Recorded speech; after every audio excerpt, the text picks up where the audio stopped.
Good afternoon, everybody. What a day, what a day, what a day. Things are rolling already.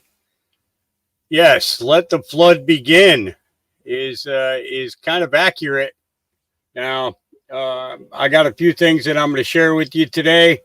A couple of podcasts that I found interesting.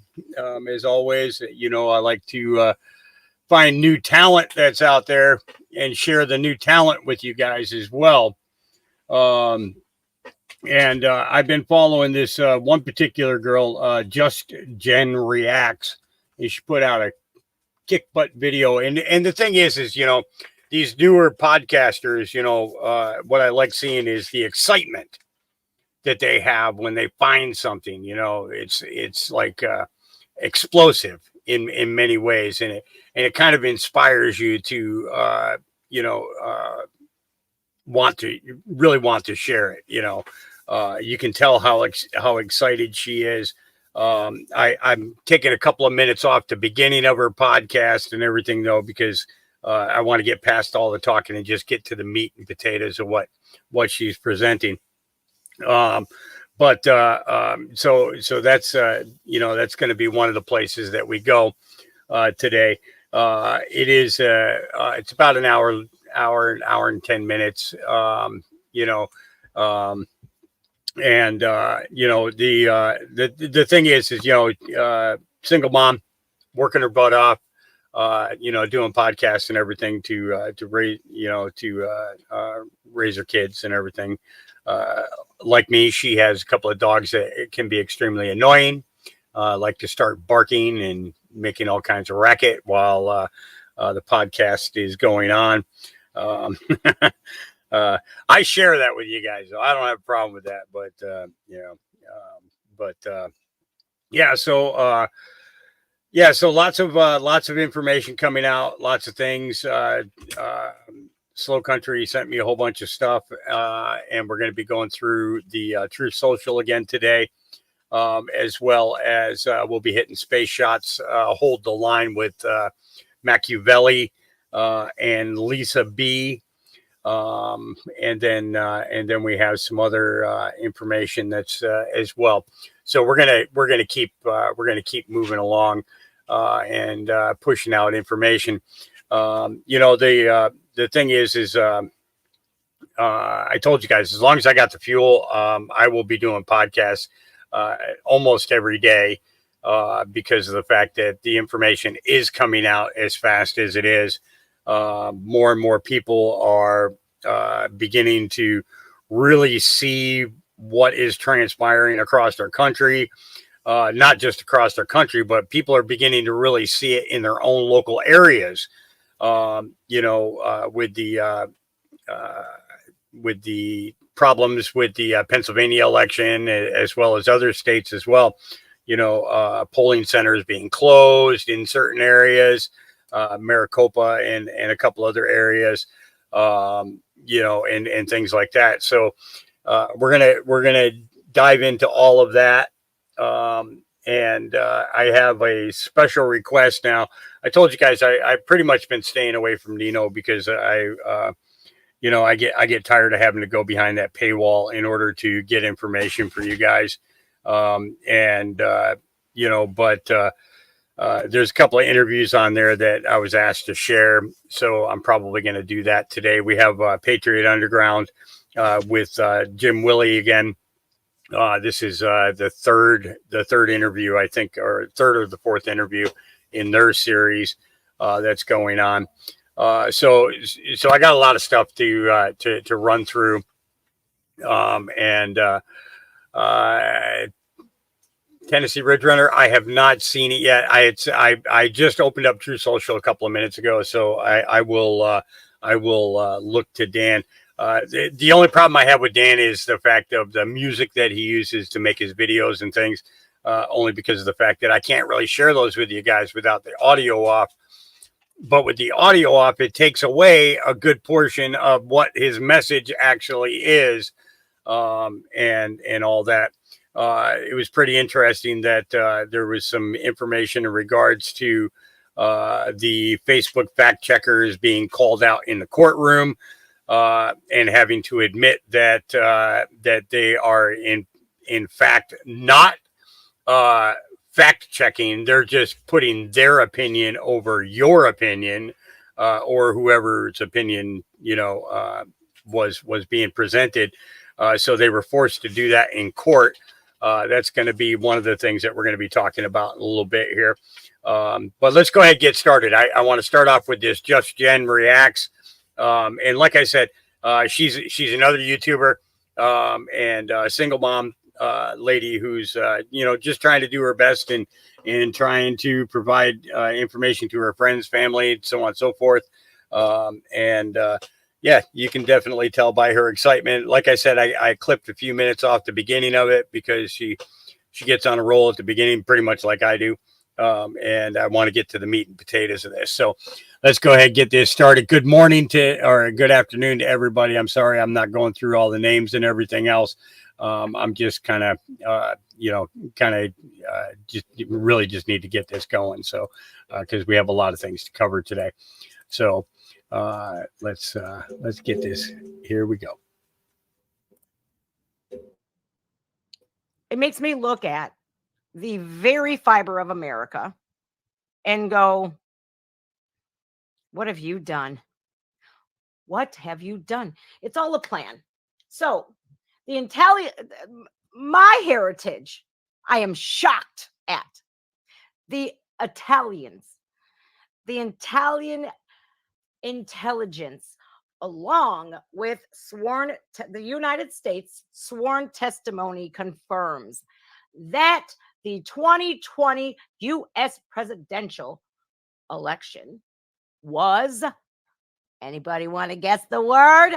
Starts with an S, ends with a Olin, stolen. I have proof. Hold on a second here.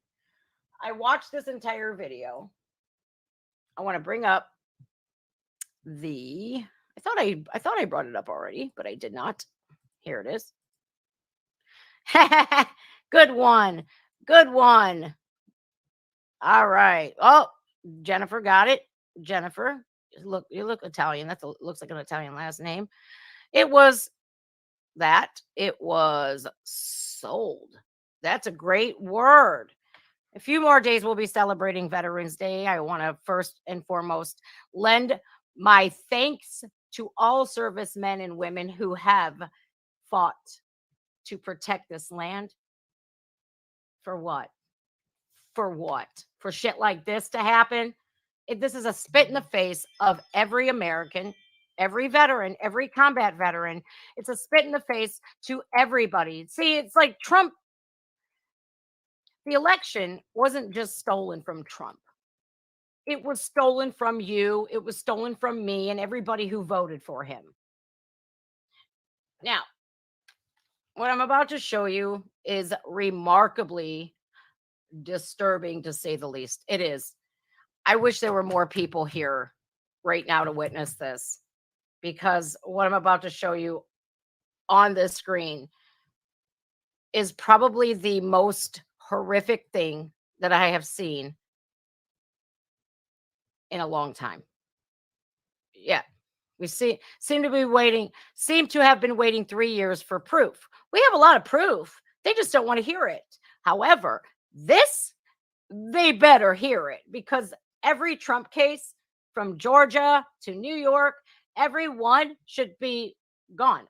Alina Habba, you better listen to this. I hope she watches. How do I get a hold of her? How do I show her this? All right, so let's read this first. Now, Truth Justice came out with this, the coup d'etat of America. I'm sure you can't read that, guys, because it's so little. I don't know if you can. I'll read it for you. The coup d'etat of America. Italian intelligence, along with the United States sworn testimony, confirms that the 2020 U.S. presidential election was stolen from President Trump. Satellites being controlled from Italy added votes to Biden to defeat Trump. Joe Biden is not the lawful U.S. president. Well, gee, I've been saying that. Leonardo Aerospace, Defense and Security, along with U.S. State Department employee, the CIA, Italian citizens, and a Dominion employee were all involved in the fraudulent stealing of the United States 2020 presidential election.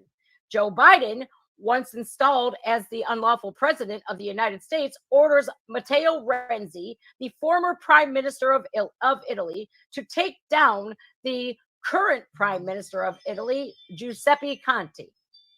This is done by paying off Conte with millions of dollars in cash to keep him quiet.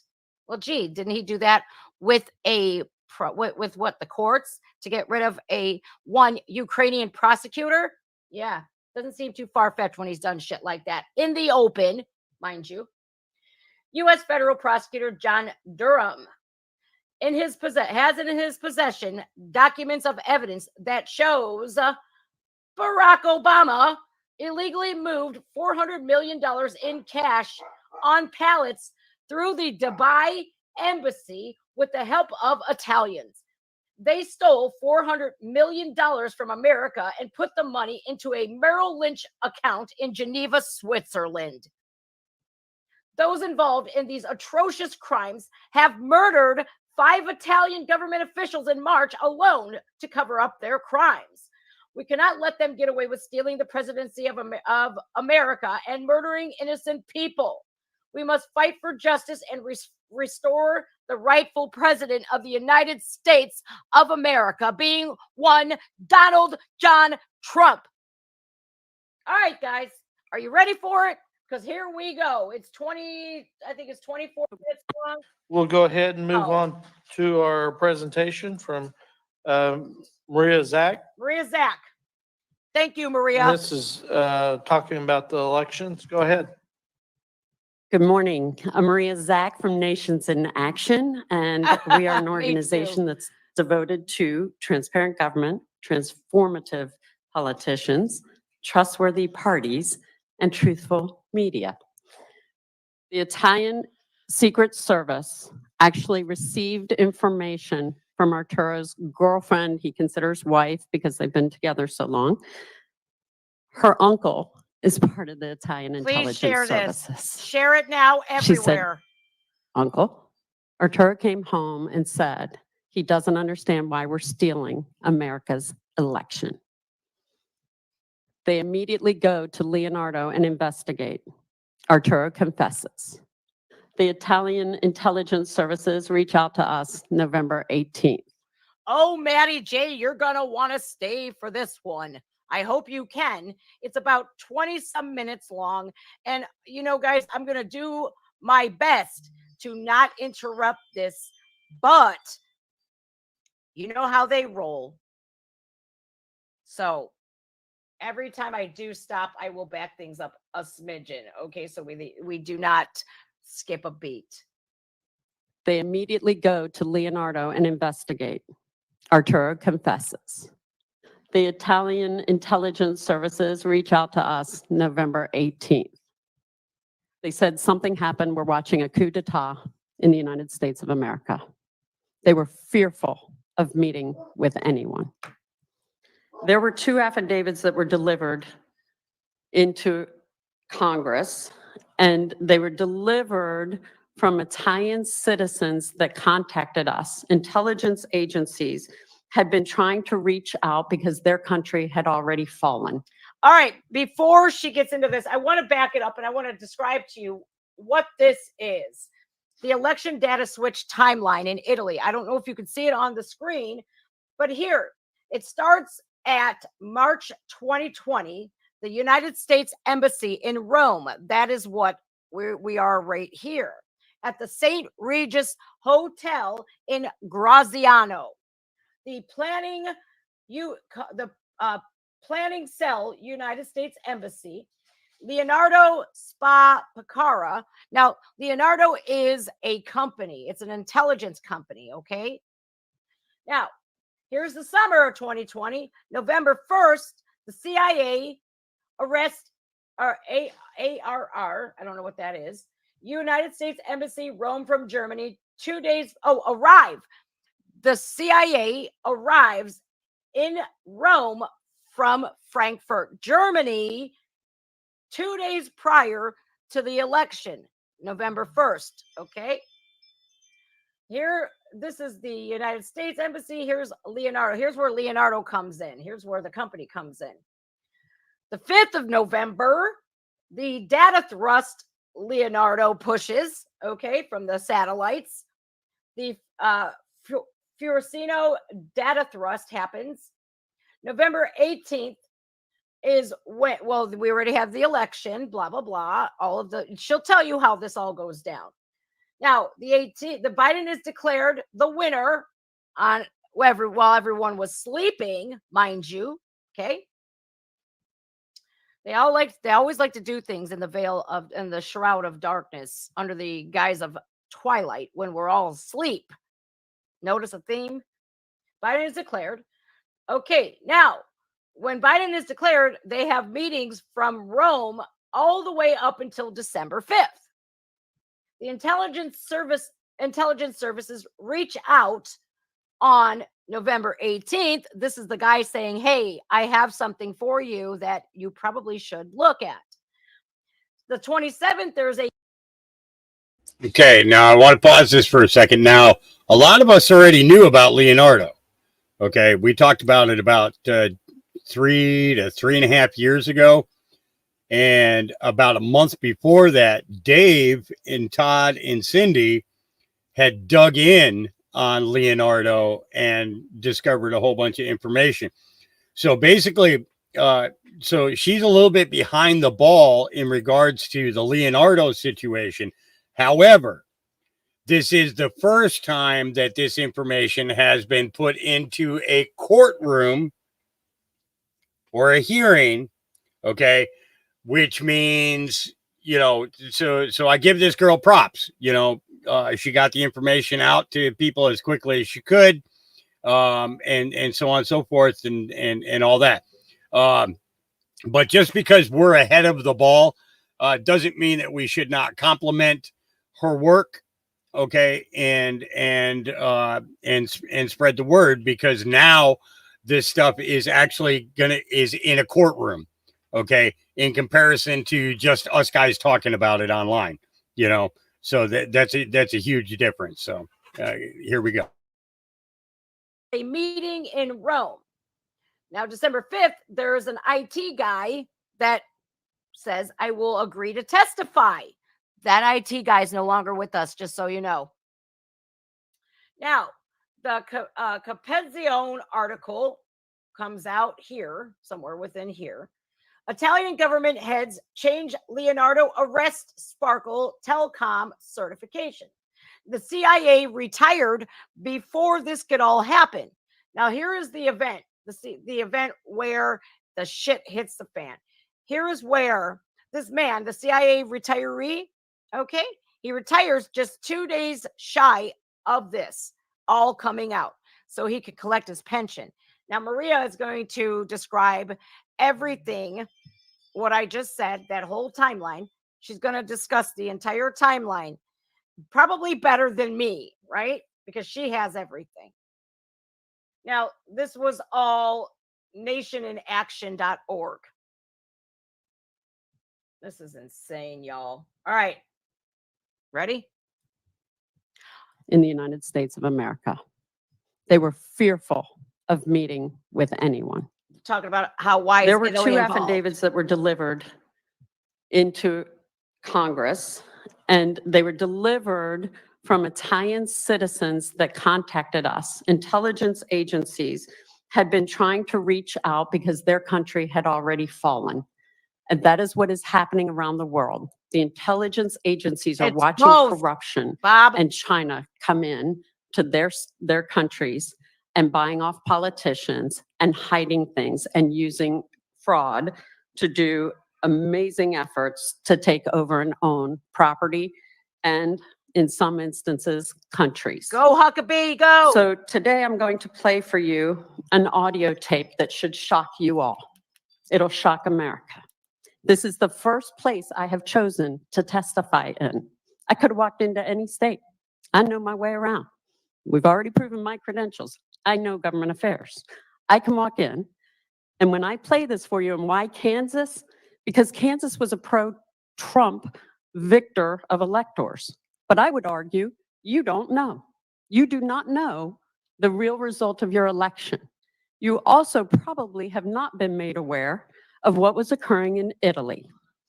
Leonardo, the defense contracting firm, had some strange occurrences happening with people coming in and out that the intelligence services witnessed, of people coming from Frankfurt into the Italian U.S. embassy in Rome on Via Veneto.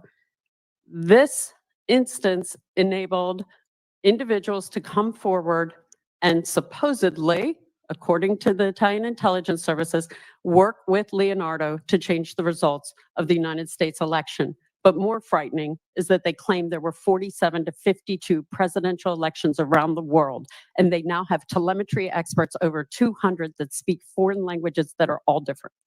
Remember what happened in Brazil? Remember? The people freaked out because they knew their election was stolen. They knew it. When America tried doing that, what happened?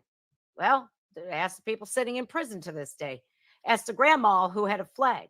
Anybody and everybody who tells the truth is seen as a traitor, is seen as a terrorist, and they're locked up. People that weren't even there in January, because we all knew, we all witnessed it. Like, what I don't understand is, why would you try to pull the wool over our eyes like that and then insult our intelligence? Why would you do that? For people who love America, literally, we're seen as the violent extremist, okay? Mom's going to school boards. They're kicking down your door. You're a pastor at an abortion clinic. They're taking you off and raiding your home at 6 a.m. in front of your families, terrorizing you. Anybody who tells the truth is the enemy of the deep state. This wasn't just in America. This happened all around the freaking world. And China plays a big interest in it. And who is buddy with China? Joe Biden. So what you are dealing with is a very calculated attempt to take down presidencies and control countries.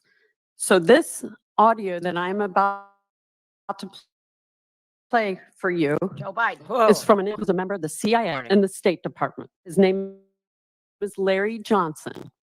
Many of you may not know, but I'm only who hand delivered that letter to Donald Trump on Christmas Eve in 2020, telling him who stole the election, where they stole it, and how they stole it. And my number one goal was to bring back one of the people who was in the satellite center. His name was Arturo Delia. My goal was to rescue him and bring him over to America because he was willing to testify. Did you hear what she just said? Arturo. His name was Arturo. And he was willing to come to the United States to testify to all of this.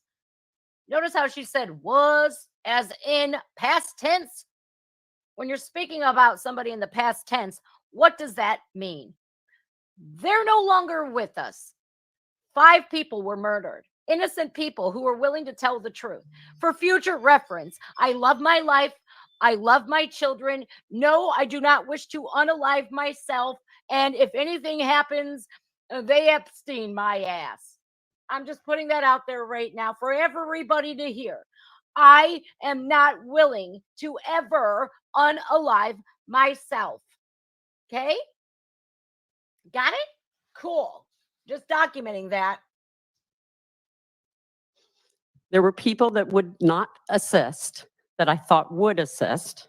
But what was most shocking was this voice recording Listen that I to will this. play now. There's like a little break in there, but it takes like a second. Yeah. Hillary, I'll do it one-on-one. Come on. You want to kill me? We're going to have to do it one-on-one to the death. Come on, bitch. Maria, hi. Larry Johnson. We spoke yesterday. Listen, I needed to see if you would help us get in touch with the lawyer, because after you talked to him yesterday, he went missing. We have people in Italy now and are ready to have the person that's in jail. We've got a national security team that can extradite him and bring him back safely to the United States. So that's already lined up. There's no need for an airplane because the airplane is going to be provided and witness protection provided. If you can call me at your convenience, 301-442-5957. That's our United States government, supposedly, national security, that are going to go rescue Arturo Delia. Anyone know about that? Probably not. Nope. I'm sure they were. We're going to make sure nobody sees you ever again. The relentless covering up of the truth, the relentless censorship on big tech, Facebook, it's all Twitter. This was a good reason why Elon Musk had purchased Twitter, because he was sick and tired of all of the lies, sick and tired of the censorship only on one side. It's so one-sided. It's so two-dimensional. It's not even funny. It's like, come on, man. You don't think we don't know what you're doing? The way that they look at every one of us like we are stupid old Americanos, it pisses me off. It pisses me off because I'm not stupid. I see what's going on.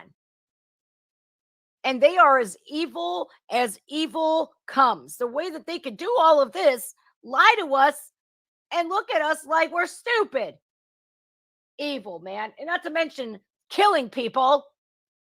Tell me why Senor Epps was given a free pass while everybody was not, including people who weren't even there. Get out of here, man. This is disgusting. States government, supposedly, national security, that are going to go rescue Arturo Delia. Anyone know about that? Nope. Probably not. Anyone? Because most Americans had this truth hidden from them, that there was an operation, supposedly, but the number one thing that they were looking for in the beginning of that message was where the lawyers were and the people who did the affidavits who were being hunted to be killed. These are brave people around the world that are trying to tell the truth and having great difficulty with the United States government apparatus. Telling the truth is not easy, and people are risking their lives. So that was the transcript. So you ask, okay, what proof is there? Well, I would definitely consider that, sir, Mr. Chairman and members. That is called proof. That needs an investigation. Where is our law enforcement? It should be at the local, state, and federal levels immediately to investigate Larry Johnson and the activities that he did in the United States during this whole event. You know, everyone says, if you see something, say something, right? If you see something, say something. Silence is violence, according to the people on the left. See, the people on the left need to wake up and realize that this is why they divide us between left versus right, conservative versus liberal. This is exactly why. So they can distract us. You can divide and you can conquer. Go, what? Hey, look over here. Look over here, guys. All of this racist cops killing this poor black guy who came at them with guns and stuffs. Look over here. Well, we're over here doing the most shady shit ever. We're going to keep Americans divided as much as humanly possible, because if they ever banded together, that is how they get taken down. Once America unites, well, they're screwed, categorically screwed. Now, guys, this September 11th, one of the worst tragedies in America. Very questionable things happened, right? The sequence of events leading up to 9/11 were very suspicious, even after the fact, right? But if you question that, they told you to adjust your tinfoil hats, right? There's no way, shape, or form that our government wasn't involved in that. Sorry, not sorry. I don't give a shit. I'm going to say the quiet part out loud from now on, because I don't care anymore. I'm at that point where I don't care what happens to me as long as you hear it. September 12th. Did you see anybody telling the United States what to do? oh, you better call a ceasefire. You better have some peace talks over there. Hell no. Hell no. They saw that national tragedy unite Americans, no matter what we look like. We were united. We flew American flags everywhere. Have you noticed, like, since then, they have been so divisive? They have been making sure that we stay over here on the left, we stay over here on the right, and nobody comes together. It's crazy. It's absolutely crazy. And now we have Biden, Obama, and Clinton funding both sides of the war in the Middle East. It really does make sense. It all starts to make sense. That BlackRock and Vanguard and State Street, all of them have special interest. The Clinton Foundation, the Obama Foundation, they all have special interest in war, in division. Because when we have distractions and division, we can't have the people that outnumber them by a vast majority coming together and demanding differently, demanding better. So divide and conquer is a huge tactic that they use. Now, I'm going to take me off the screen so you guys can read this. I didn't go nowhere. I didn't get Epsteined. I will yell purple banana if somebody kicks in my door. Well, you probably hear it because I got dogs, but you get it. So I'm going to take myself off the screen. I want you guys to read this. I'm going to unpause it, but I'm going to go back just a few schmidgens of a second so we don't miss anything. And here we go. State and federal levels immediately to investigate Larry Johnson and the activities that he did in the United States during this whole event. You know, everyone says if you see something, say something, right? We're all supposed to see something, say something, and then what happens? You get blasted. We had patterns of illegal activity across the country. We had people not matching signatures on the ballots. We had witnesses galore filling out affidavits. I'm so proud of the team at Nations in Action because they filed many, many, many affidavits. They saw the computers actually online and there are photographs. So if anyone says the machines weren't online, that is false. So these witnesses that have come forward have also identified over 35,000 illegal cross-county voting just in Georgia alone. And that relates to President Trump's talk with Secretary of State Brad Raffensperger, where he was saying, I know that there are votes there that were illegally cast. He was right. He is actually vindicated in the proof today because the cross-reference with the state documents and the U.S. Postal Service feed shows that these people did not live where they actually voted. Those votes should have never been counted. Now we have illegal votes that are cast using fake residences and business addresses, photocopied identical ballots and stacks fed into tabulators, and many fake, unfolded, unmailed absentee ballots.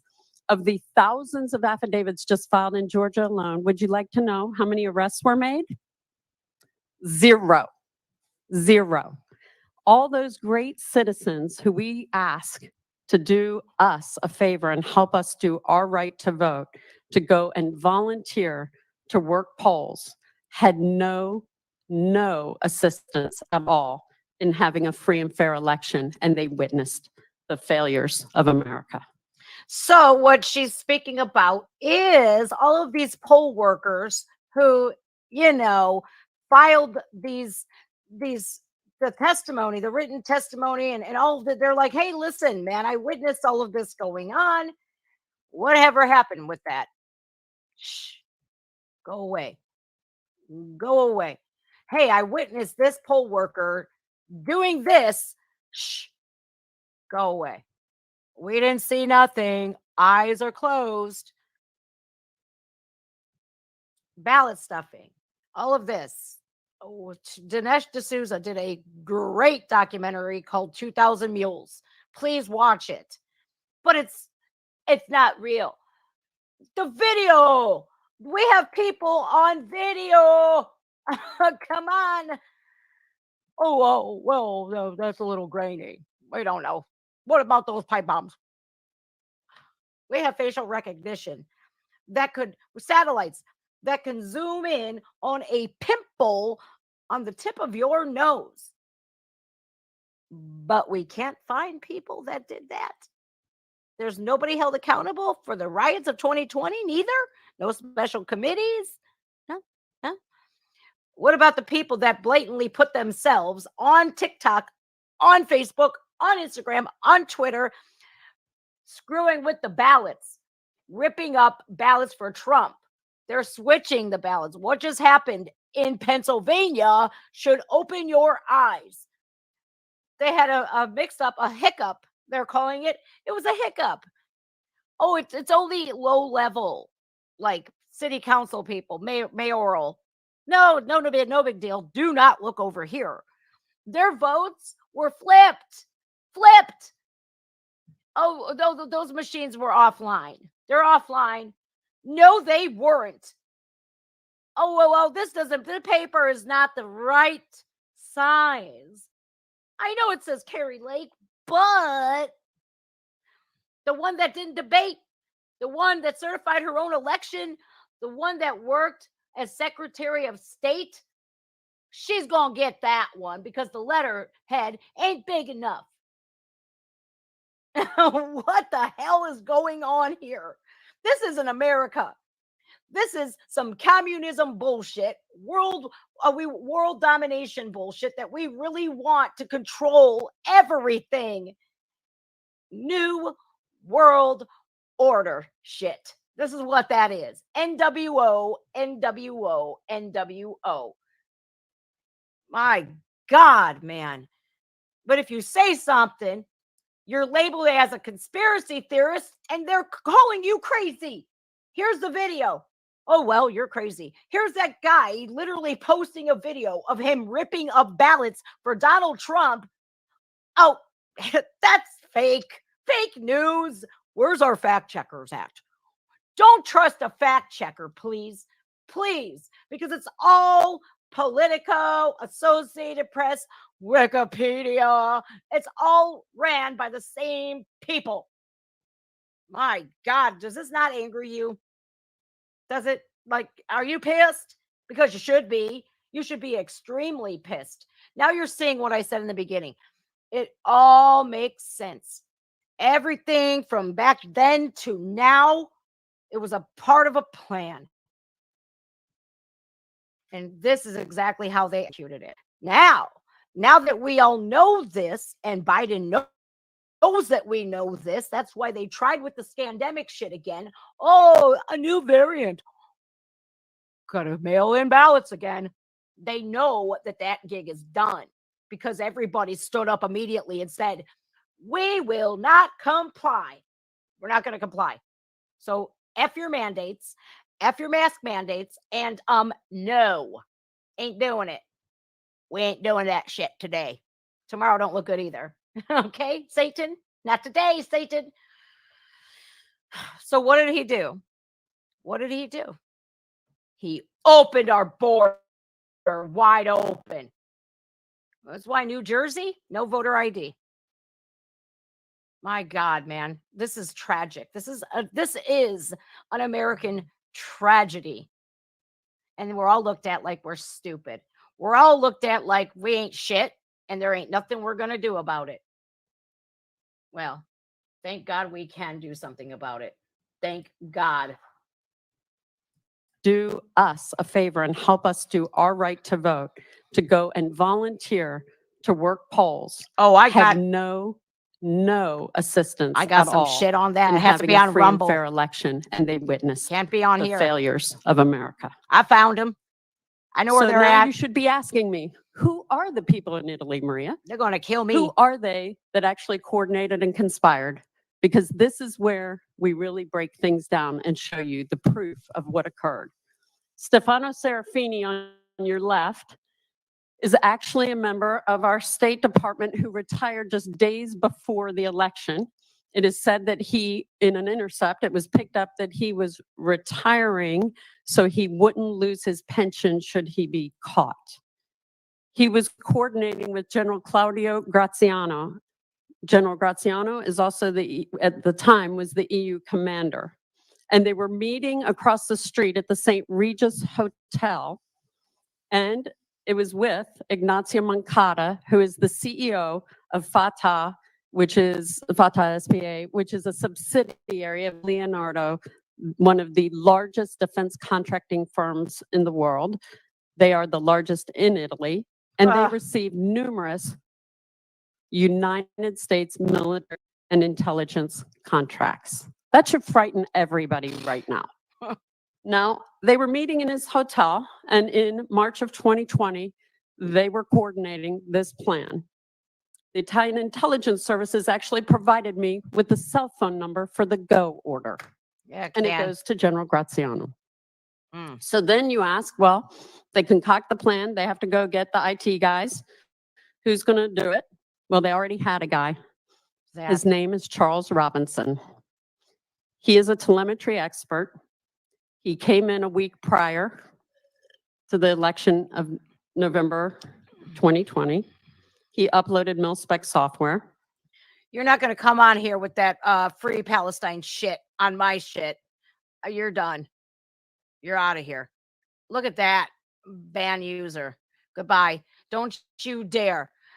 Don't you dare. While innocent Israelis, yes, and innocent Palestinians are being murdered. Okay? Don't do that.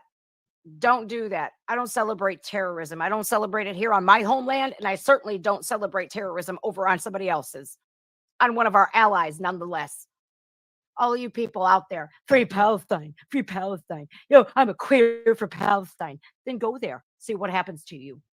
I bet you don't, because the literally only safest place that you would be Israel with that bullshit. My God. Did you guys see the video of the guy that was holding up the trans flag in a Palestinian rally? And he goes, queers for Palestine. And they go, oh no, it was Billboard Chris. I'm sorry. Billboard Chris was there with his normal sign. Children cannot consent to puberty blockers. Oh, this guy, look at what he's saying, that kids can't be trans. And the Palestinians go, yeah, he's right. They can't be. Oh boy. That wasn't enough. They're still going free Palestine because that's what good little sheeple do. Do not say free Palestine unless you include from Hamas on my stuff. Don't do it, because I will block you immediately. Yes, I will, because it's my channel and I'll do what I want to. I'm an ally for Israel because I'm an American citizen. And if you live in America, you should know better. My God, these Americans, you're treacherous. Go over there then. Pack your bags and head on over to Gaza and go fight for them. My God, none of them will. So shut up. It's virtue signaling anymore. It is. That's all it is. It's virtue signaling. Okay, now, here she's going to show proof, because we're going to move on from that, because I get so angry at these people. Are so stupid. My God. Okay, so this is the guy that came from Leonardo from Frankfurt, Germany. He flew in before the election on the 5th, or the 1st. I'm sorry, November 1st. He flew to Rome from Frankfurt, Germany, and here he is. Look at those lovely mask mandates. Isn't that nice? But they can identify him, but nobody else. I think masks should be, unless you're in a hospital setting, unless you have a compromised immune system, it should be illegal to wear a mask, because there's these people all over America committing crimes and shit with masks on, covering their identities. And I'm sorry, anymore, a mask, unless you're a doctor or a nurse, you look like you're wearing a ski mask to me. You're covering up your identity for a reason. That's why you see liberals at these protests and these events wearing masks. You see them at college campuses, at Ben Shapiro events, Matt Walsh events. They're just there to start shit, and they want to conceal their identities so that they don't get busted, and they never do. Even when they attack Riley Gaines. Ain't that something? All right, here's the same guy that worked for Leonardo, the satellite company, intelligence company, coming to Rome from Frankfurt, Germany before the election. It's crazy. I wonder how much money these people made. Obscene amount of money. Probably about 400 million. That about sounds right. Order. And it goes to General Graziano. So then you ask, well, they concoct the plan. They have to go get the IT guys. Who's going to do it? Well, they already had a guy. His name is Charles Robinson. He is a telemetry expert. He came in a week prior to the election of Thank you, Sarah. November 2020. He uploaded MilSpec software, and he had traveled from Frankfurt. Scumbags, man. He was working in there with Arturo D'Elia. He is an IT guru in Italy. Here's He's a guy known as that's the dead. smartest. He's dead. The Italian Secret Service actually received information from Arturo's girlfriend, he considers wife because they've been together so long. Her uncle is part of the Italian intelligence services. She said, Uncle, Arturo came home and said he doesn't understand why we're stealing America's election. They immediately go to Leonardo and investigate. Arturo confesses.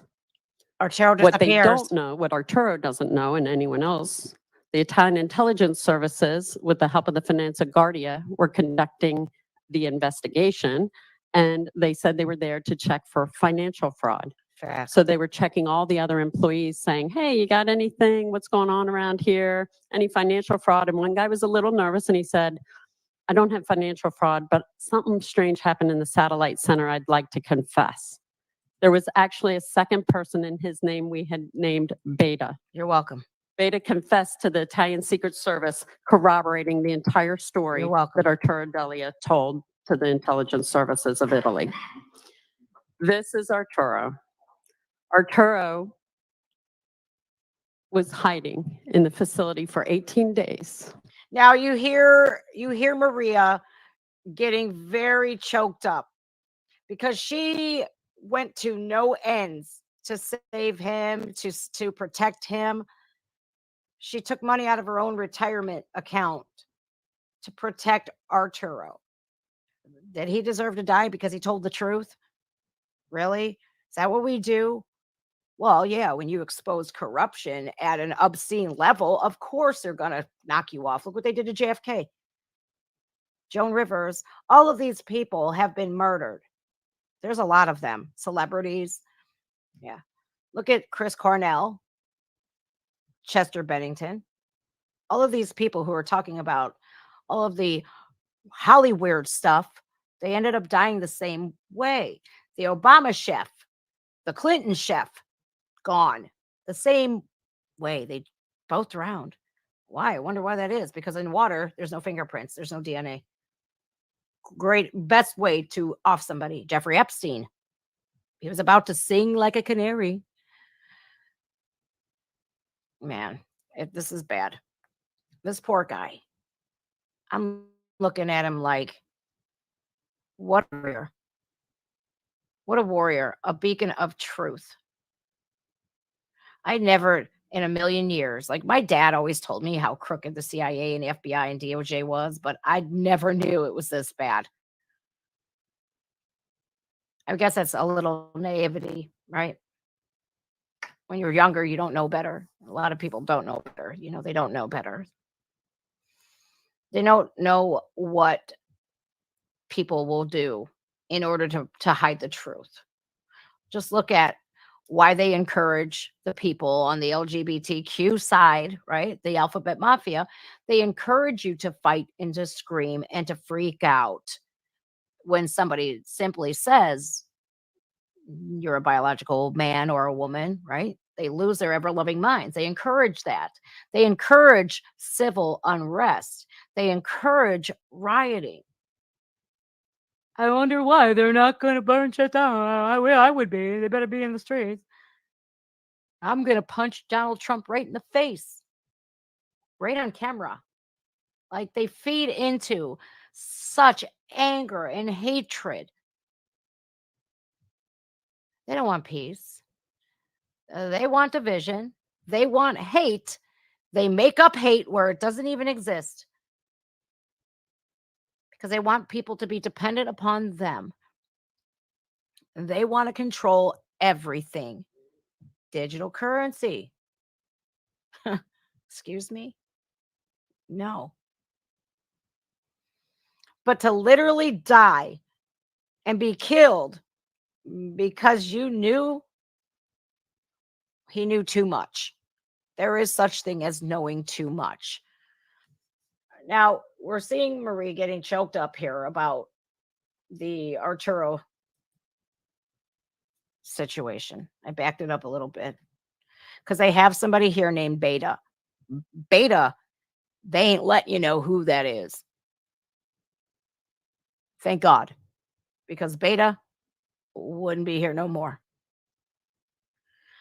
Here is this operative here on the left, this guy here. He's who came to Rome from Frankfurt before the election. We have Arturo speaking out. They imprison him for like 18 days. Maria's trying relentlessly to hide him and protect him and whatnots. And even she can't help what happens. Now, this is some KGB shit, right? And before we get all Russia's bad, Putin bad, Trump bad, Orange Man bad. Look at all of them together under one roof at the WEF. Clinton, Obama, Putin, Xi Jinping, Kim Jong-un. The world leaders all congregate in Switzerland. Of all places, right? Neutral, the neutral place. They all congregate. Celebrities like Jay-Z and Leonardo DiCaprio, Greta Thunberg. Oh, man, it all starts to make sense once you dive into like literally who these people are and who they break bread with. It all starts to make sense. Bill Gates, Maui. Whatever happened to Maui, guys? We just stopped talking about that. When the truth started coming out there, let's the media shut it down. The media works for them. The media pushes all of this. Fox News, stop watching them. Stop watching Fox News. Same people. It's all the same people. That's why you're going to get your reputable news from your favorite YouTuber. Sorry. You want the truth? That's where you're going to have to look. It's unfortunate. And what happens when we tell the truth? Well, they censor us, demonetize, deplatform. They Arturo you. J6, it wasn't just about a bunch of raging patriots denying an election. It was truth seekers. We all knew something was fishy. We were all called crazy. And we're all called criminals. Even people that were not there are in prison for 22 years. Every one of these judges and prosecutors who went against even the federal government's recommendations, the judge that's literally overseeing the Trump case in DC, same woman who literally sent all the people to prison. Not Ray Epps, though. He's safe. Because why? All these people are involved in this. It's a huge criminal enterprise. Worse than the mafia. Damn. They ain't got shit on the mafia, right? Much. Arturo Delia told to the intelligence services of Italy. This is Arturo. Arturo Thank was you all for hiding being here. in the facility for 18 days while I tried to rescue him. I am just a citizen. I do too. I'm not agency. I shouldn't have to go do this for my country, but I will bleed for my country. And I had Thank an you. opportunity to Same. bring the witness and try to rescue him before he would be murdered leaving Italy. For 18 days, we hid him. And I personally funded and took money out of my retirement to do this. I can tell you that I was at the last straw, made a recommendation in the beginning of December This is tragic. to drop an article in Italy because I didn't know what else to do. I couldn't get to anyone. and I have 30 years of experience, and I had to wonder, why is it that a lot of the elected officials I went to are so afraid of me coming out with this information? It didn't matter if they were Democrats or Republicans, because I know everyone. I know Stacey Abrams. I know Brian Kemp. I know them all, and they've known me for years, and they've known me to be a very honest person. I will bleed for my country, and I will not cover for my party or any individual that I consider a friend, because we are at war, and that is what America deserves. So I dropped the recommendation and strategy to drop the article in Italy. The day the article dropped, all hell broke loose in Italy. They immediately put out for the arrest of Arturo Delia, and they arrested and jailed him. They fired their head of cybersecurity for the country, and they fired the head of telecom for the country. Oh, just on one day when I dropped one little article. Isn't that amazing? I'm sure that's just totally pure coincidence. Yeah, right. So the timeline, Oh, good. we did an extensive timeline of what was occurring.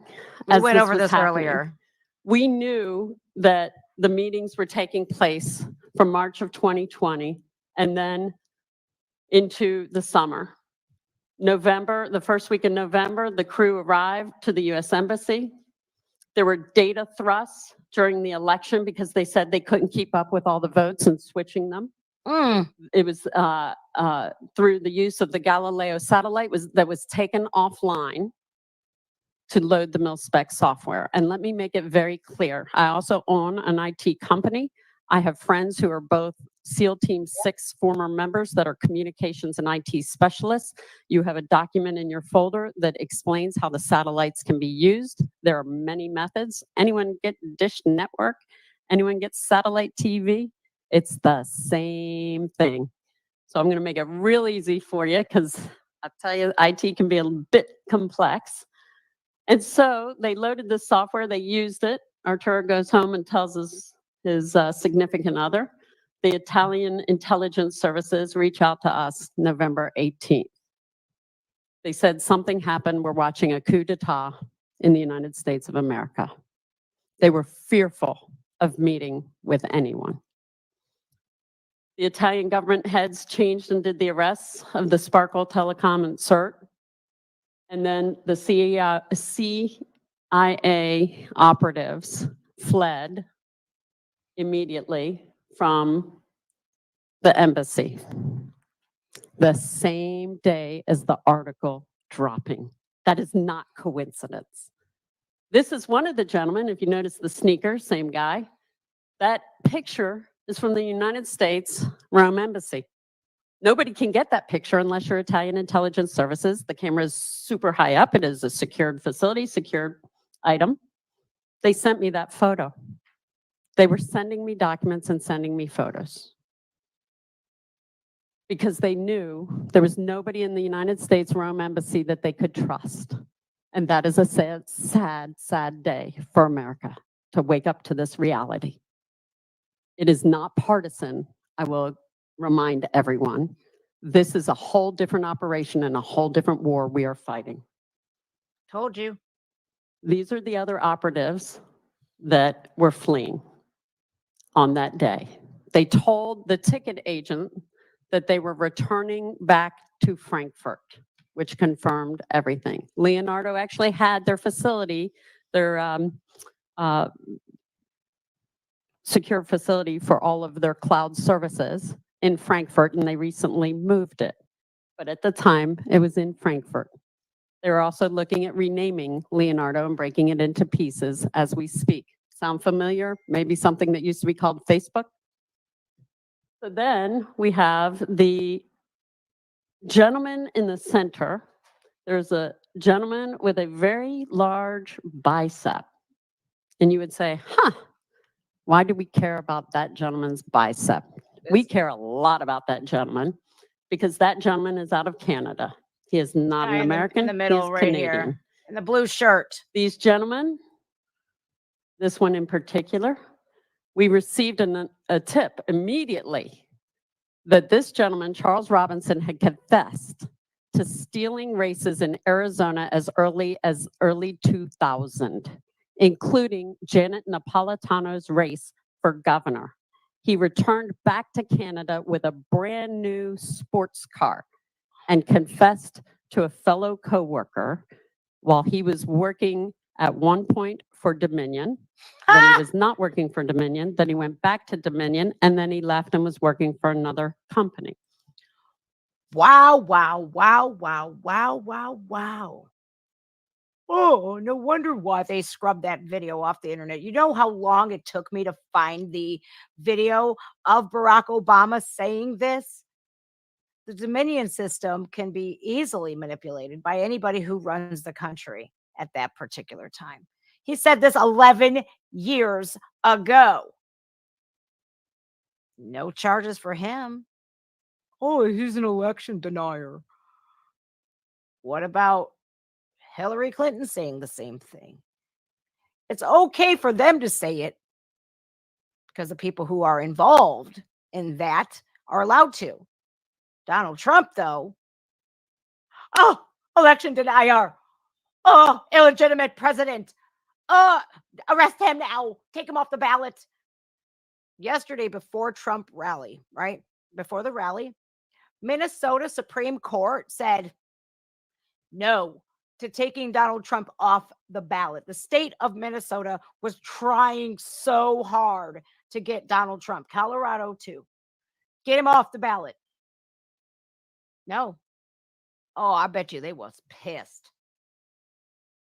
They were pissed. What happened in Texas, I'm going to have to dive into it because I only knew that a 5.3 magnitude earthquake, supposedly earthquake, hit Texas.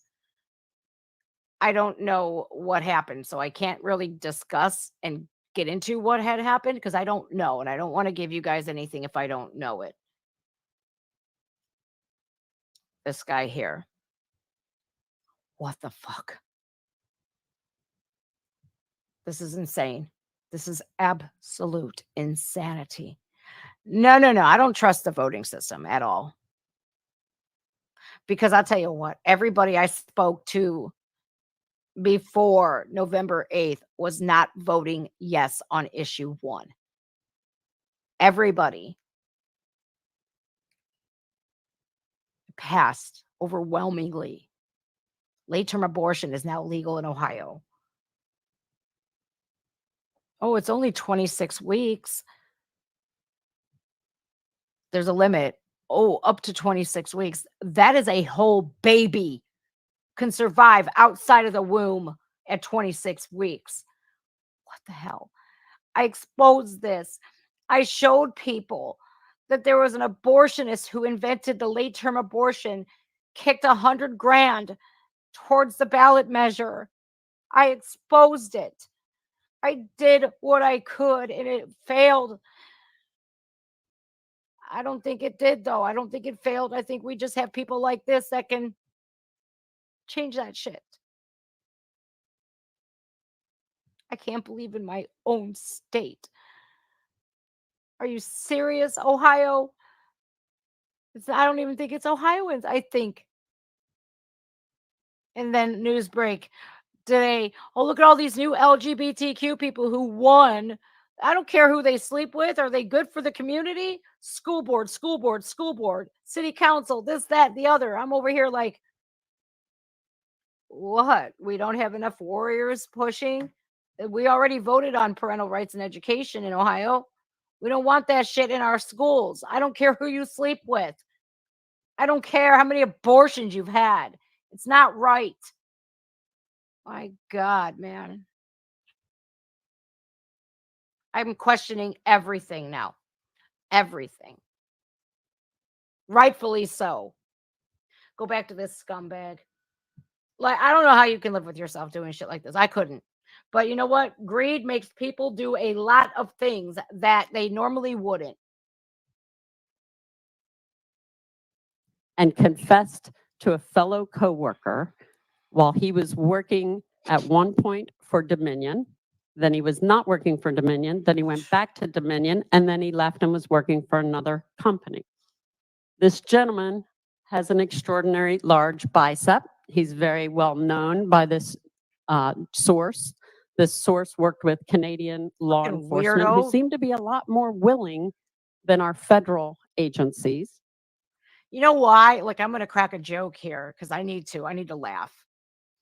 I wonder why his right bicep is so big, so much bigger than his left. I'm guessing he's right-handed. Sick.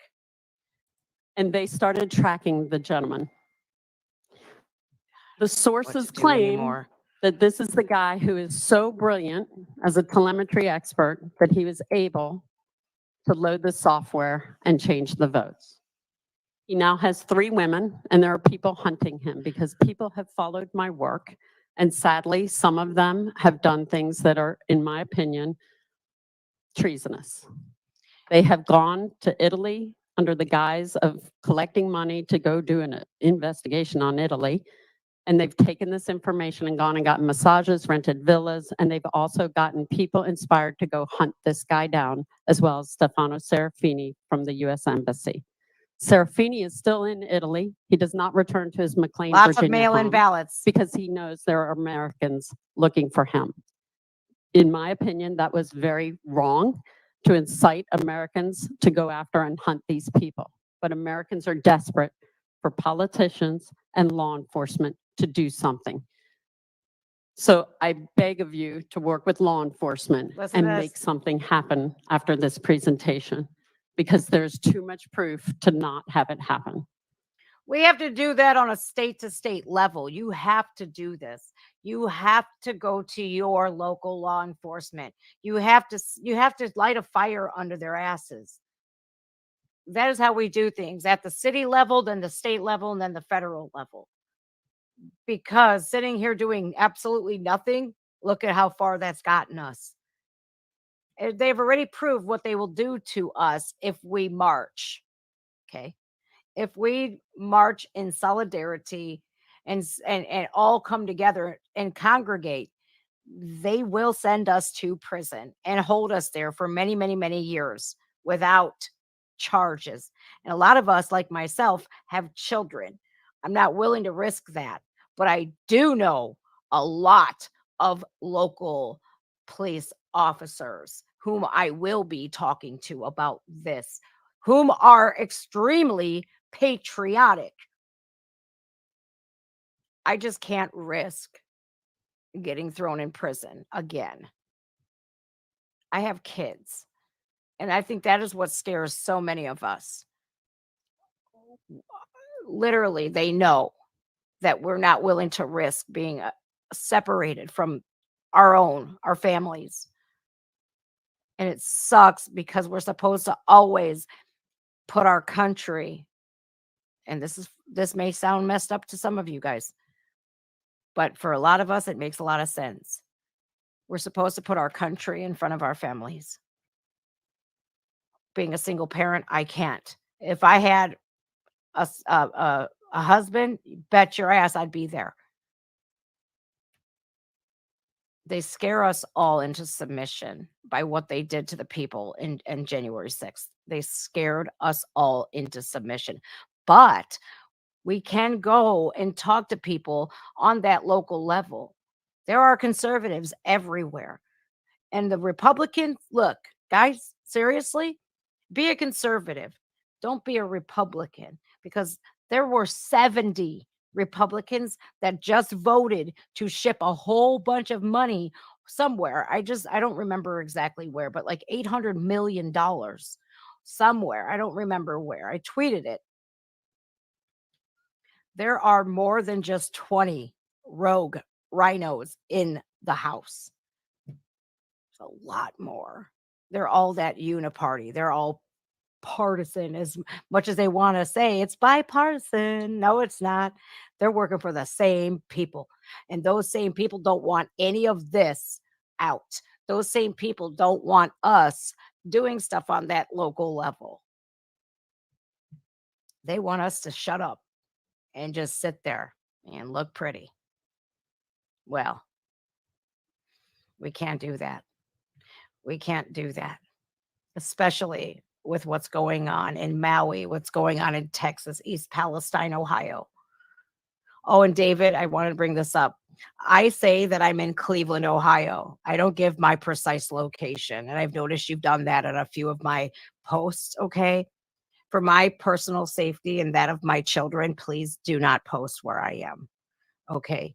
I give people a general area, but I don't need somebody who's crazed, who literally is a pro Biden, absolute wackadoodle coming to hurt me and my kids.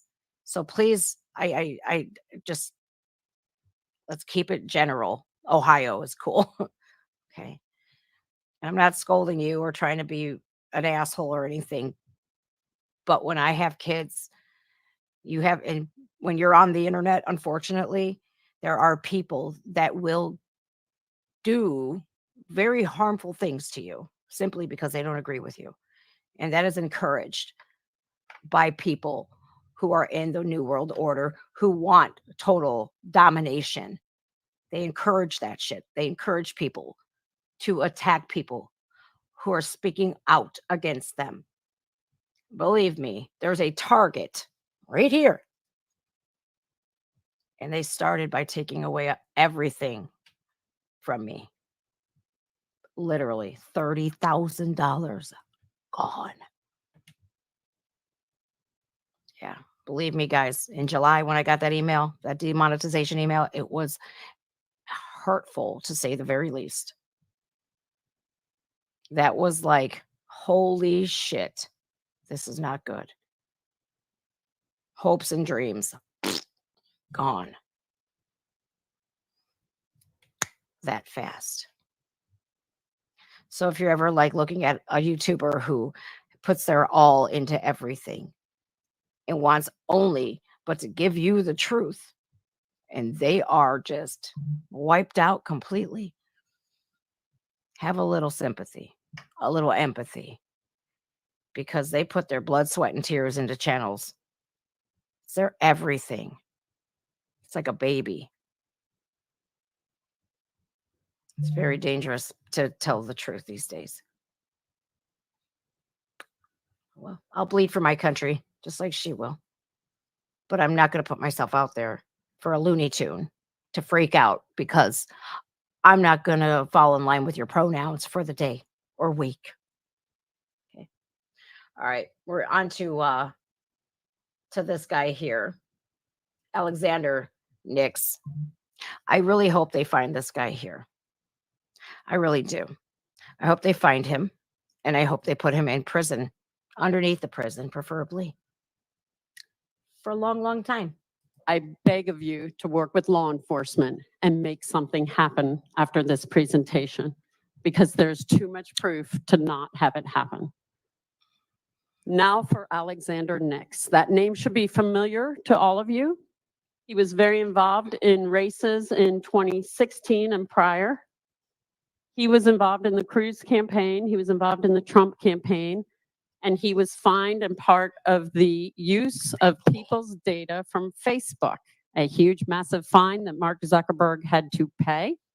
And I always found it odd. Why would Mark Zuckerberg be working with the IT guy from Cambridge Analytica out of London, and yet they're working to help Republicans? That doesn't seem to make sense, because Mr. Zuckerberg seems to be on the other side. Well, the Italian intelligence services immediately started giving me downloads on all the people, including sending me their picture and phone numbers out of their phones, showing and verifying that they not only knew who they were, they had relationships. One person actually drove Alexander Nix to the CEO's office at Leonardo in Italy.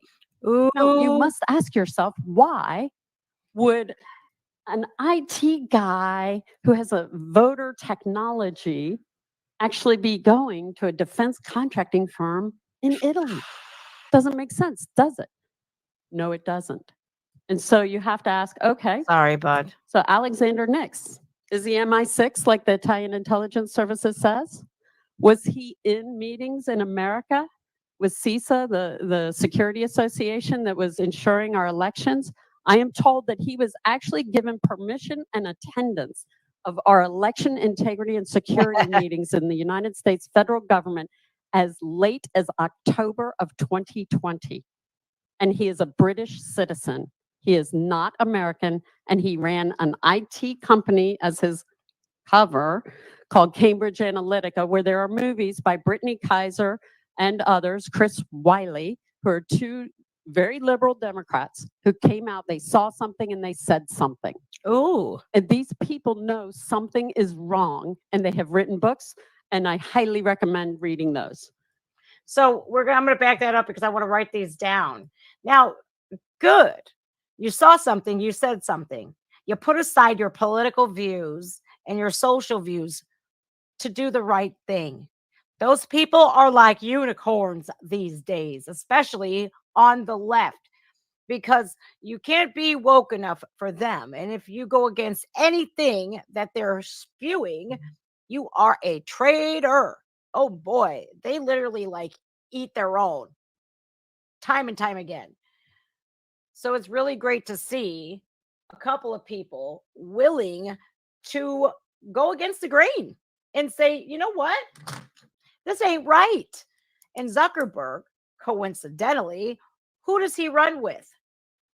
Anybody want to take a wild guess? 3 letters, start with W, end with F, and there's an E in the middle.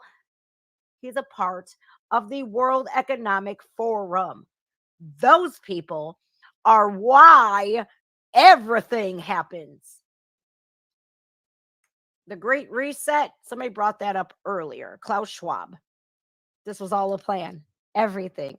Fauci, ouchie, and all this, that, and the other. Yes, ma'am. Yes, sir. This was all a plan. So I'm going to write down these people's names because I backed it up a smidgen, and I want to hear who these unicorns on the left are, because I want to check it out. I just got a book by she was a news anchor. It's called The Great Lie or something. It was about George Floyd. I just got that. I might read it on TikTok or something. Piss everybody off. Late as October of 2020. And he is a British citizen. He is not American, and he ran an Yeah, he looks IT evil. company as his cover It looks evil. called Cambridge Analytica, where there are movies by Brittany Kaiser and others, Chris Wiley, who are two very liberal Democrats who came out, they saw something and they said something. And these people know something is wrong, and they Brittany have written books, Kaiser and I Chris highly recommend reading Wiley. those.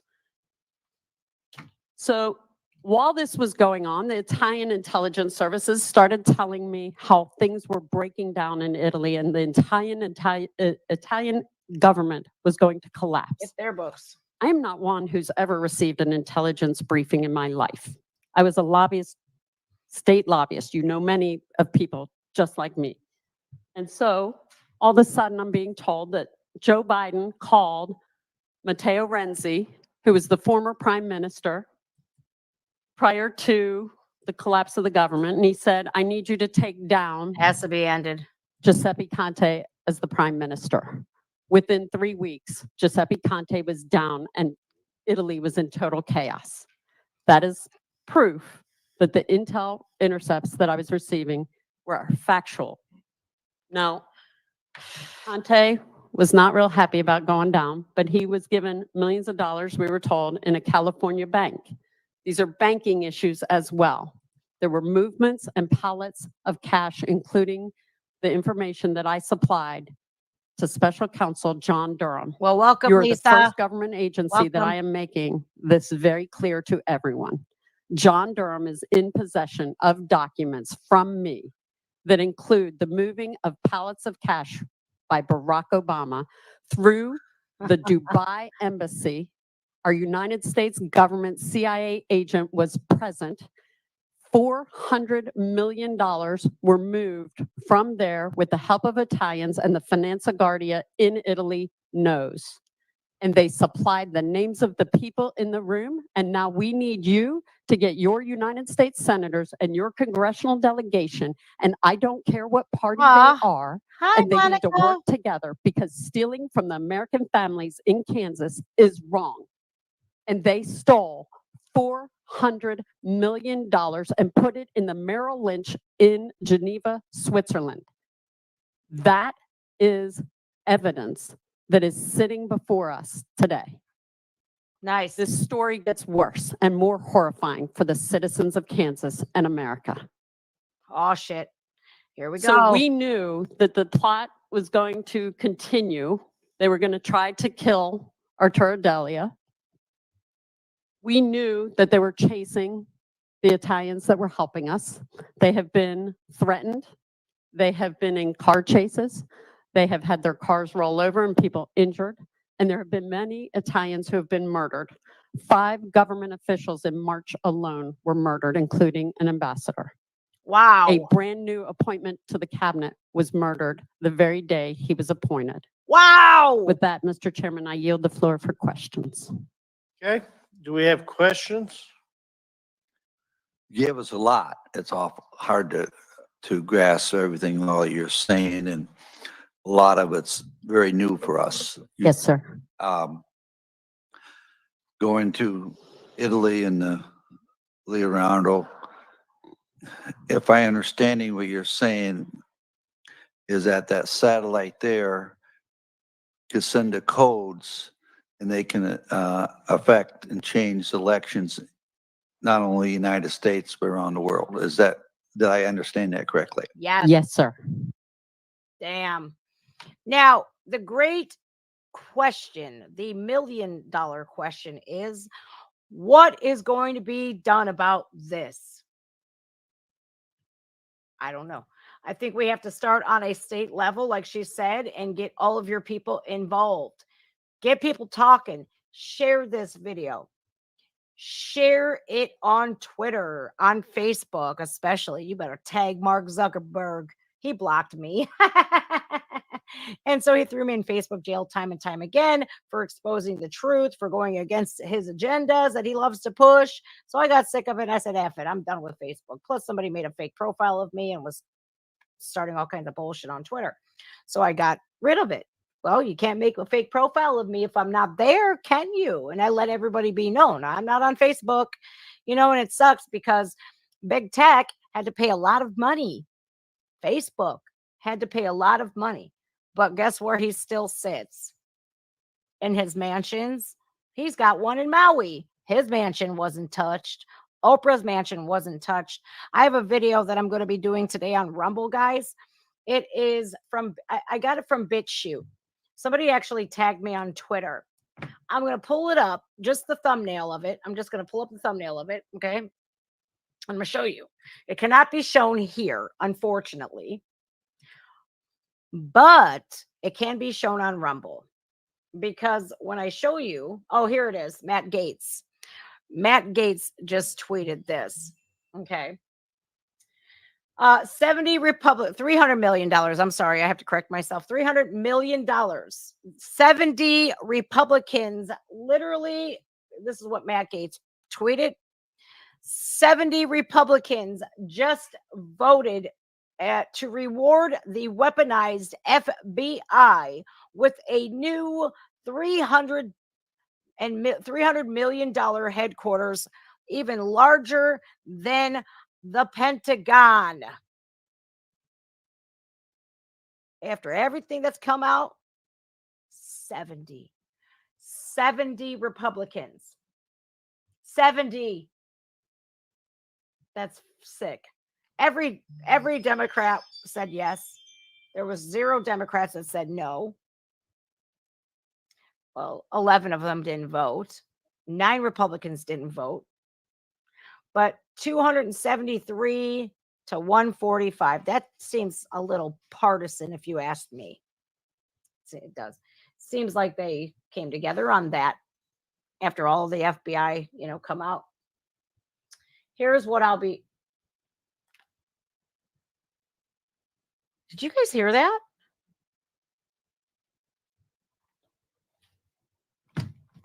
Pardon me. Let me check my cameras real quick. Because I just heard. CIA Okay. operatives. That's my son. My son's home. I'm like, did you guys hear those footsteps in my house? Holy shit, they're here. It's my son. My oldest son came home. That scared me. That scared the bejesus out of me.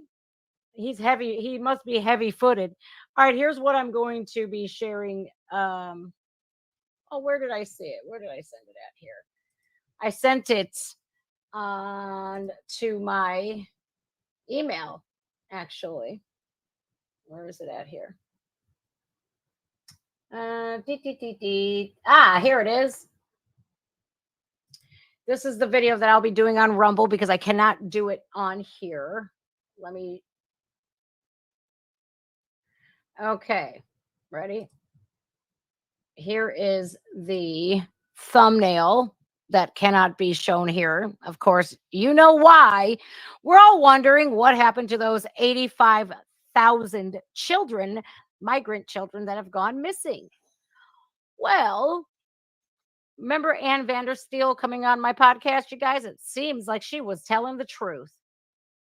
So we're going to be doing this video live on Rumble later. You have to join my Rumble in order to do so. I will link my Rumble right here. Oh, wrong one. There's my Rumble link. Please make sure you are following me on Rumble. I have 489 of you guys here right now. Please do that. Please follow me on Rumble if you'd like to see where these children are. It's no small coincidence that 85,000 children have gone missing. And you know what, guys? I'd bleed for my country, and I'd also bleed to bring the truth to you. It's no small thing. It's no sweat off my back. It really isn't. Unfortunately, you can't do that here because it says the P word that they're so afraid of. Did you ever think that you would make it to a time in America where the word pedo would literally be protected? Seriously? Because I didn't. I was victimized by one, and I sure as shit don't give a shit about their feelings. They are subhuman. They're not people, but they're protected. Like they're worshipped on some weird level, evil level.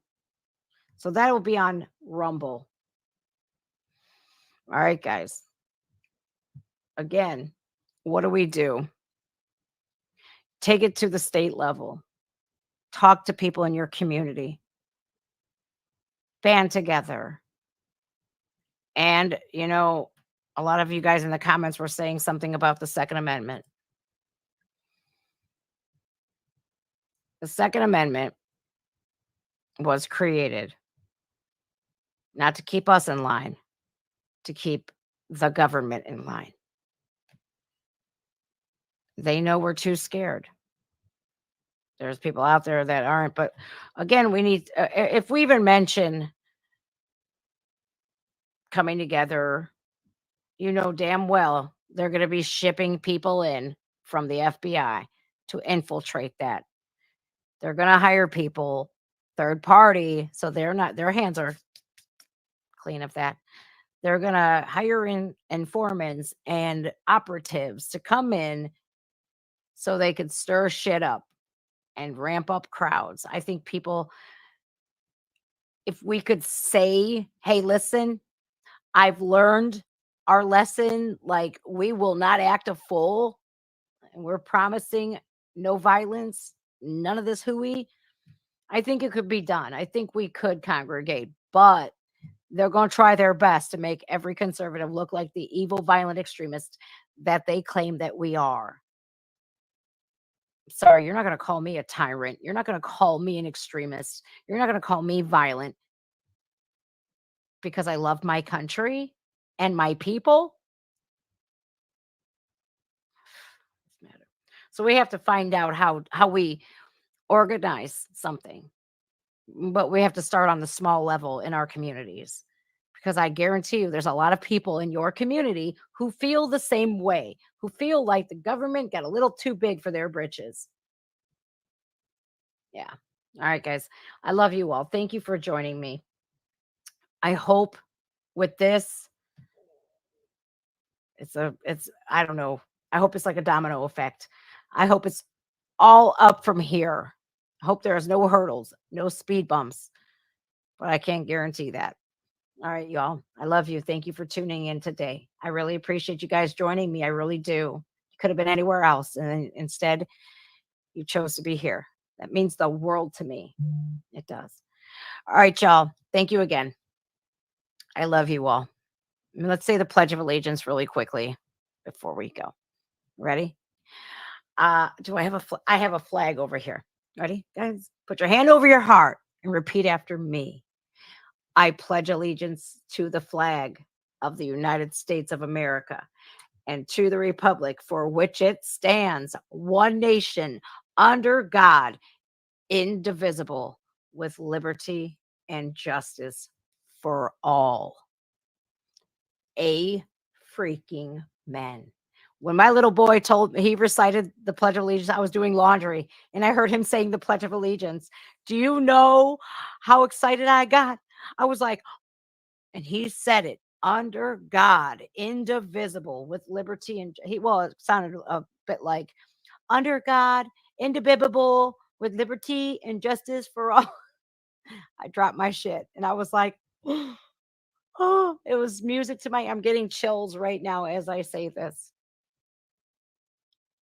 There's nothing wrong with being a patriot. There's nothing wrong with being conservative. There's nothing wrong with loving your country. There's nothing wrong with saying a woman is a woman and a man is a man. There's nothing wrong with wanting the truth, the whole truth, and nothing but the truth will help you, God. There's nothing wrong with you loving God. There's nothing wrong with you being a Christian. There's nothing wrong with that at all. There's nothing wrong with love and unity. Nothing wrong with loving America.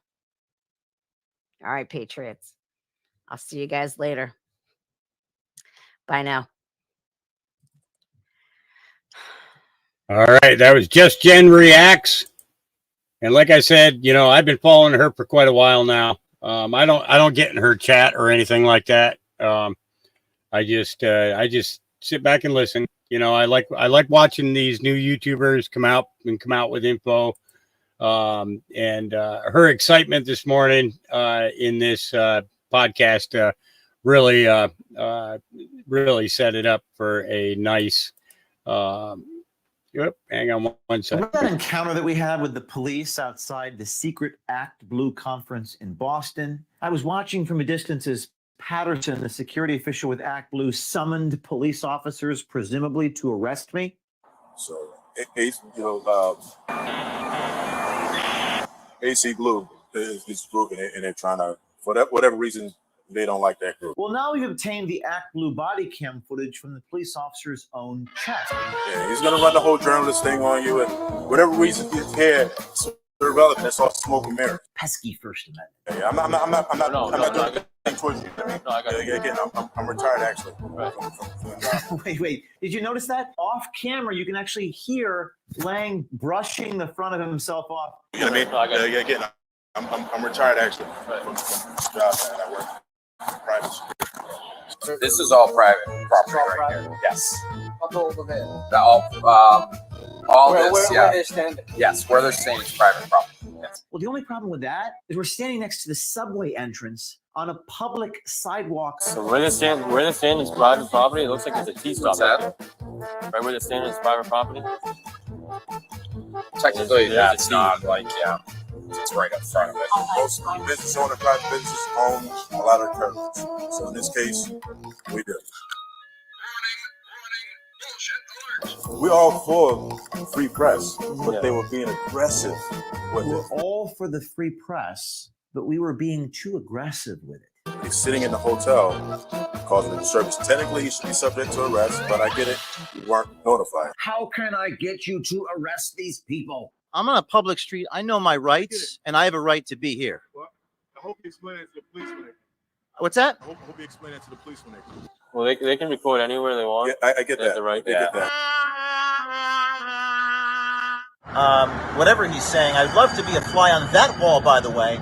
Now, we really wanted to know more about what was discussed between Patterson, that Act Blue security guy, and those Boston police officers. Act Blue is the organization that's caught in the middle of a massive scandal involving alleged money laundering through victims' names and addresses. It's now launched a congressional as well as FEC investigation. Well, now we've obtained the Act Blue body cam footage from the police officer's own chests, much like we did in Livingston, New Jersey, when the school board officials told the police in private that we at OMG looked Trumpish. They're different looking. They look Trumpish. See, when people call the police on OMG, we go to work right away and we file a FOIA request for the body cam footage.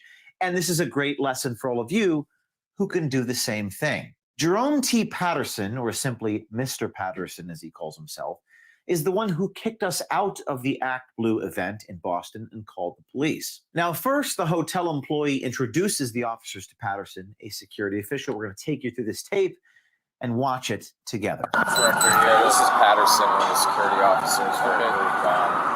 It's over these two gentlemen that are disturbing other guests and trying to record information. Well, they can record anywhere they want. They can record anywhere they want. They have that right, the Boston police officer tells Patterson, who starts to get a little aggressive with the officers at this point, claiming that we were inside the building causing a disturbance. Now, as you'll recall, I actually booked a room at the Colonnade Hotel in my real name where the Act Blue conference was being held. There were other citizens there. Nothing wrong with me staying there in real name. I asked an attendee or two a question. I'm a supporter. I'm a donor to you guys. I gave you $500, so. Sweet. Yeah, Cool. yeah. Awesome. Hi. How you doing? You with Act Blue? Yeah. Hi, I'm James. Hi. Nice to meet you. I'm Kathleen. James O'Keefe. At no point did I cause a disturbance. I'm a journalist with a press badge. Let's go back to the tape. Anywhere they want. Yeah, I get that. Right. I get that. So one, they both are in the building, causing a disturbance. So they cause a disturbance. We asked one guy to leave. He left, walked over to his car and says, I just used the parking garage.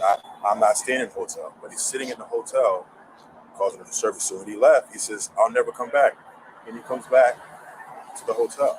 So we trespass him and he's back. But you trespass them from going back inside? We trespass him from going back inside at all. And we were, again, in the curtilage of the hotel. But we don't. Now then Patterson claims that we were protesting.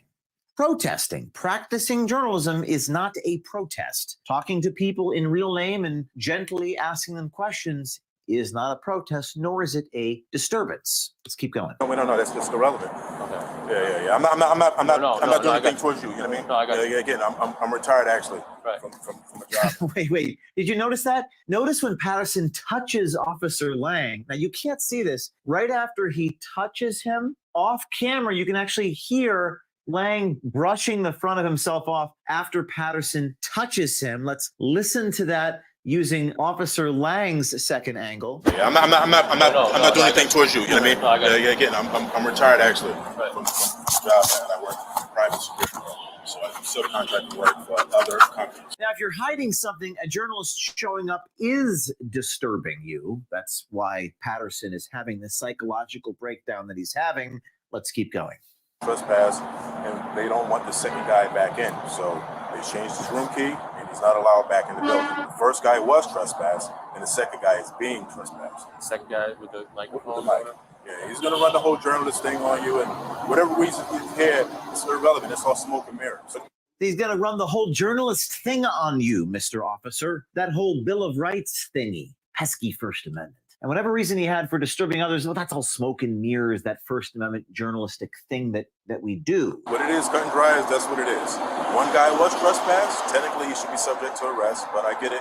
Okay, hold on a second.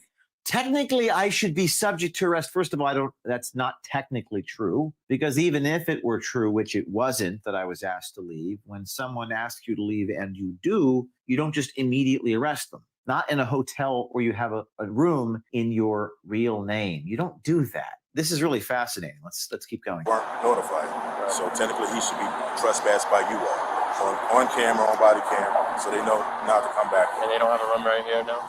The second guy the first guy that had a room is now canceled. Okay, the room's been canceled. He's not allowed back on the property in any way, shape, or form. So it's a group here that they're trying to protest. So. AC Blue. Now, this is fascinating. Notice how Patterson delays when he's about to identify the group.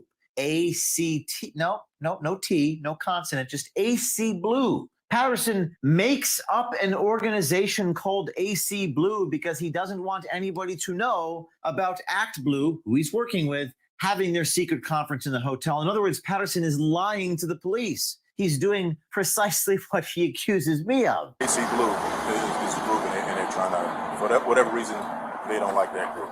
For whatever reason, I don't like that group. Now, I don't like or dislike anything about them. I'm trying to get to the bottom of the money laundering and the FEC data. It's fascinating to watch these people. Clearly, if Patterson had his way, I would probably get the guillotine. Guillotines, motherfucker. That's all I gotta say.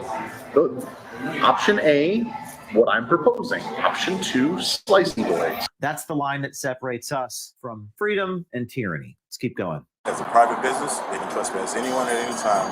This is what they want to do. So the second guy was already trespassed. He came back, and the first guy is now they want him to be trespassed. Okay. We'll speak with them and tell them that they're not allowed inside.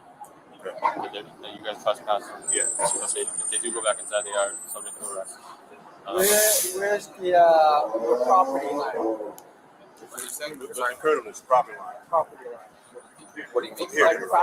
There's a private property and a public sidewalk. So This is all private property right here. Yes. Okay, now this guy works for the hotel. A hotel official seen on camera here telling the officers that this is all private property, motioning to the sidewalk. The sidewalk where they're standing is private property, yes. Well, the only problem with that is we're standing next to the subway entrance on a public sidewalk on a city street. Where they're standing. Yes, where they're staying is private property. Yes. 7 feet from the criminal officer. We're in Massachusetts. Most business owners, private businesses own a lot of the curb. Okay, so here Patterson attempts to school the cops on Massachusetts law, saying, quote, most private businesses own a lot of the curb, so in this case, we do, unquote. Now, as you may have guessed, Patterson is talking directly out of his ass.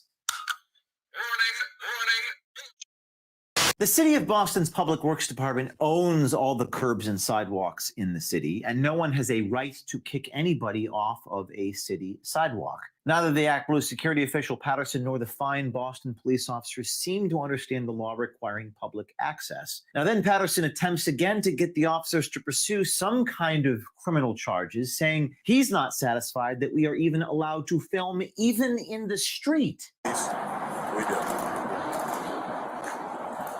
All right. So if they want to report from the street or the median or from another side, that's one thing. So example. Yeah. So where they're standing is private property. It looks like there's a T-stop right there. Right where they're standing is private property. Technically, There's that's a T. not like, it's right up front of it. Yeah. If you want us to talk to them and see what they want to do. Told them there's nowhere in front of this hotel. They said that line over there is where they're standing is fine, but once if they come back over here and cause a disturbance, you guys are on your property, then just give us a call back. All right. Now, what if they try to get cute and want to stand on the street? Actually, That's public property. all right. So I just want to know. So now, but if we have to engage, technically, isn't that this is part of the regular flow of business. Cars coming in, vans, so forth, and we would have to engage with them again to say, can you move? It's almost like a slap in the face of the law that we just told them this is the line. Patterson then compares our reporting to domestic violence. Bullshit detected. Take precaution. Claiming that it's like a slap in the face to be in the street with the press badge and ask questions. Go to the street and then to the curb, and you know what I mean? Like, where's the... They want us to stand on the street to interview. Okay. It's their choice, but it's their safety as well. But if they're slowing up our business in any way, shape, or form, with cars coming and going, does that constitute them violating the trespass laws? Probably not unless they're standing like on the brick right here. You could just see the palpable frustration in Patterson's face. How can I get you to arrest these people? I mean, this happens every time, guys. Every time that we or anyone shows up that threatens to expose. Patterson about to say they explain the law to them every way they possibly can, possibly understand. Right here. That's trespassing. Law isn't written right here. I'm not debating. I'm just, you know what I mean? Like, I just want to get it clear. Yeah, so we it's a can- tricky line here. Okay. Sidewalk and stuff. But we told them, don't be back on the property. Yeah. They are. You guys are subject to arrest. Okay. They said they're just part of a news crew and they're just asking questions. I explained the law to them every which way possible that they can possibly understand. So if I was talking to a 4-year-old, if I was talking to someone that's a scholar, I explain the law to them every way possible that they can possibly understand. DEFCON 5. It seems like Patterson doesn't really know what the law is. And it's very important that you actually know what the law is. didn't want to get it. It's uncalled for the way that they were doing it. We're all for free press, but they were being aggressive with it. We're all for the free press, but we were being too aggressive with it. It's uncalled for the way that they were doing it. It's uncalled for, so uncomfortable that we're standing there talking to people. It's just amazing to watch them reveal themselves. This is Patterson talking to the police officers, not to me, but to police officers. He would never talk this way to me. Notice when Patterson talks to me, it's a little different. Patterson's very kind of more careful and guarded when he's being live streamed on Instagram.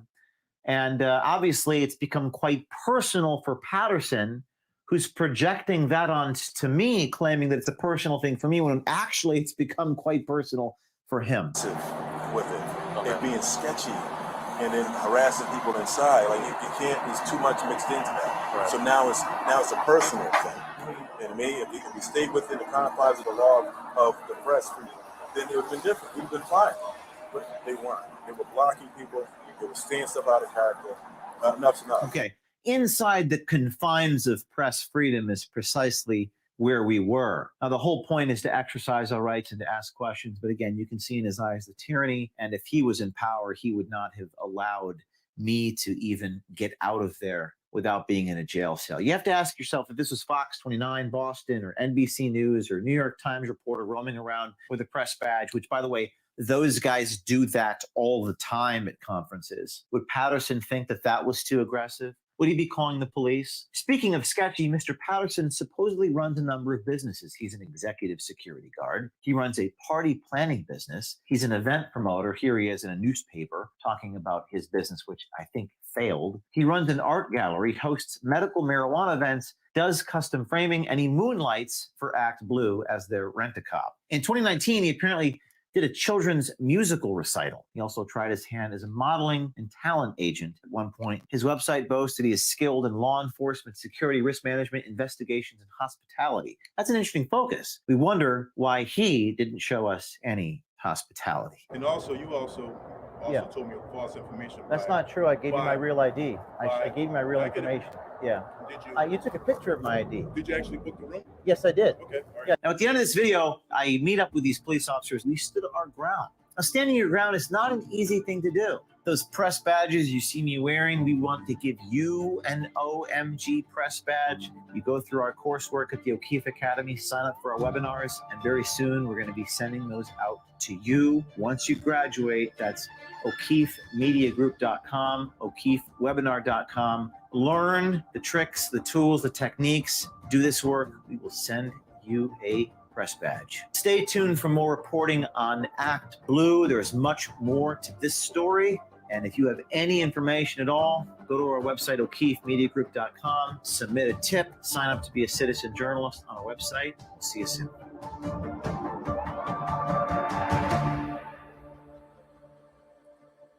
So I wanted to share that with you guys because of the fact of, showing you the Act Blue last week and then showing you the Win Red yesterday. I wanted to make sure that you guys got a total update as to what was going on with parts of this. It's the idea is following through with the story and making sure, that you have all the information, and it makes it easy, you know. So you can find them on YouTube, O'Keefe Media Group. You can also find them the o'keefemediagroup.com. That is where they post all their videos, just in case YouTube decides to take them down. What I do like about the O'Keefe Media Group website is that it is definitely a lot more proficient than the Project Veritas site was. So it's easier to find all the videos and everything else, and so on and so forth. Okay, up next, we've got Space Shot Lisa B and Machiavelli going through a whole bunch of news. And let me get their banner up here. Where is it? And again, that first, I'm sorry, that's not who's next. Jim Willie's next is who's next. I'm sorry. Patriot Underground interview with Jim Willie. Once again, that first girl that I played is Just Jen Reacts on YouTube. Okay. This was the video that I played, but this is the proper pronunciation. You can see down here, Just Jen, Jen. There's not a double N there. Reacts on YouTube. Give her a follow. Possibly subscribe if you like what she's doing. Again, she's a single mom who's trying to make the best of every situation, and doing a fantastic job. I really like a good portion of everything that she puts out there. The song reactions and things like that, I don't really have as much interested in that, but the news, that's another story, and we want to make sure that when we got contenters that are truthers that are putting out great content, we want to make sure that their information gets out to everybody, and share the love. You know what I'm saying? Okay, up next, Jim Willie, Patriot Underground. Here we go.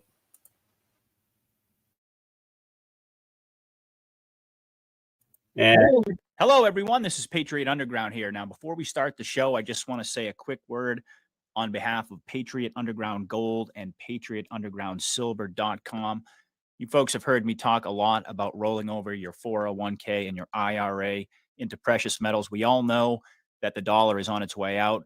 De-dollarization is here. The BRICS are spearheading this effort. Now is the time to make these moves, folks.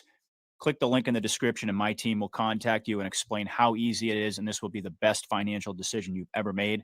I am not a financial analyst myself, but quite frankly, you don't have to be to see the direction that things are going in the world.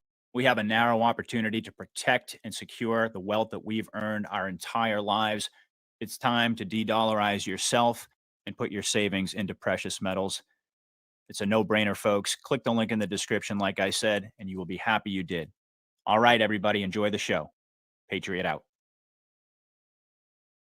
Hello, everyone, and welcome to Patriot Underground. Today is November 8th, 2023. Thank you so much for joining me, folks, to discover the truth beneath the surface. As always, I really do appreciate everybody out there taking the time to listen. So tonight, it is my great pleasure to welcome my friend Jim Willie back to the show. Dr. Jim Willie, I should say. He is the editor of the great website golden-jackass.com. Jim is no stranger to this audience, but just in case you're seeing him for the first time, you're really in for a treat. Jim is absolutely amazing. He is the most accurate, or amongst the most accurate financial forecasters in the world. I can actually say that with a degree of confidence. I've been listening to him for a long time. He's been at the forefront of exposing really the core issue, which is the problem with the main issue with the Treasury bond. That really is the primary driver of this fiat collapse that we're experiencing right now. He's also an expert, among so many other things, on the BRICS alliance. He is an expert on de-dollarization. As a matter of fact, there's really nobody out there other than Jim Willie who's been really talking about de-dollarization and the Treasury bond with such precision and accuracy for such a long time, and really getting to the core of what's actually going on. He also, in addition to all that, he's got great military sources that provide him key geopolitical intel. We're going to talk a little bit about that tonight. He is absolutely amazing. He's educational. He is hilarious. He's a real treat. So, Jim, I'm really happy to have you back on the show tonight. Welcome. I'm not sure who you're talking about. You talking about me? I am Was that talking intro about you. for me? All Absolutely. right. Okay. I got to tell you, a lot of my correct forecasts have been with the help of The Voice, who's not in my circles anymore, and 6 stellar, very intelligent colleagues. And it was in August that I got instructed by one of my colleagues, and he's a very good guy. He's not only brilliant. He said, Jim, you don't need to give me attribution, just run with it. And I said, well, I got it backwards, and you straightened me out. Okay, there's a really good financial analyst named Alistair McLeod. He works for goldmoney.com, and he got something very wrong. Okay, I want to say this carefully and slowly. He said the Japanese were printing money to manage their credit crisis. The Japanese were printing money to manage their credit crisis and buying gold to fortify their currency. And that has caused a currency problem. Okay, that is just plain wrong. The Japanese sold almost $200 billion worth of treasury bonds. Now, a month ago, we said this before. Okay, so this is really worth repeating.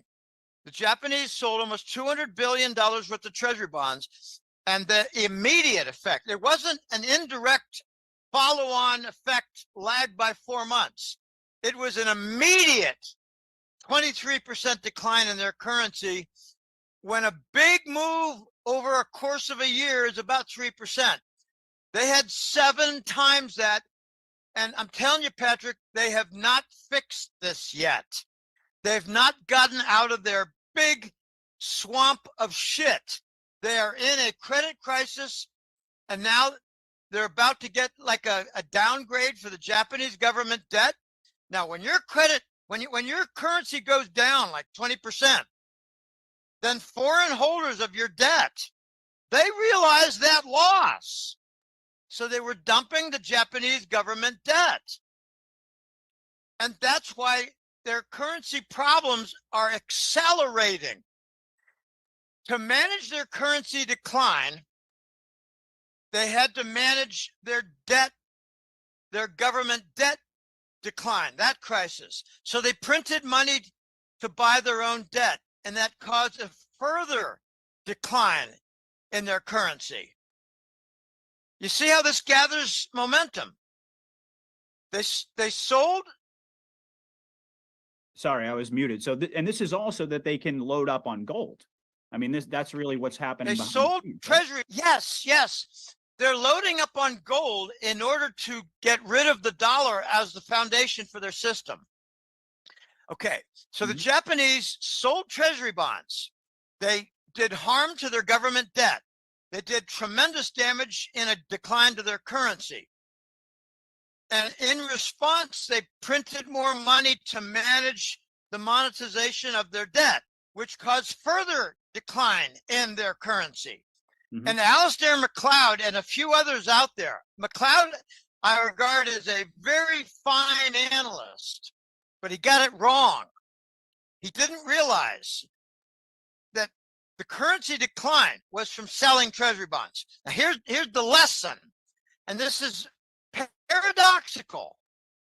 Every foreign major currency has the treasury bond as its foundation. Foundation, right? The euro has the dollar. I'm sorry, the euro has the treasury bond as the foundation.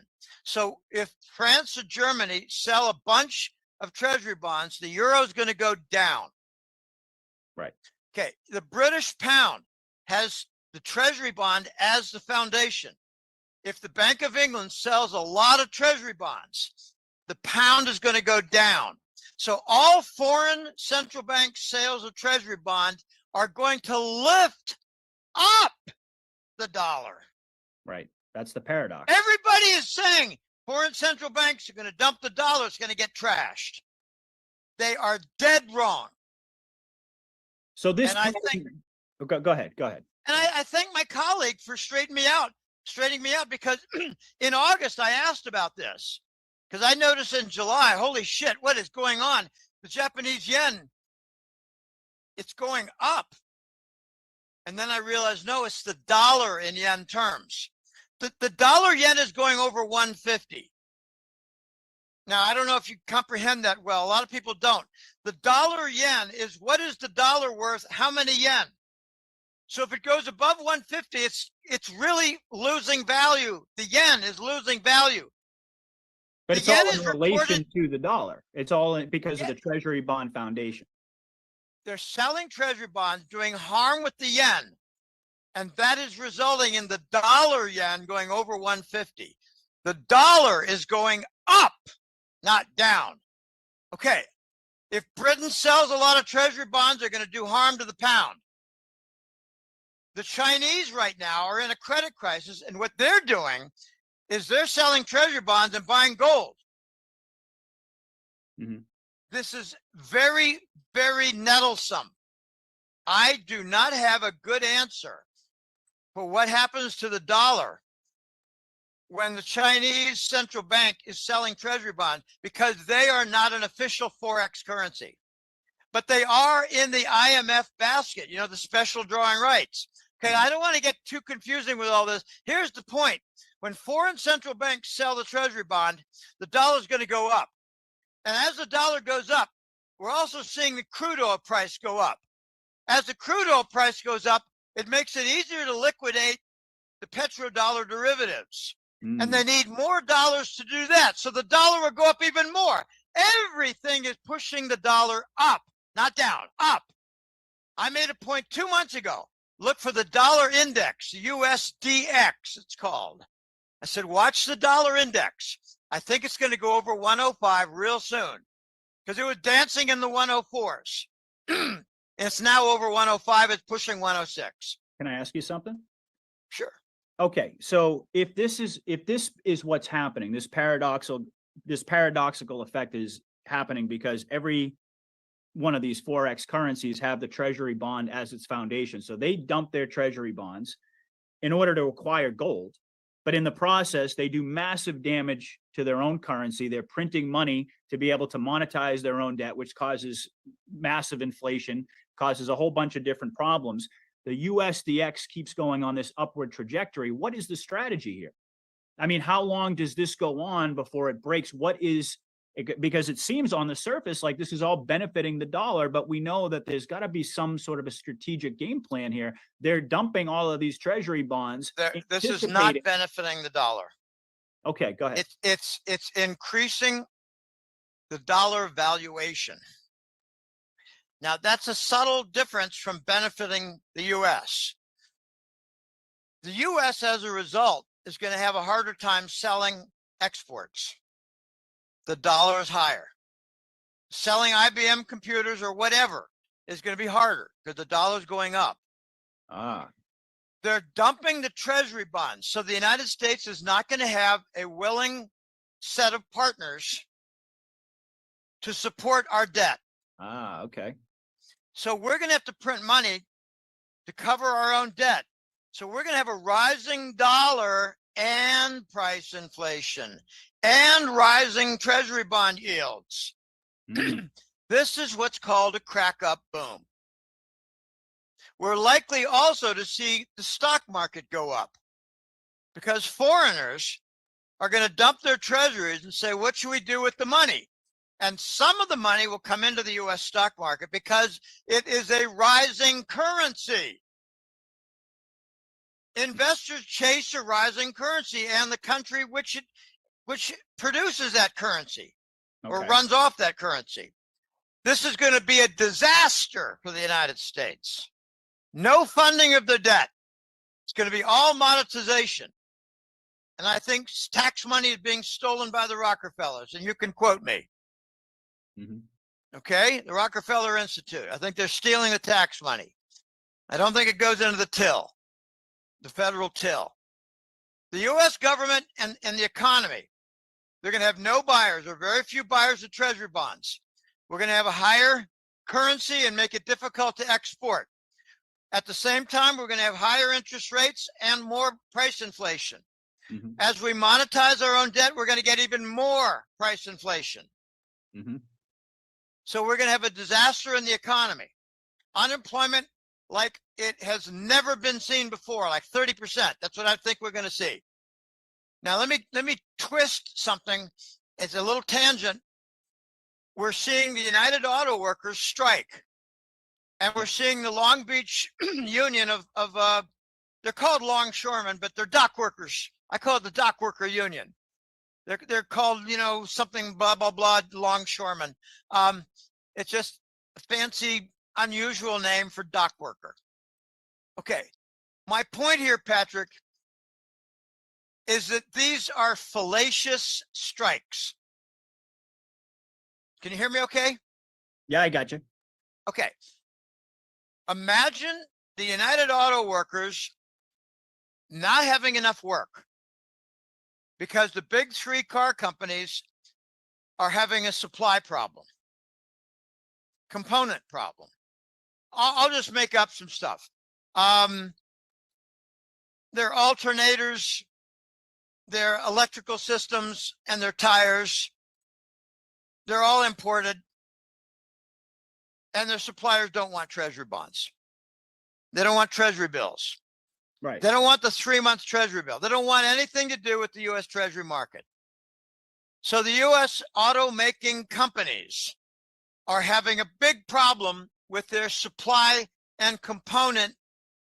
And the workers see this and they're saying, what the heck is going on? We don't have enough work.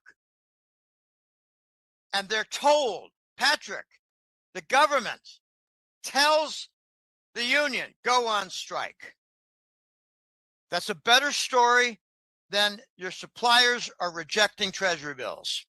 The same goes for the Long Beach port. They're rejecting treasury bills.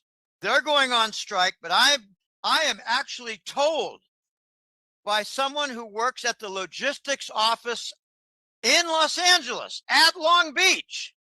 They were told to go on strike. Really? It's a better story. Or a cover story. The cover story is they're on strike. The real story is that all the Asian shippers are rejecting treasury bills, or most of them. Well, you know, This there's is just a recent article that I just saw that the trade deficit has expanded due to rising imports, right? And as you pointed out, shrinking exports. And that's obviously something that's not new. I mean, that's a pattern that's been going. Actually, we were talking about this the other day when we're having a private conversation, talking about how more or less how this has been many decades in the making. We kind of went back to the 90s. Remember that? And we were talking about how gradually, you know, with the introduction of NAFTA and the shipping of the manufacturing base of the United States, I mean, this is all set up strategically many, many years ago. And now it's like we're in the final phases of the hell that they created. Am I right? Yeah. And we don't know right now whether NAFTA is on, off, or has doubled. We don't know. We're not given really good information. I'm gonna make a speculation here. I'm allowed. Of course. There's some things that I'm not certain about, but I'm curious and I have a suspicion.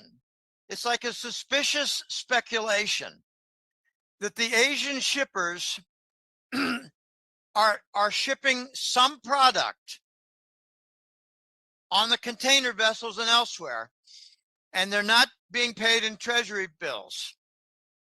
They're being paid in something else. In what? That's what I'm saying. They're being paid in something else. And I'm not certain what it is. I have a feeling it might be XRP.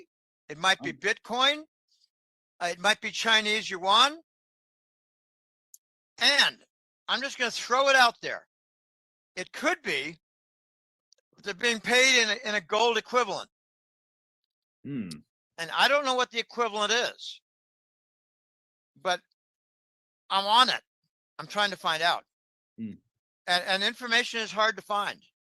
Can I ask you a question too? Because this is also something that I get a lot whenever I'm talking about monetizing the debt and printing money. a lot of people say, well, they haven't printed any new actual currency.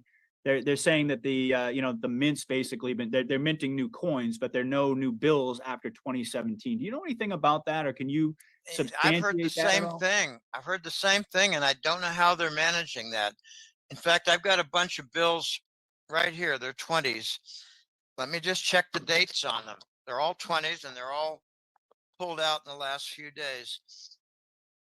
'Cause I talk about them 2017. printing money. That's what got us here. But in terms of, you know, what's been happening since 2017, that's a I know, but entirely just separate question. just listen to the dates here. All right. 2017, 17, 17, 13, 13, 17, 17, 17, 17. So nothing after 2017. That was 10 bills, okay? Okay. Uh, So did you hear 2017 a few times there? I certainly did. Yeah, I think I heard a 2013, and just about every other number was a 17. I think there was one or two 13s in there, and the rest were 17. Okay, that's not a random sample, but it certainly is a random clutch from my shoebox. It's actually on my desk. Those were withdrawals recently. And you know, I don't look to see that, but you brought it up, so I checked. Yeah. I got a different bundle here. Well, it raises And, a lot of questions, let me doesn't just it? check. 13, 17, 13, 13, 17, 17, 17, 17, 13, 13, 17. You get the idea. All Okay. 13s and 17s. I don't know why. I Weird. don't know why. I don't have an answer for that. I'm just reading numbers, and believe me, they're small numbers. They're small. So I have to squint, even though I've got these are like 1.25 magnifying glasses. They're not prescription. I don't have any astigmatism. I just have, you know, 71-year-old guy retinal cones, okay? And they deteriorate every year. They deteriorate every year. Isn't that great? They deteriorate every year. All right. I believe okay, so we're so going go to ahead. see a gigantic explosion of labor union strikes. And before, it was to prevent the fertilizer from getting out there. The Canadian rail strike, you remember that a year and a half ago? Oh yeah. Okay, now it's to cover up, it's a cover story for treasury bills being rejected and supply chains being interrupted. Okay, notice we also had the truckers, Yellow Truck Line went bankrupt, and a couple of other ones went bankrupt. Mhm. And you know, these are 10,000 truckers out. The distribution chain is out. What's the issue there? They can't make any money. Their diesel costs are up. Why are diesel costs up? Well, we've had 13 fires at diesel refinery plants. Okay? If you can't figure out the sabotage, I'm talking to the public now. Yeah. Then you've got a very low wattage between your ears. There was a massive one today. I believe it was in Texas. There was another fire. Do you hear about that one? No, I didn't. I didn't hear it. Not yet. I've been busy the last couple of hours, so I haven't read my many emails today. I read this morning, but This is an I don't remember. explosion. I'm sorry. Let me clarify that. This is What was the product? Diesel? It was an explosion at a chemical plant in Shepherd, Texas. And I mean, you look at the photos. I actually shared them on Telegram. I mean, it's just massive, massive plumes of smoke.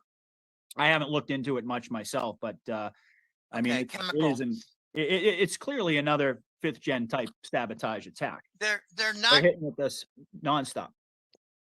Yeah, we don't know if it was a refinery for fuel or whether it was a chemical plant. You know, chemical plants produce a Same lot of chemical things. plant, If it's a chemical plant, then it might affect the price of vinyl.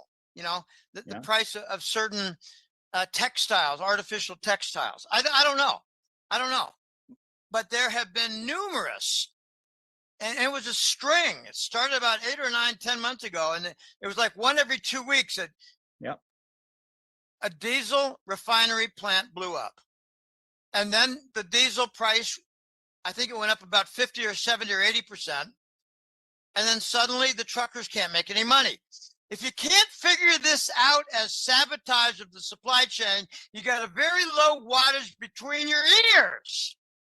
I absolutely agree. Not you, the listeners. Thank you. If Thank you think guys like me are conspiracy nuts, then the reality is that you're a moron.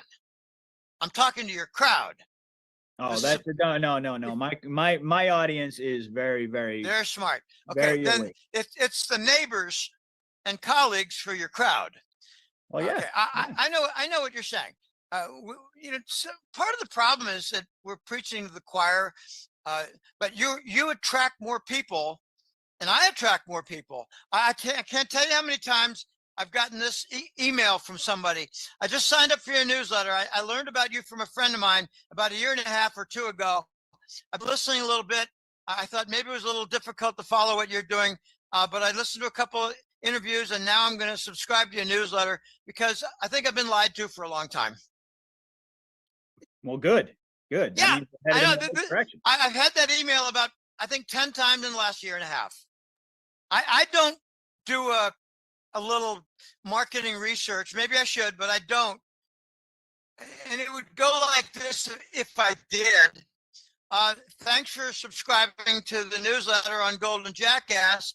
I'm curious, where did you hear about the newsletter? And what are your major motives for signing up? And in the list, it would be mainstream news is lying to me. Wall Street broker is lying to me. Some of my trusted friends who've been giving me financial advice are full of crap, stuff like that. And it's all the above.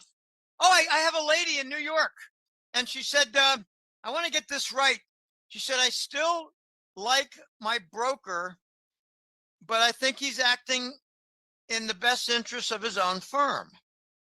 And he doesn't really recommend gold and silver. I said, no, they're paper merchants. The paper merchant, debt paper. Vladimir Putin made a comment, made this about half a year ago. He said, half of the U.S. economy, half the gross domestic product, it's just moving financial paper around. You're not producing anything. Look how many people make good money at Wall Street and don't produce anything. What are they doing? Well, they're buying and selling debt paper. It's not just treasuries, it's corporate bonds, it's mortgage bonds, it's junk bonds, it's municipal bonds, guaranteed income. We got, tax strategy. Here, I want you to talk to Joe over here. He'll get you all tuned in for tax implications. He doesn't produce anything. We're a nation where over half our people don't produce anything. And, I got to look at myself in the mirror. What do? I produce a newsletter. Okay, yeah, am I producing a widget? Am I making the economy stronger? Not really, but I'm leading people away from a disastrous pool where they'll lose a good portion of their life savings. So I am doing something constructive. And my sister says to me, I don't produce anything either, Jim. I'm involved with divorce and settlement and custody. But I bring about a lot of happy people, and I avoid a lot of serious problems and a lot of pain. And it's part of what we call distribution. She's part of the distribution system to make sure that in a divorce, the mother and the kids get their share. It's distributed properly. I'm in the business of saving life income, investing intelligently in life savings, and deciphering and debunking the bullshit we're told all the time. I tell people 90% of what the government says about the economy is a lie. Well, why would they do that? Because they're selling treasury bonds, you idiot. Are they going to say, we'd like to sell $10 billion of treasury bonds this month, but, we're very close to bankruptcy and we got an extra $1 trillion in debt every 5 months, but we want you to buy the $10 billion this month for treasury bonds. They'll say, how much are you in debt? They need ignorant investors for bonds. They need ignorance. And I'm not about ignorance. No. Okay, this is so messy. But okay, back to that point. Look for a number of other strikes to come. It'll be cover story because there's not enough work. If the workers can't make ends meet, can't pay the rent, can't pay, the explosion in health insurance costs, it's like triple what it was a few years ago. If they can't handle the school costs, can't handle the gasoline costs, oh my gosh, they're going to have to go on strike to get more money. This is part of the crack up boom. They'll go on strike as a solution. And you know, here's the silver lining in that. And they will be able to draw upon their union fund for a few months. Mm-hmm. That's positive while Yeah, they're that's a good- in negotiation. We're getting to the point now where the federal government is backing up certain corporations, if not unions, and we're going to hear more about that. They're not just backing up the military contractors. Oh my gosh, Ukraine war was basically a military weapon welfare fund. Mm-hmm. And COVID brought about the COVID stimulus for bankers, the big bank welfare fund. Mm-hmm. Well, are we going to get a big U.S. union welfare fund? Oh, that's where they're headed with that. I don't know. I don't know. But that would certainly bring them under more control by the feds. We're in a very ugly period, and I'm gonna share some positives with you. Please do. Now, you know me, I'm a numbers guy, and I don't like the question, well, is it or is it not? I said, well, I don't really know. I believe there's at least an 85% chance. That's how I phrase it. That's how I package it. 85% chance that the White Hats are in control now, and they are orchestrating the final ramp. I don't know if you noticed, but Fox News has been hostile to anybody pro-Biden for the last several days. I don't really Fox- watch Fox News, but okay, that's good. They're cutting off the guests and say, oh, that doesn't make any sense. Biden did this. But now you're saying Biden is about to do, no, but wait a minute. The reality is that we have this. The reality is that we've got a lot more price inflation. The reality is that we have more unemployment. 80 to 85% chance that Team Trump, the White Hats, the White Alliance is in a lot more control than they are willing to share with you, the people. I agree with that. Yeah. Because we are unwashed, swarthy plebeians. Now, I don't know if you understand my terminology, but Oh, I do. Yeah. a plebeian is a lower class citizen. Right. Yeah. We're the Okay. unwashed masses, is what you're saying. Unwashed, but swarthy. That means hairy. We're dirty, Wait a hairy, minute. and Are lower you saying class. you're saying that the White Hats aren't telling us this because we're the unwashed or not for tactical reasons? Is that what you're saying? It's both. We're just little people and we get in the way. They don't want us rioting out of ignorance, not knowing what's going on. So they'd rather expose what fascism is. How do you like the Biden fascism? Are you enjoying it? How do you like the unemployment and the price inflation since Trump left? Are you enjoying it? How do you like the military packages for Ukraine? Are you enjoying all that? How do you like the debt? It's gone out of sight. It's gone exponential. Are you enjoying all that? If you don't, then withdraw your support from all your Biden team players. And that's what I think they're doing. I heard back in July and August that certain military Biden approval ratings were below 10%. Well, that doesn't surprise me. Well, it's not on CNN. It's not on New York Times. That but also we're doesn't surprise me. We're beginning to see the turn of some of the major network news. I agree. I am told, I didn't hear that, okay, Fox News is now hostile to Biden, pro-Biden guests. I don't leave that alone. I say, have you heard anything about the 4 billionaire partners of Trump who put a bid for a hostile takeover of Fox News from Rupert Murdoch's News Corp? And they say, I don't know, I'll look into it. I don't leave things alone. I don't say, oh, that's good. What's for lunch? I say, oh, that's interesting. What about this? What about that? Can you imagine what a pain in the ass I was in high school? Well, it's interesting too, because I mean, I know you don't particularly follow the Q posts, but it's more lately, but go ahead. Okay. Well, Q post 2337 was the one that basically said Israeli intelligence stand down. And it was like a 5-year delta almost exactly to when this quote unquote attack took place. But it also said media, it's something about taking down the mainstream media. I'm gonna while you're in response, I'm gonna find that post. I heard that there were 2 things that were linked. Israel will be the last war, and we're going to take down the MSM media. Exactly. Same breath.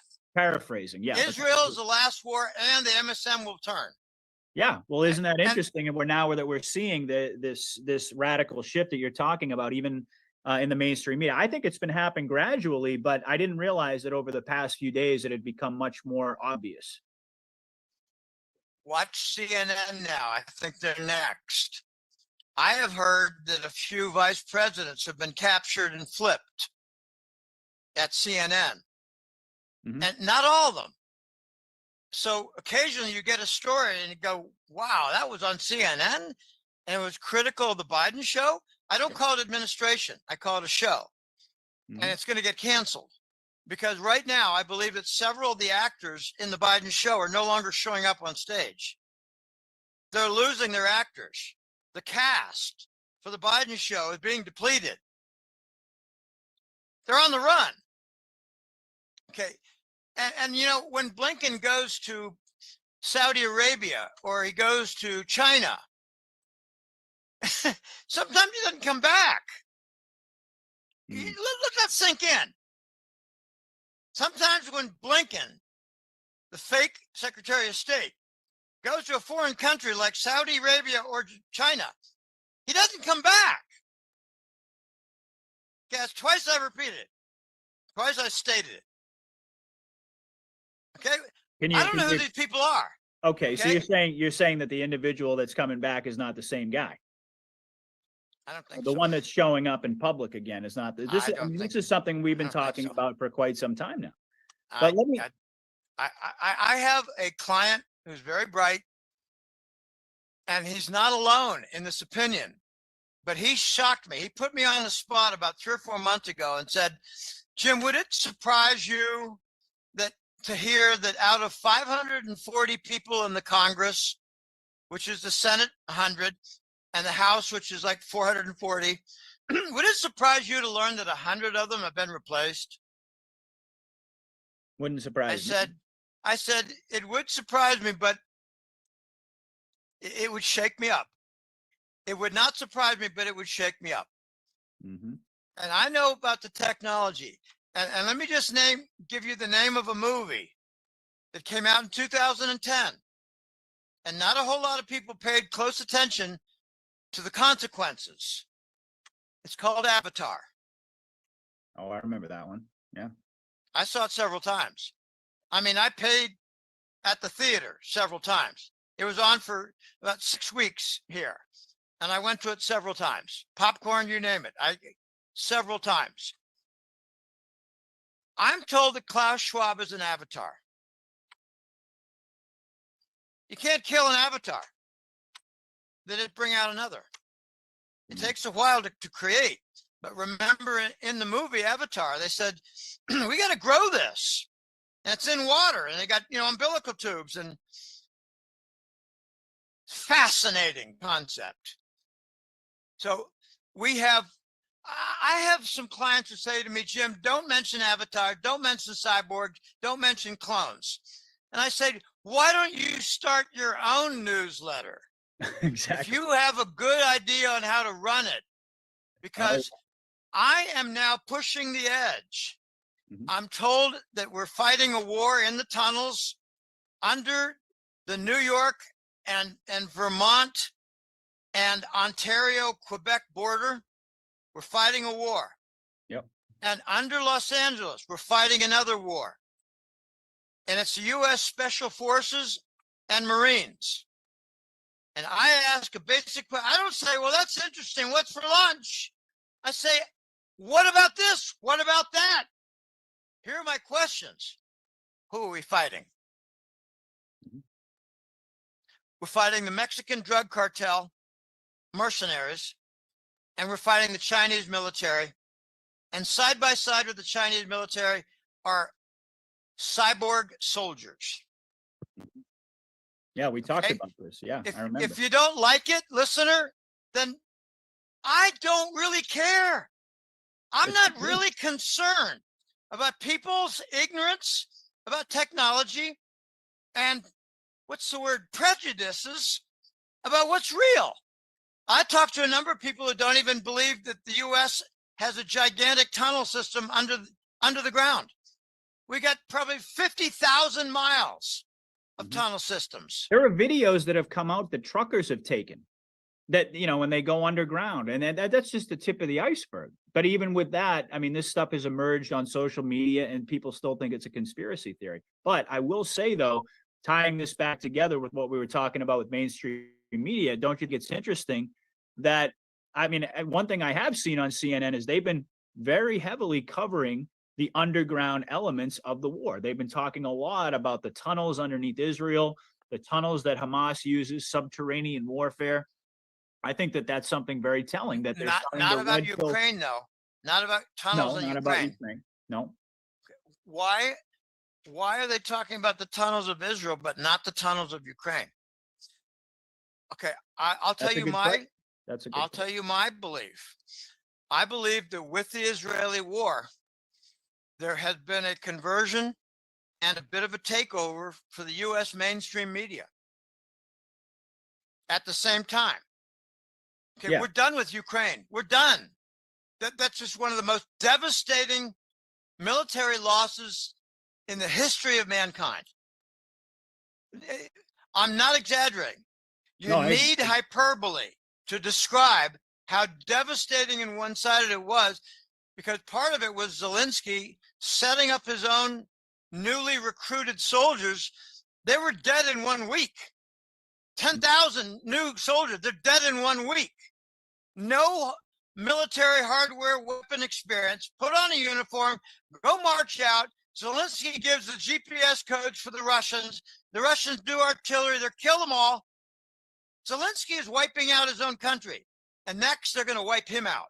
But there's a shift. When Israel announced their battles and their conflicts, I immediately thought, oh my gosh, easy military funding for the cabal. And there it came. Like a week later, Biden announced a bill of combined Ukraine and Israel funding. And if you vote against it, you vote against Israel and you're anti-Semite. Oh, I tell you, take all that, shove it up your ass. I don't care about this third rail anymore. I have been waiting for a long time for the third rail to be neutralized. And when I heard that a retired IDF, Israeli Defense Force soldier, said there was no way we were caught unaware. No way. And then I heard other stories inside Israel. We were ordered to abandon our posts. Mm-hmm. And we objected and we were told it's an order, leave. And then I heard just numerous stories straight out of Netanyahu's mouth. We created Hamas to try to divide the resistance in Palestine. Okay, I've been waiting for the criticism of Israel and the Jewish state. And I grew up with Jewish folks. I loved them. We were buddies. I tried to hit on one of their sisters, and it was all kind of crazy. I was young. But she had nice hooters. I'm sorry. Did I say that? Yeah, I said that. You said it. Too late. You said it. Well, you know, you also talked too about Iran, and I want Persia. Persia being a wild card in this whole situation. I want you to speak. Oh on boy. that. because that's kind of a strange situation there, because on the one hand, we've got the Houthi rebels in Yemen that have declared war on Israel that are funded by Iran. But on the other hand, it seems like Hezbollah is showing Hezbollah is some the name of the restraint. game. They're showing some Hezbollah is the restraint. name of the game. All right, Yeah. go ahead. I've been reading the last few days articles and bits and pieces because I got hundreds of things to read every day. I cannot read it all. I cannot do it. I've been hearing that the Israeli military is experiencing a lot of setbacks. They underestimated their enemy. Let's just say they're very effective in shelling civilian residential centers. They're very effective. But let's say they're not very effective when there's a resistance, like with Hezbollah or armed Hamas. I am of the very strong and firm opinion, Patrick, that Hezbollah did not fund Hamas for the weapons. They got them free from Ukraine and free from Afghanistan. Are you aware that there are $80 billion worth of weapons in Afghanistan that we left behind? Yeah, and they just moved it around the region to make sure that chaos continues. Don't need to buy. No Yeah. need to fund. No Hezbollah, funding. I don't think Hezbollah funded jack. I don't think they funded anything. Yeah. They And it's so ugly. I think Hamas got Israeli weapons from Ukraine. Mm-hmm. Yeah, and didn't Israel send their own weapons to Ukraine? Because they made Yes, that's what I'm saying. Yeah, I so left they- that out. okay, gotcha. That was a given. Israel sent weapons to aid Ukraine, and Hamas got Ukrainian weapons. We know that Hamas got Ukrainian weapons. We don't know how they paid for them or whether any money changed hands. I reason they got Israeli weapons. Did Israel give the weapons to Ukraine so they could come back and produce false flag events? Okay, here's another Lulu for you. We got an aircraft carrier with a skeleton crew on it off the Israeli coast. Really? We've got destroyers with skeleton crews. I mean, like not even 5% the normal crew. Are we inviting Hezbollah to sink them? That's an interesting angle. Cause for war. When we They're rushed in a dangling lot out the of bait. yeah, when we rushed in a lot of naval hardware toward Palestine, Israel, off the coast, was it just so they'd be sitting ducks? Okay, there's a nickname they have for aircraft carriers: floating bathtubs. They need 3 or 4 destroyers as escorts. These destroyers are also easy targets. Okay, there was something that happened in 1997. I wasn't planning on talking about this, but it comes up as relevant. There's something called the Paris Air Show. And it's almost every year. I don't know exactly whether it's every year, every 2 years, every 3. I don't know. I don't care. But in the early 90s, they had the Paris Air Show, and we showed off our Tomahawk cruise missile. And the big game is there's a derelict old ship that we put out in the ocean, and a big black cross on its side, and that's the target. And then you get target practice from a cruise missile that's 200 miles away.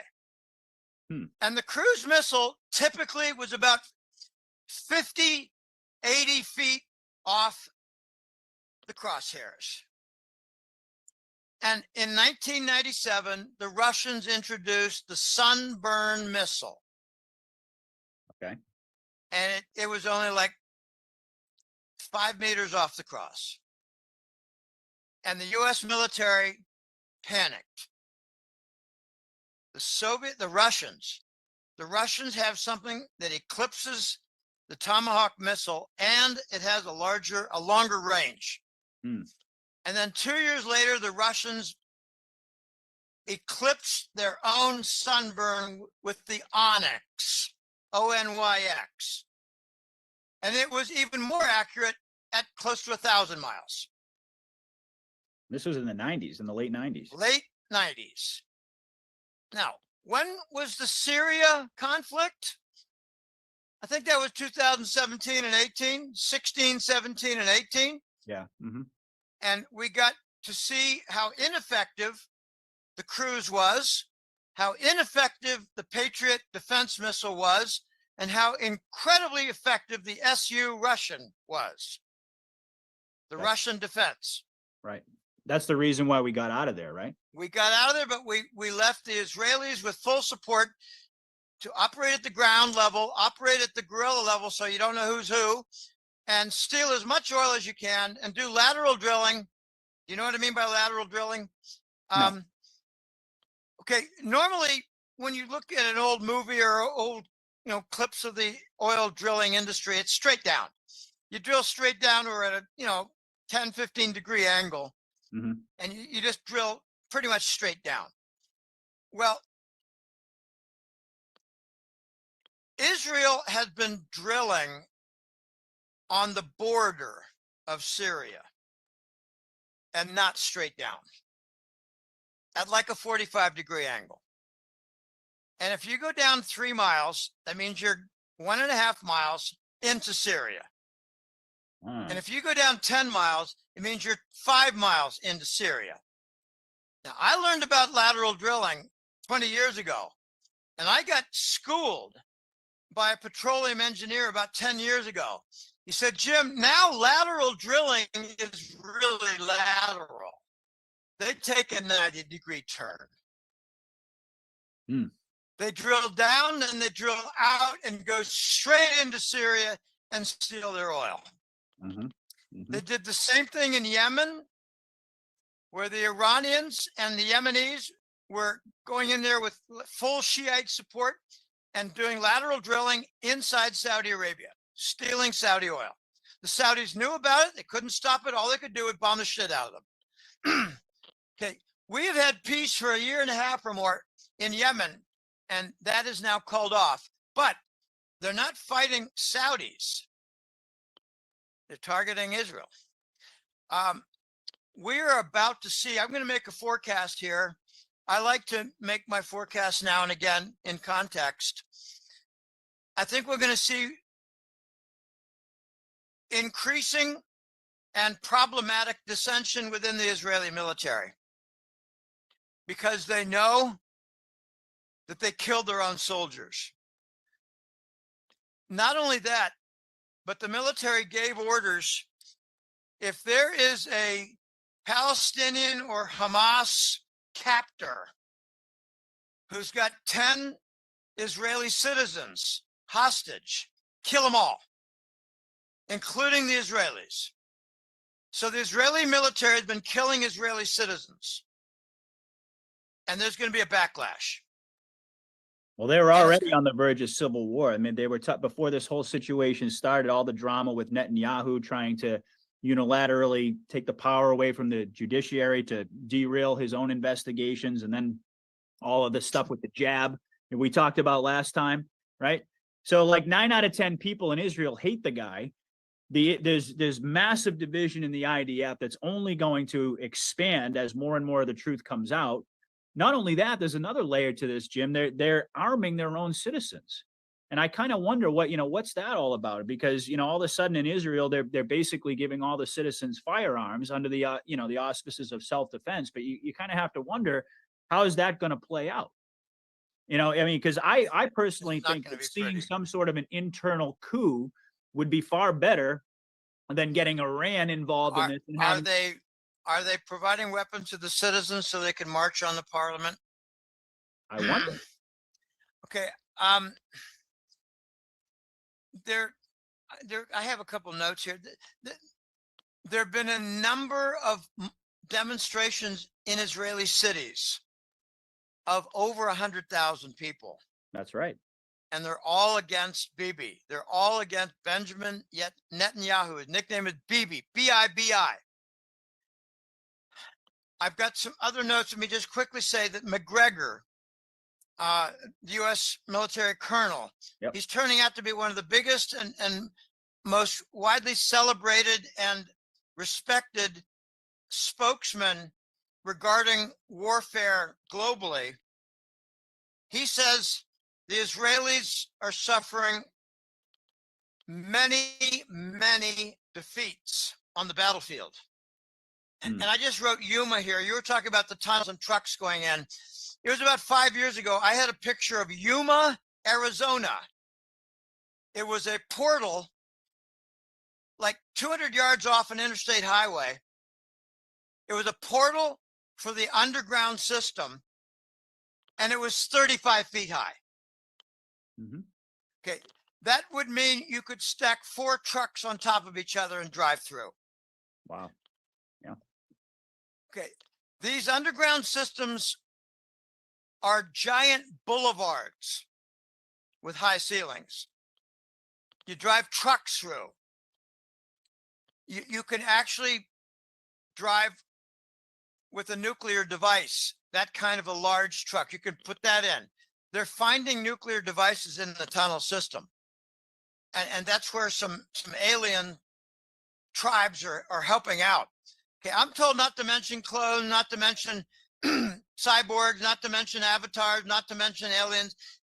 Start your own newsletter, because I've got You're one in the that's right working place, well. Jim. You're in the right show to talk about non-terrestrials. I talk about this all the time. My audience is very well up to speed on that. So, you know, Okay. no holds barred here. We're not. No, there's no judgment. You know, we're not that type of audience. I can assure you. Here's what's coming, I believe, in Israel. It's going to be revelations of what's in the underground systems. I believe they're going to be biolabs. I think they're going to find biolabs. I think they're going to find child trafficking and prison centers. I think they're going to find adrenochrome harvesting centers. I think they're going to find a lot of little Arab kids. Okay. And then the accusations might come that who are the masters in Israel of Arab children in the tunnels? Who are the masters? And you know the answer.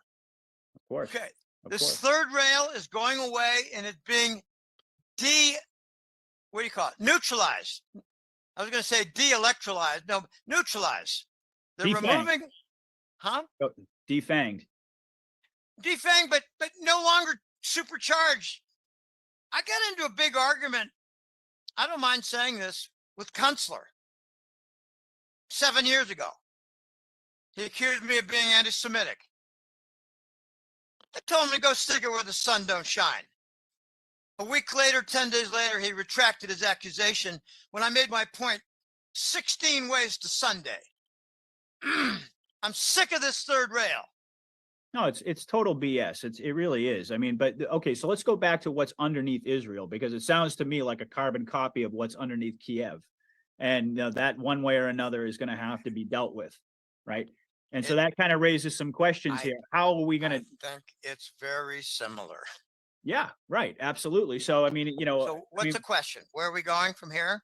well, you were talking about what was going on, you know, underneath Israel, the biolabs, the adrenochrome harvesting, and all of these things, and ultimately that this is going to be the byproduct of this war, that all of this is going to come out.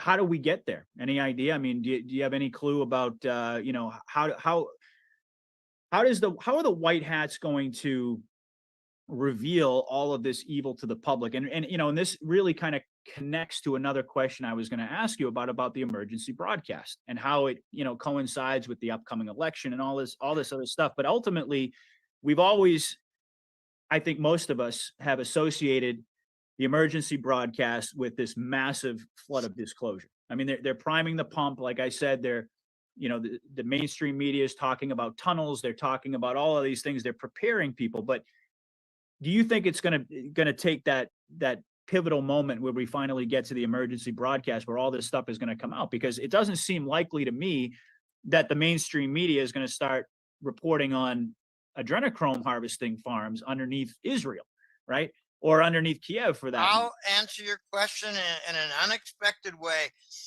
I think the mainstream news networks are going to be taken over one by one.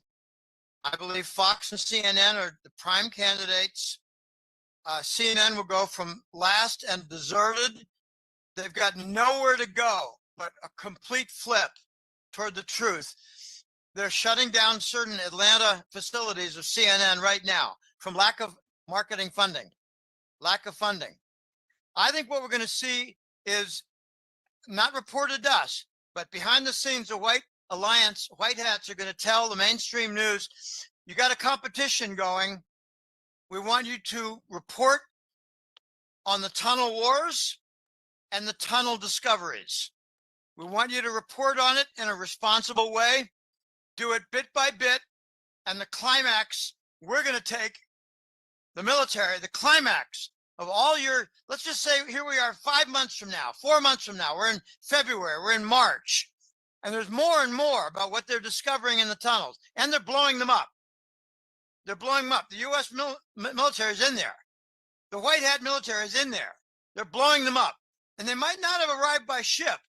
They might have arrived in a tunnel system through Egypt. We don't know.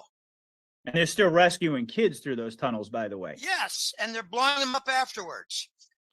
I believe in 5 months or 4 months, we're going to have a lot more stories. Can be a lot more indications about some really nefarious crimes against humanity. And the mainstream news is going to be told, all right, hey, look, MSNBC, CBS, NBC, ABC, have at it. Go for it. You're in competition to report the damn news. And the climax will be the military emergency broadcast. Because they refuse. After the mainstream news had broken the ice on dozens of stories. Really? So you think the mainstream media is going to be kind of the tip of the spear, and then we're going to get the EBS? Because I've always imagined that the mainstream media would be taken down. The MSM is going to be the tip of the spear. Hey, look, you're the one who said the mainstream news is mentioning tunnel conflicts and child rescues in tunnel systems. You mentioned it. They've already got the tip of the spear working. It's going to expand. And those agencies, those networks that are reporting are going to have growing viewership. The viewing audience is going to grow. And MSNBC and the three majors, and they're going to be watching this and say, we got to turn. We got to turn to the truth. There's no future with Biden. And they're starting to turn on Biden. Okay. The White Alliance wants the people and the networks and the social networks to turn on Biden. And they will. They will. I guarantee it. They will. They already are. And you really think they're going to go that far where they're going to start talking about these satanic evils that are going on underneath? I don't know. That's the extreme. That's where I'm not really sure. I'm just talking about rescuing kids, child trafficking networks, buses in the underground network, buses, torture centers. We may hear 3 months from now that they have rescued like 800 quarts of adrenochrome, 800 liters of adrenochrome. They don't even mention that word on the mainstream news. I know. That'll be like the climax. They're mentioning rescuing kids who are in captivity. What's next? Torture. What's next? Bloodletting. What's next? Ritual killings. Okay. Wow. Let them handle it. Let's just sit back and watch because it is going to happen. Wow. These major networks, Patrick, they're going to go out of business if they don't turn to the truth. Well, I've always imagined that they were going to just, they were just going to go right down to because they're just as complicit in all of this evil. I mean, they've been covering up all of this evil, all of this sedition. Time. Exactly. So they're guilty of sedition. They're up to it. They're up to their necks. They're up to their eyeballs. And I always imagined that they were just going to go down fighting with the rest of these, No, they're going to be given. They're too valuable. They're not going to go down. They're going to go down in ratings. They're going to go down in revenue. And then they're going to get bought out because they're going to be worth 10 cents on the dollar. Well, Malone, isn't that his name? John Malone? Isn't that the guy, the Trump supporter who bought out CNN? He owns Discovery Plus, which is the parent company. I think his name's Malone. I know Discovery would, but I don't know the name. Yeah. I'm swamped. I'm swamped with information. Some areas I don't dig as well in. Well, I look. I heard from a military source that some of the major networks have been given a $7.5 conversion plan. You follow the conversion in steps. You report more truthfully. And the seventh step is that you're reporting all truth, exposing fascism, exposing fraud, exposing bribery, exposing treason. Wow. And you do this 7-point plan to avoid having your company forced into divestiture.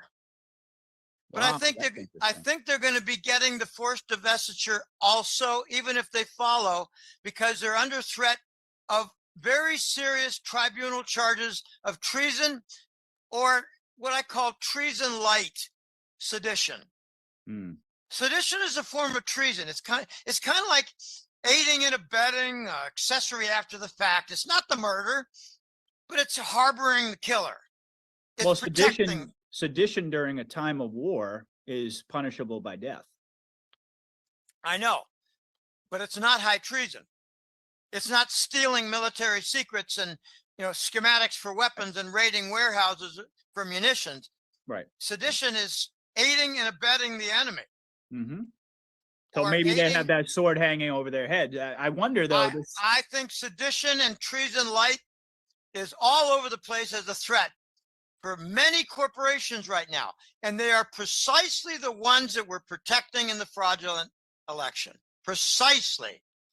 A 7-point conversion factor. Okay, that's the first I've heard of that. That's really interesting. I kind of wonder what point we're at right now. Where maybe we're at like a 3 I think or about 4? 3 or 4. 3 or 4. Okay.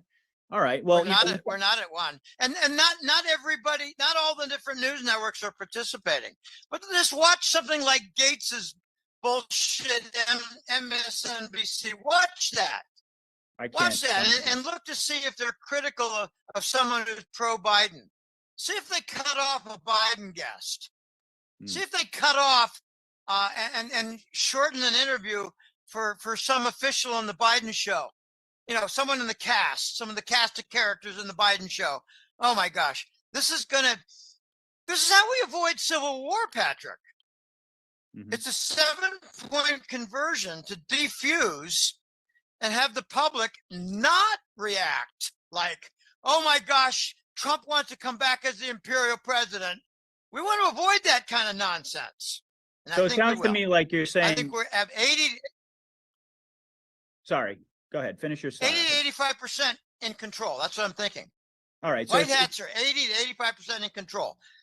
I have been told that certain newsletter writers have been given guidance.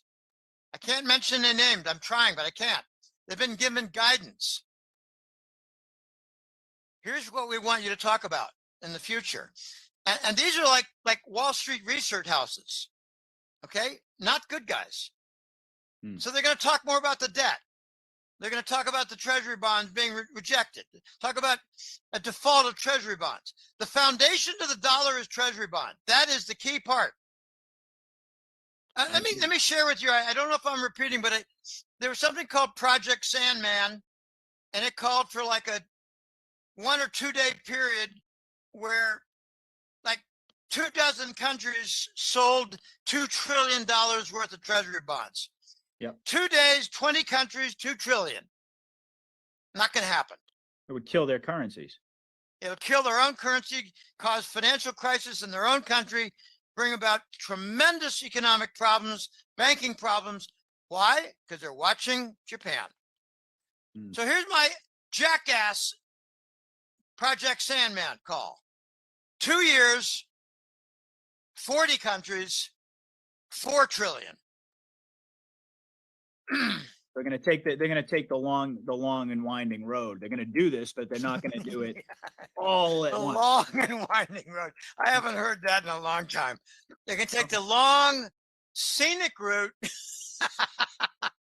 and it's going to be ugly. Well, it sure It's has. going to be a constant U.S. Treasury crisis, a constant U.S. big bank crisis. It's going to be a growing threat of derivative trillion-dollar accidents. And I'm told right now, and I got a graph of something very unusual. Number of complaints for access to funds with Bank of America. It's turning vertical. And of course, they I- had that big direct deposit debacle too. We talked about. Was it? Yeah, that's something we need more information about. I got some hints on that, but I'm not confident enough to say what's happening with that. I've been saying for 4 months, 6 months, 8 months, Bank of America is going to be the first one to die. The Bush Narco Bank. The Bush Narco Bank. And remember, the other one is Deutsche Bank. Mm-hmm. That's the other European That's Bush the European Narco drug bank. Yeah, and there's a big battle going on. I don't want to open up a whole new can, but the big battle going on between American banks and the European banks. We're not taking euro dollars as deposits in the United States. Yeah, We're the shark- trying, this is incredible, Patrick. We're trying to bring about the inevitable banking crisis. We want it to be in Europe, not the United States. Now, Right. remember, Credit Suisse failed in Switzerland. Mhm. Okay. Yep. That was a forecast of mine following the news that Russia demolished the money laundering centers of Ukraine. I said, we're going to see a major Swiss bank go down, probably Credit Suisse, and it went down in 2 months. Yeah, you nailed that. one. I nailed that. You did. And no other analysts linked the money laundering to the failure. They instead linked it to the United Arab Emirates pulling a $10 billion investment offer for Credit Suisse bond. Well, yeah, it's simultaneous. It's kind of like, well, the bank is broken. Your foundation is all cracked. And then someone just tossed in a big rock from UAE. Well, the cause is not the rock. The foundation is broken. Okay, this is going to get very exciting, very interesting. And I think we're going to get a military standoff in the Middle East because they're going to realize that the Arabs in the last 20 years have gotten a lot stronger. They've gotten Russian missiles to fortify their background. And the Iranians have top-notch drones. There's going to be a standoff, and I don't think we're going to get the bigger war. I got into an argument with a client just today. He said, Jim, it's a fact. We're going to have a nuclear event in the Middle East. I said, no, that's your opinion. He said, no, it's a fact. Okay, well, we'll talk about it later. If it doesn't happen, then your fact was not a fact. It was an opinion. I think we're going to get a standoff because it's not like the U.S. and its allies are up against a third world nation. That's right. Like we usually are. That's right. Not anymore. No, the Russians and Chinese are fortifying. Does Iran take its marching orders from China, do you think? I mean, because we talk about the TPX triumvirate, right? And that's ultimately what is going to prevent this conflagration into world war. But with Iran being such a key part, and they're, you can see very clearly that they're, like you said, they're dangling the bait, they're putting the aircraft carriers there, they're setting up all of this, for like a Gulf of Tonkin type of situation to draw us into the war. Is Iran going to take the bait? And if they're, because it seems to me like they're holding back, they're resisting. And I think the last time we spoke, you said your gut feeling is that they're somewhat allied with China behind the scenes, and that they're read in on this, right? So they're not going to take the bait in the same way Russia resisted taking the bait when they took drone strikes on their own territory. They didn't expand the war. But you said it. I mean, Iran really is the linchpin. If they get directly involved, this thing could go in a completely different direction than what we're hoping. I think on a limited basis, Iran is already involved with Hezbollah, with supplying Hezbollah with men and weapons. They're already in there.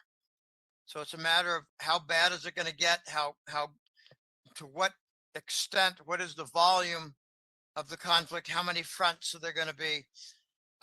Russia resisted the bait, and I think Iran is going to stick with just infantry battle and howitzer battle and rocket propelled grenade battle.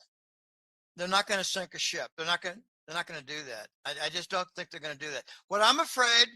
You're thinking Iranian ground troops in Israel? Is that what you're saying? Well, I think Hezbollah is Okay, so Palestine. Hezbollah. Okay, gotcha. All right. Yeah. Here's my concern. The Israeli military has already shown themselves and been exposed by their own people as having done a false flag. And it was it 25 years ago that the Israelis either sunk or damaged the USS Liberty. Okay, we've got precedents. My concern is the Israelis are going to sink a U.S. aircraft carrier. And they're going to blame Iran, of course, right? Blame Iran. Yeah. Okay, so if Iran, are there white hats in Iran? Because my understanding is just like so many other militaries, it's divided. Like we talked about the IDF being divided. That I would imagine that there are a lot of very sensible people in the Iranian military, and I'm not an expert in that. I don't have much information on that. It's very hard to get that. Iran is not an open border for information. I 10, 12 years ago, I got some information out of there. Not 10, but 2013, 14, 15, the Israelis cutting the communication lines, and a certain island, I think the name was Go or Gob or Got or something, I can't think, a 3-letter name for an island. It was going to be a big communication center under Iranian control, and it got abandoned. They got their communications lines cut. They got, submarine, what do you call it? A submersible with lights and cutting devices, and they cut comm lines. Okay. The US and Israel, they're the dirty players. I'm sorry. I think our nation's been taken over in the United States back in 1988, Papa Bush, maybe even earlier. Here's a trivia question. How long was it before Ronald Reagan was inaugurated before Papa Bush had him shot? How long? it was shot at, I think he was shot in 81. Am I remembering that right? The year? The inauguration for Reagan was January 17, 1981. How long, how many weeks, how many months before Reagan was shot? And it's pretty well known in intelligence circles that it was Papa Bush who did it. I don't remember when in 1981 that occurred. The end of March. So it was only about a month or two after. 2 months. 2 months. 2.5 months. Mm-hmm. Okay. So when did the narco presidencies begin? Officially in 88. But Papa Bush was in charge of way too much during the Reagan administration. Remember, that's why we had the Star Wars, and we never admitted to having a successful laser weapon developed. Mm-hmm. We developed lots of them. You don't want to admit it when they're planning on using it against the U.S. population. That's right. And that's what we're seeing. And you know, it might be a good idea to boycott Coca-Cola and Mountain Dew, because Mountain Dew is now boasting about the Maui blast, about the Baja something or other. That stuff is absolute poison anyways. I wouldn't go near it with a 10-foot pole, but I agree with you. I mean, all right. So I haven't had become gaseosis. I haven't had carbonated soda. No soda, no fast food. Those are my 2 rules. I haven't had carbonated soda in 30 years. I haven't. And that's why I have such a beautiful complexion. That's why you've aged so well. You're so I got pretty good skin. I don't have heavy wrinkles, and I'm okay. I don't use, women's beauty cream when I go to bed. I just drink a lot of fluids. I get good exercise. I don't smoke. I don't drink. I don't have carbonated soda. I have some little vices in food, comfort foods. I used to eat a lot of ice cream. But we all do. Well, since we're going. Well, okay. We got to wrap this up, Patrick. Sure, yeah. I'm running out of voice. I'm running out of energy. All right. One more question. We talked about the election when we were having our private conversation the other day, and the November election. And I said that, mirroring, I think, what a lot of folks out there are believing, that we're not going to actually have an election in November. Well, that's what a lot of people believe right now. And we don't need to get into a whole discussion about why they believe it. I think it's pretty obvious, given everything that we've been discussing tonight, that the situation's coming to a head. However, it seemed like you may have had a slightly different perspective on that. And I'm wondering if you could share that with the audience. Well, okay, different from what? That we're not going to have an election? Well, I think maybe I didn't quite frame it the right way, that we're going to have we're going to have the emergency alert prior to the election. And either, I mean, I guess there's one or two ways of looking at it. If we have the EAS, and that creates a scenario where it's not going to be possible for us to have an election in November, depending upon when it happens. I can imagine a scenario like Trump's trial that's being live streamed in March, and they could, set off a whole series of false flags. And then that could be the military coming in, and then by November, we're ready to actually have an election, and Trump gets elected and so forth. But I think these kangaroo courts are going to result in the judges being arrested. okay, well, I guess let me just put it to you very simply then. I mean, does the EAS have to happen before the election? I don't know. I told you that I thought that we're going to have lots of different spearheads within the network news, and it will lead to a climax of the emergency broadcast. But I don't have timing down. It would make a lot of sense, and it would be very useful before the election.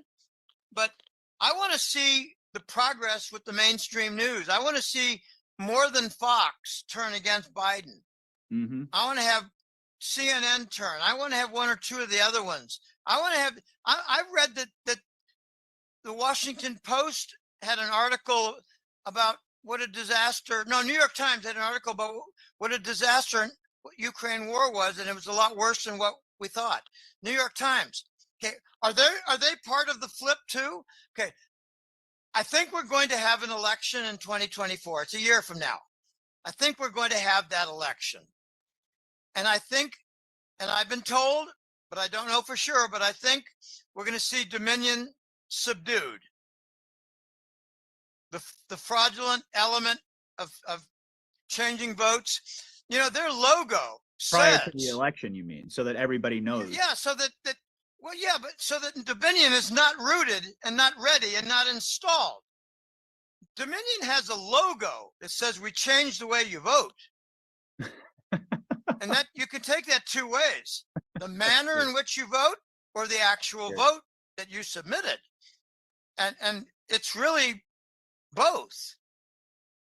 And if you look at the logo, it tells a lot. It's on the upper part, it's red. On the lower part is blue. We changed the way you vote from red to blue. Mm-hmm. Yeah, they always tell you.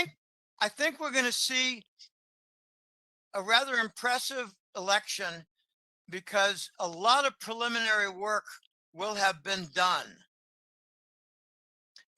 I got something very unusual about 6 months ago. It was from an aerospace engineer, and he did a handwritten note so that it could not be traced.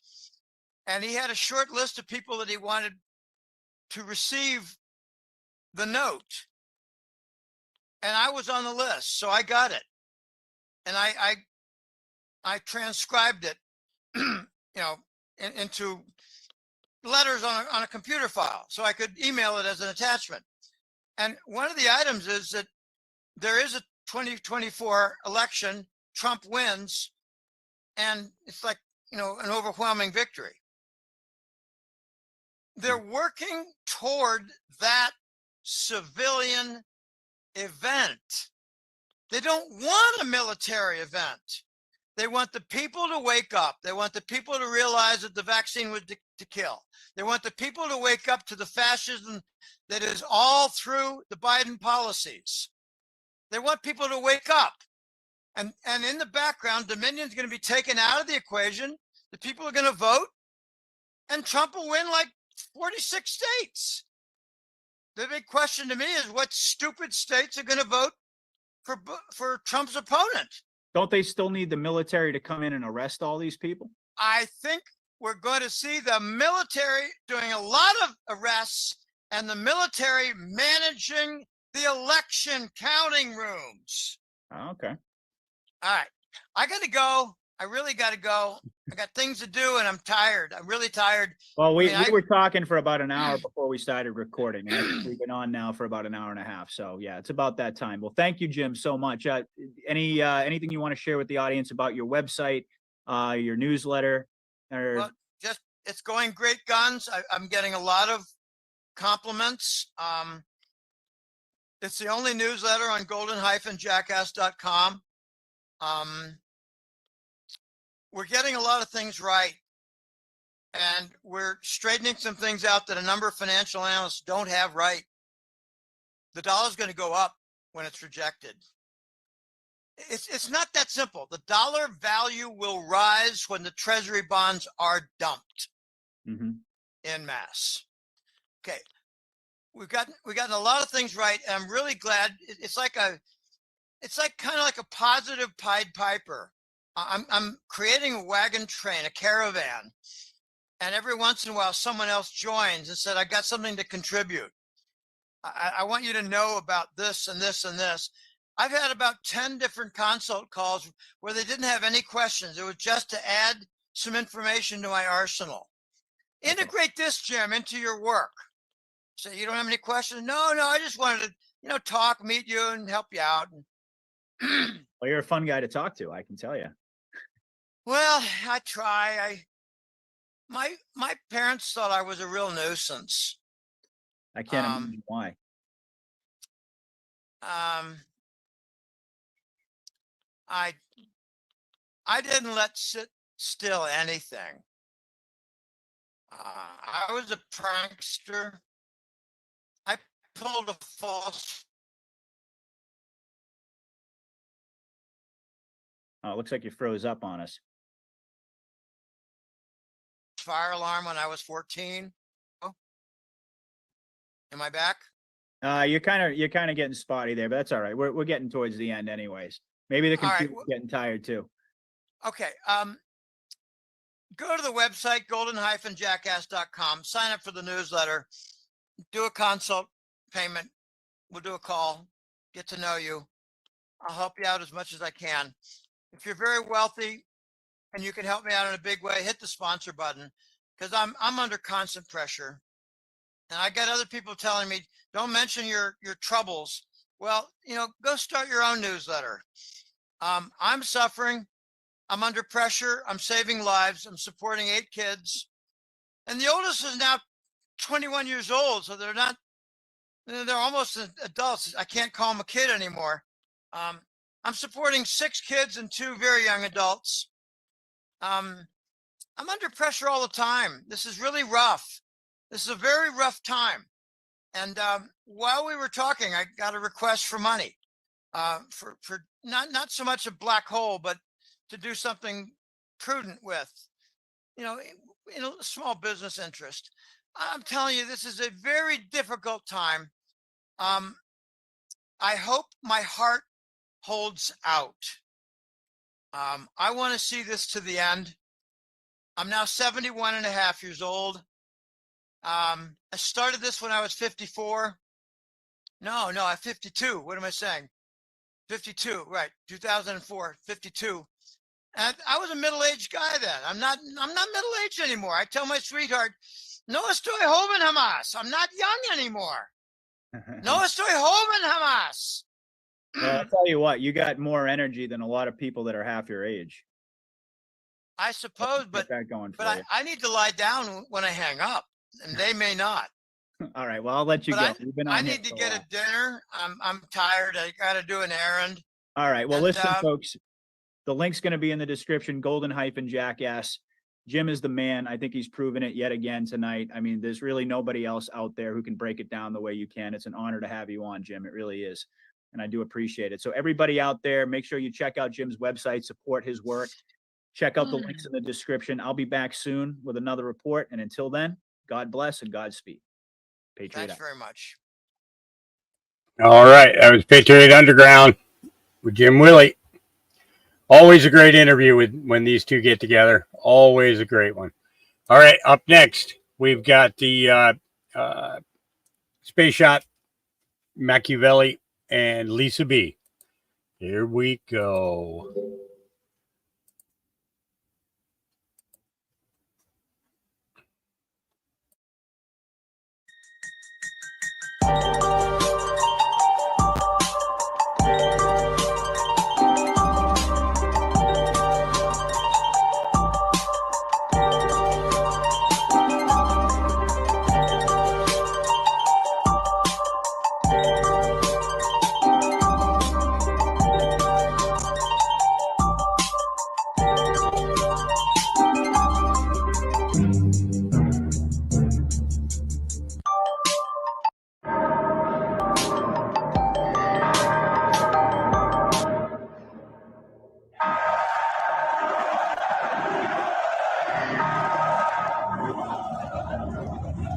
Run, boy, run. This world is not meant for you. Run, boy, run. They're trying to catch you. Run, boy, run. Running is a victory. Run, boy, run. Beauty lies behind the hills.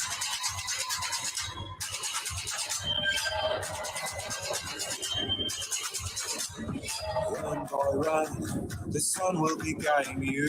Run, boy, run. They're dying to stop you. Run, boy, run. This race is a prophecy. Run, boy, run. Break out from society.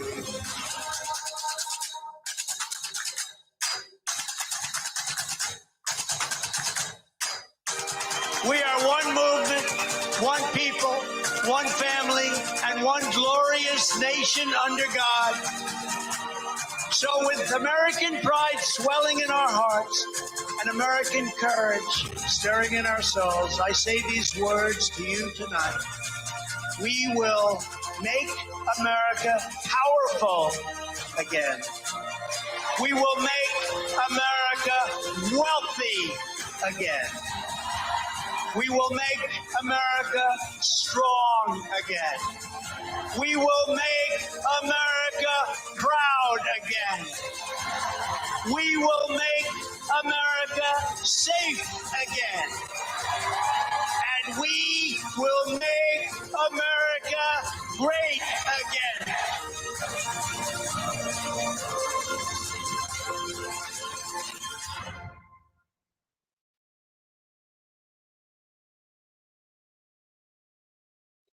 How is it going out there, my fellow world patriots? It is indeed Wednesday, November 8th, 2023, and thank you guys for joining us for episode 92 of Hold the Line. And of course, we have Mac and Lisa, Miss Lisa from across the pond. And as Mac always insists, we do ladies first. How is it going today, Miss Lisa? It's going well. It's going well. Very busy day. Very busy out there in the world as well. So yeah, enjoying it. Very comfy. And Mr. Mac, sir, how you doing? I know you just got off work like myself too. I know Lisa's a little later. She's almost midnight there, so we appreciate you staying up, Lisa. But how's it going there, Mac? It's going pretty well.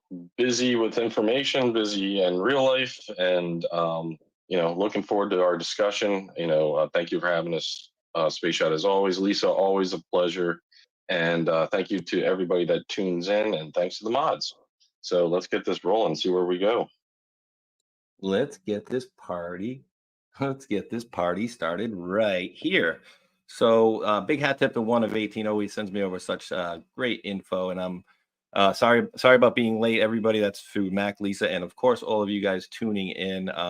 Couldn't really help the box truck. Some box truck broke down in the middle of 95, so really couldn't help that one, but came in here on the skin of my teeth. But what do we got? James Biden subpoena. Let's hear about those loan repayments.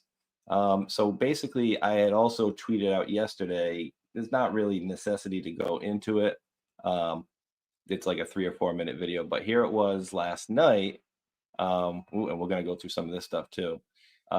We had Josh Hawley talking about one thing, but we had Comer on, Laura Ingraham, talking about how they're going to subpoena all the siblings and family members. And Well, guys, it's just a loan repayment. Lisa, I'm wondering how in the long run they're going to figure out the rest of the payments, right? Because if it's a loan repayment, is everybody borrowing money from Pop, who's getting 10% from the big guy there? Like, so, all right, I borrowed some money off my brother. I'm repaying it. One $200,000, the other one for $49,000. Okay. But what about the other 9 family members that are apparently involved with this? Are you starting to enjoy this part of it, Lisa? Yes, I am. I just feel that,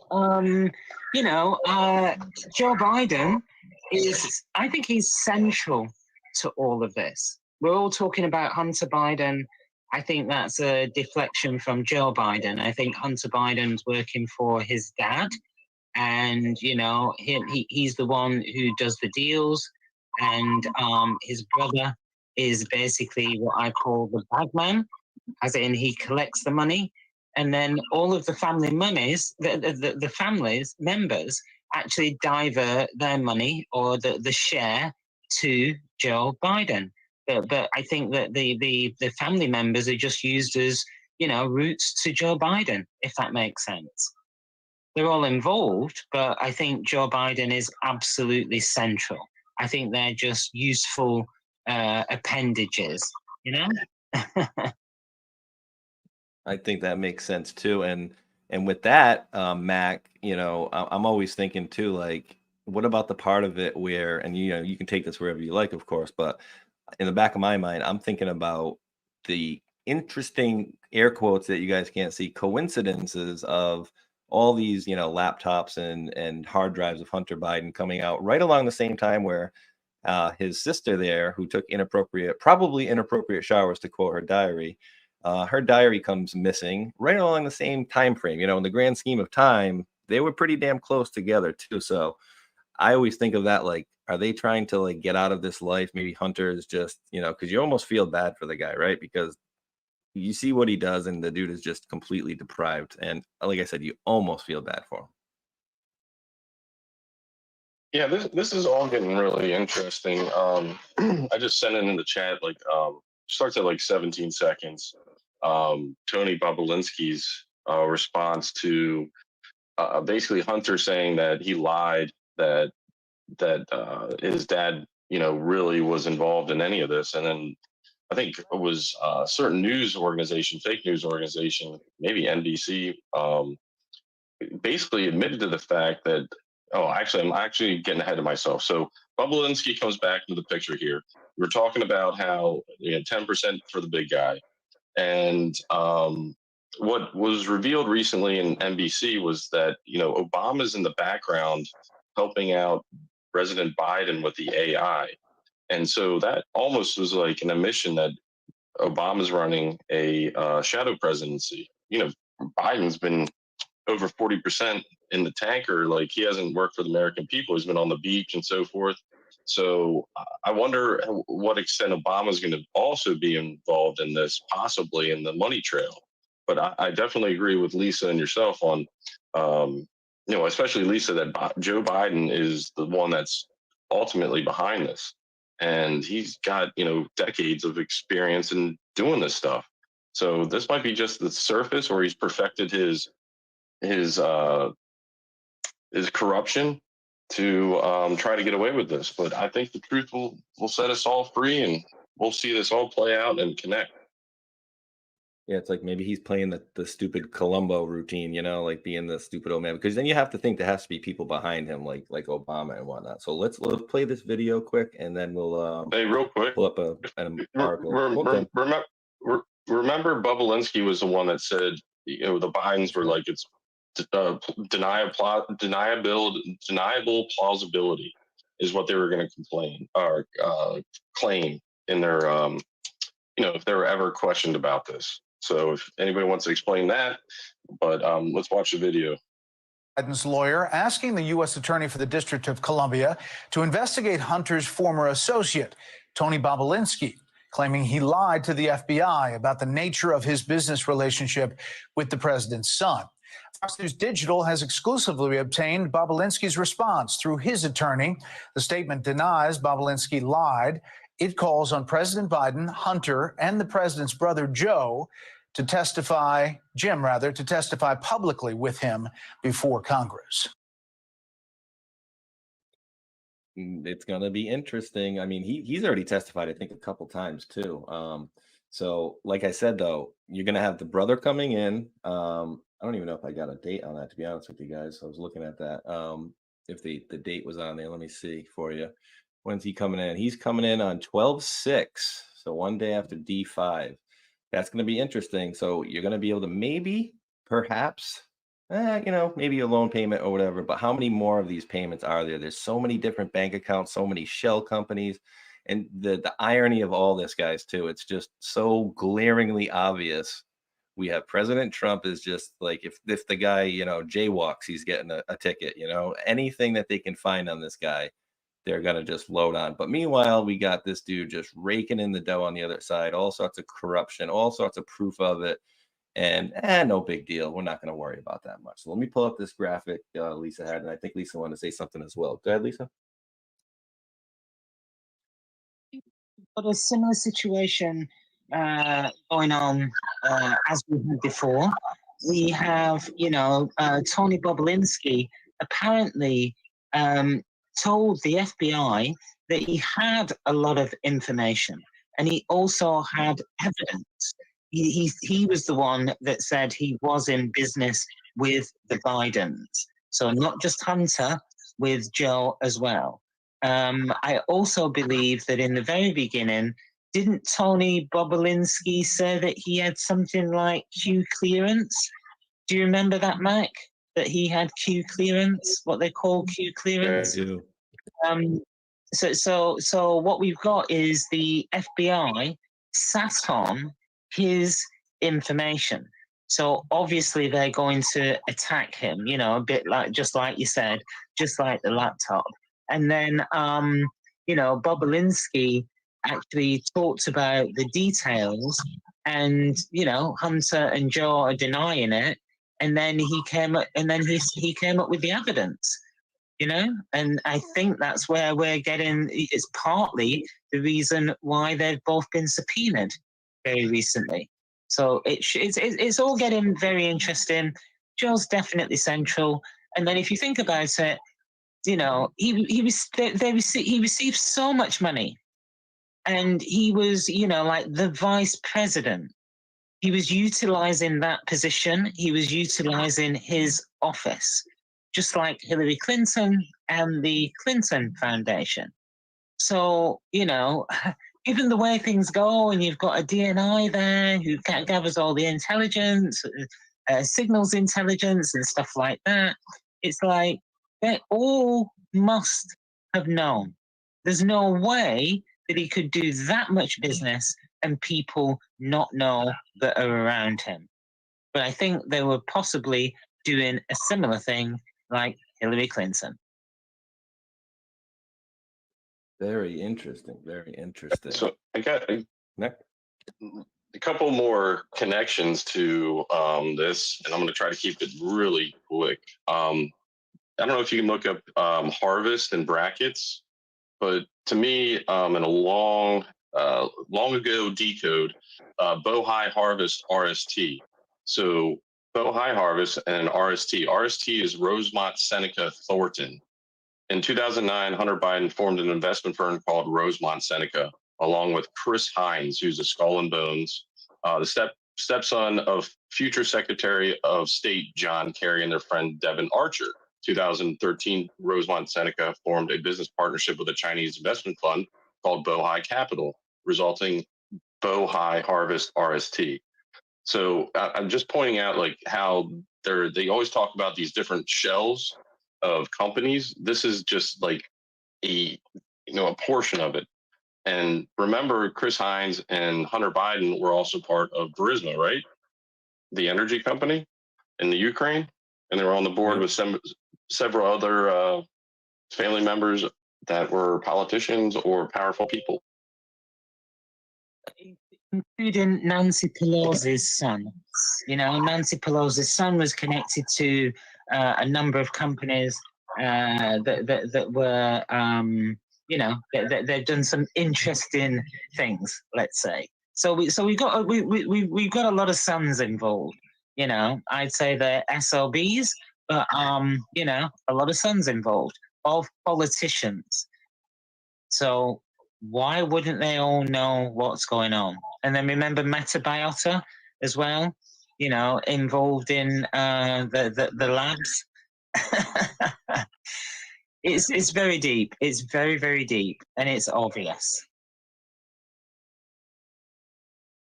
Yeah, so sorry about one thing. It wasn't Harvest in brackets. Just look at Harvest, and you get a little plethora of good information about even election rigging.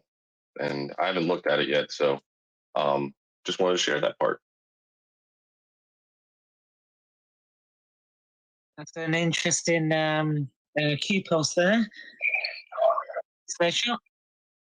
We can't hear you.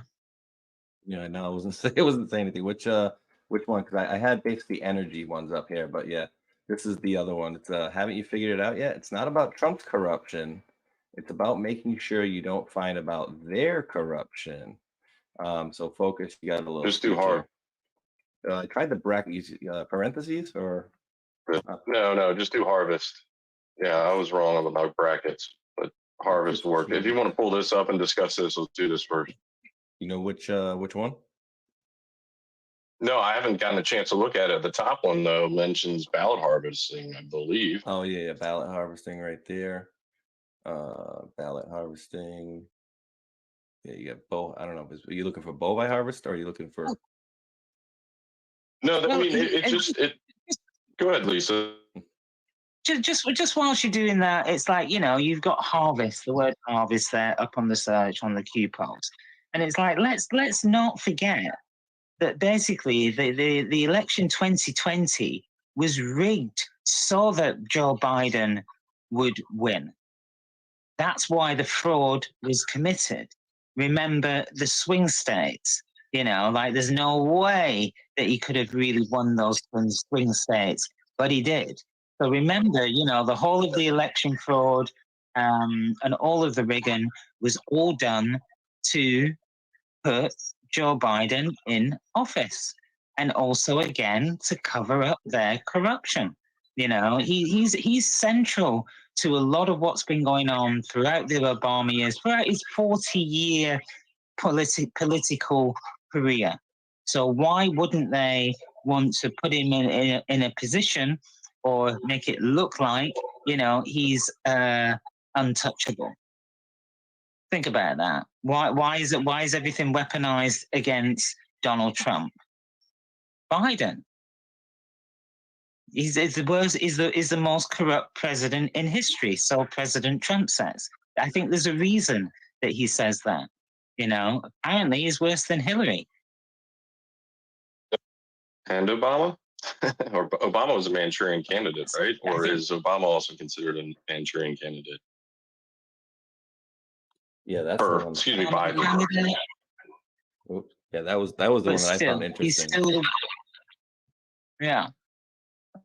Why quick, is Obama not the Manchurian candidate? Because that's the one I would have thought for sure. You know what I mean? Because he is the quintessential Manchurian candidate. You know. Wasn't his like adopted father? I have to pull up the video. Oh, go ahead, Lisa. I think Trump has already said that Obama is a Manchurian candidate. That's the description of Obama. You know, we know about his history. We don't have to go into it. You know, he was an intel agent for many different agencies, including the CIA, including the Saudi Arabia intelligence. You know, the list is long. Well, I think Judge Joe Brown, we've posted this before, possibly, and Judge Joe Brown says that Obama's much wealthier than Trump because of, was it his stepfather who had like a trust fund that was protected, and he got access to it, and that's how he didn't pay for college and everything. Okay, I'm going to pause this for a minute just because I'm finding out that things are being released, and Marsha Blackburn went a little crazy. Slow Country, or I hope you're in chat. If you are, I think, see if I can find, where is it? Where are you? Where are you, brother? My head is spinning right now. Just so much going on. It's ridiculous. There we go. Let's click on his name here. And I'm sure that he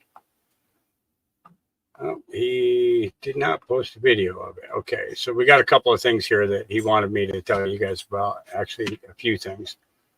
And that just like majorly jumped.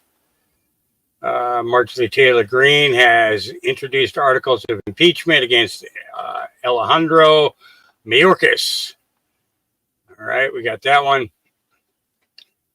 And then we got everybody saying Romney McDaniel's got to go. Well, we knew that yesterday. Facebook fact checkers had to admit in court that their fact checking was just opinions. We saw that one. Okay, this is one of the ones I wanted right here. We'll get back to those guys in just a minute. Were arrested and charged in federal court with earlier today, 3 individuals were arrested and charged in federal court with operating a sophisticated high-end brothels in Cambridge, in Watertown, and in Eastern Virginia. These establishments were allegedly promoted through 2 different websites, BostonTop10.com and BrownEyesGirlsVA.blog. The 3 individuals behind these websites facilitated the movement of predominantly Asian women across the United States for sex trafficking and a commercial sex ring, exploiting them in the process. This commercial sex ring was built on secrecy and exclusivity, catering to a wealthy and well-connected clientele, and business was booming until today. It's alleged that the prospective sex buyers in this scheme first had to respond to a survey and provide information online, including their driver's license photos, their employer information, credit card information, and they often paid a monthly fee to be part of this illicit club. The affidavit that's unsealed in court today alleges that once the buyers were verified, they were then texted and allowed to place orders with commercial sex workers. They would choose the duration of this encounter they wanted, the types of services they wanted, and they also would receive a menu of different options and different women that they could purchase, sometimes at rates between $350 and $600 an hour. The menu included photographs of the various women who were available that day.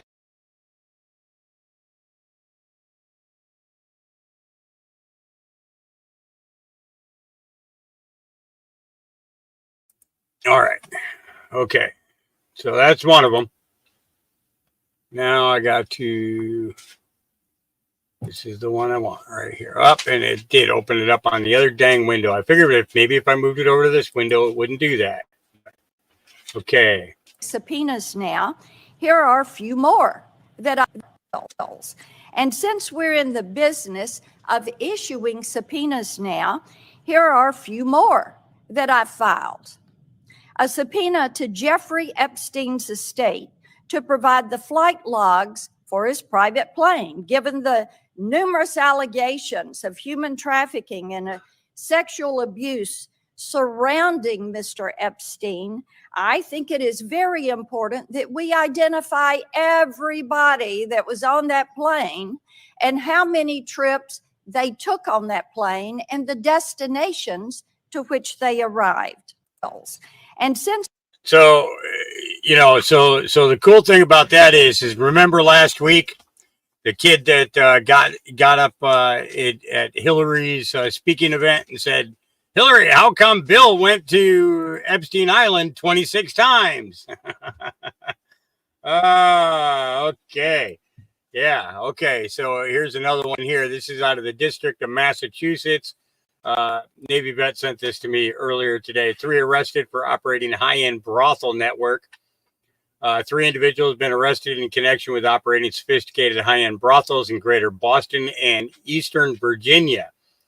Commercial sex buyers allegedly included elected officials, high-tech and pharmaceutical executives, doctors, military officers.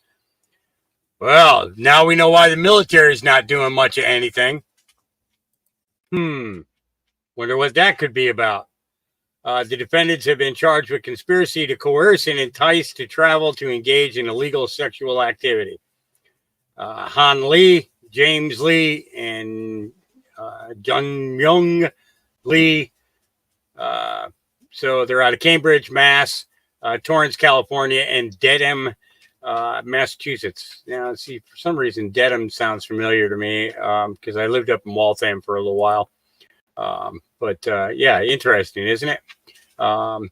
And yeah, I think, oh, hold on. He's sending me something. He is so proud of this. He is so proud of this post. He's like, did you see the meme I made? Did you see the meme I made? So I'm going to show you guys the meme he made. Okay. He's like, well, I believe after the mayor of Hialeah presented our beloved president a new road sign, there is going to be a lot of triggering. I can just imagine the engineers at Google having to redo the maps portion of Google and the faces they make, especially after they were complicit in the rigging of the 2020 elections, and cussing while having to program phrases like turn right onto Donald J. Trump Avenue. In 500 feet, turn onto Donald Trump or J. Trump Avenue, and your destination is on the right. Let's not forget about the easily triggered drivers either, especially knowing they have to listen to GPS tell them to turn towards Donald J. Trump Avenue. The ultimate trolling. So there's the meme he made of our screaming, you know what I mean. Yeah, it's going to be interesting to say the least. Absolutely. Let's see, wiping Gaza off the map, big money agenda, confiscating Palestine's maritime natural gas reserves. Okay, Rapid Fox. I didn't know about that one. I'll have to look into that. Too much resources unless he saw what's on that January 6th vid. The FBI doesn't want anybody to see. And that's the guy that's being hunted in Helmeta, where Yetman is arrested. You know, it's some of these things. You know, it's proving to me that you know, that's why I said what I said about you know, and why I named the stream what I named it this morning, and let the flood begin, because of the fact that it is now really things are picking up really fast now. Carly Boone put this out. With you, save the date.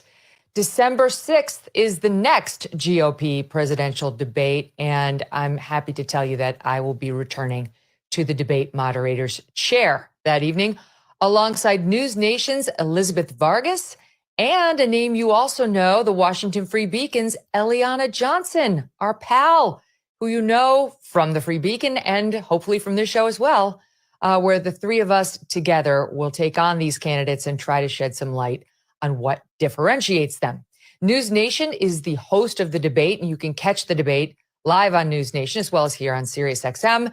And Eliana, you know, is a great friend of this show. The big event will take place in Tuscaloosa, Alabama. So I'm very excited for this.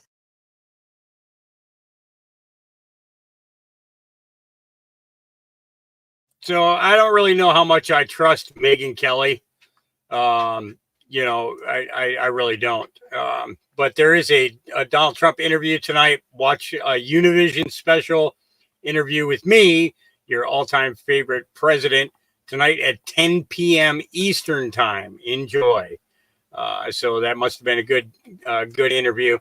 Did you know that the VA GOP Virginia? Okay, so that'd be Virginia GOP Chairman Richard Anderson requested dollars from the RNC. The RNC denied his request. Meanwhile, Joe Biden ordered the DNC in September to pour $1 million into Virginia. There couldn't be anything suspicious about that. No, there's no way. Come on now. There's absolutely no way. Okay, and I keep mentioning this woman, guys, Carly Boone. Okay, here's her name, spelled K-A-R. Actually, I'm going to drop her spelling and her and stuff. She is a lady, she is notorious for her laugh when she records things with her phone. She has smart little quips and really puts a lot of stuff out there. Checks for payment for women are leaked. The documents of the Ministry of Finance revealed. Oh boy, Hunter's gonna be in trouble. See, I don't think this is going to be some little thing. I really don't. This is definitely not going to be a little thing. This is going to be huge. But just nothing can stop what is coming. Donald Trump. Oh, I got to steal that photo. 100%. I got to steal that photo. Save image as. I'm a stealing that. Stolen. All right. Breaking news. Voting machines in Pennsylvania shut down after getting caught flipping votes. Democrats run that state and will cheat in any way possible. Enough is enough. Get rid of these damned rigged machines. Absolutely. Let's see. The Vatican is one of the gateways to hell. Yep. You're not kidding there. Let's see what Douglas Mackey and Tucker Carlson had this morning. At any point, did you think that you'd committed a crime or that others would think that you committed a crime? No. When did you discover that you were considered a felon by the U.S. government? Well, I had 8 to 10 law enforcement agents come and knock on my door at 7 a.m. 7 days after Joe Biden was inaugurated. Did you have any warning that this was coming? No warning. So what were you doing at 7 in the morning? I was sleeping. So you're asleep, you hear a knock, and then what happens? And then the FBI, are you Doug Mackey? Yes. What's going on? Like, I asked them, they said, we have a warrant for your arrest. I said, what for? For what?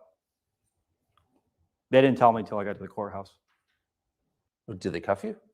Yes. The FBI threw handcuffs on you at your home at 7 in the morning and didn't tell you why? Yes. Did you have any idea why? No, I had no idea. What was going through your mind?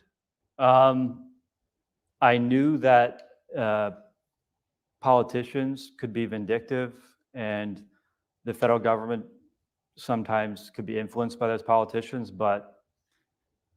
and I know that they can sort of get very creative with federal statutes. So if I was the enemy of their candidate, then I thought maybe they could cook something up. But this was an entire election cycle later. That was the weird part. But I knew that we had just had a transition of presidents. So 7 days after Biden gets inaugurated, you get arrested for a tweet 4 years earlier.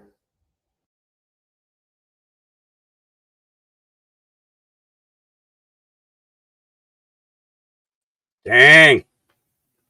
Yep. See, Machiavelli's already posting up there too.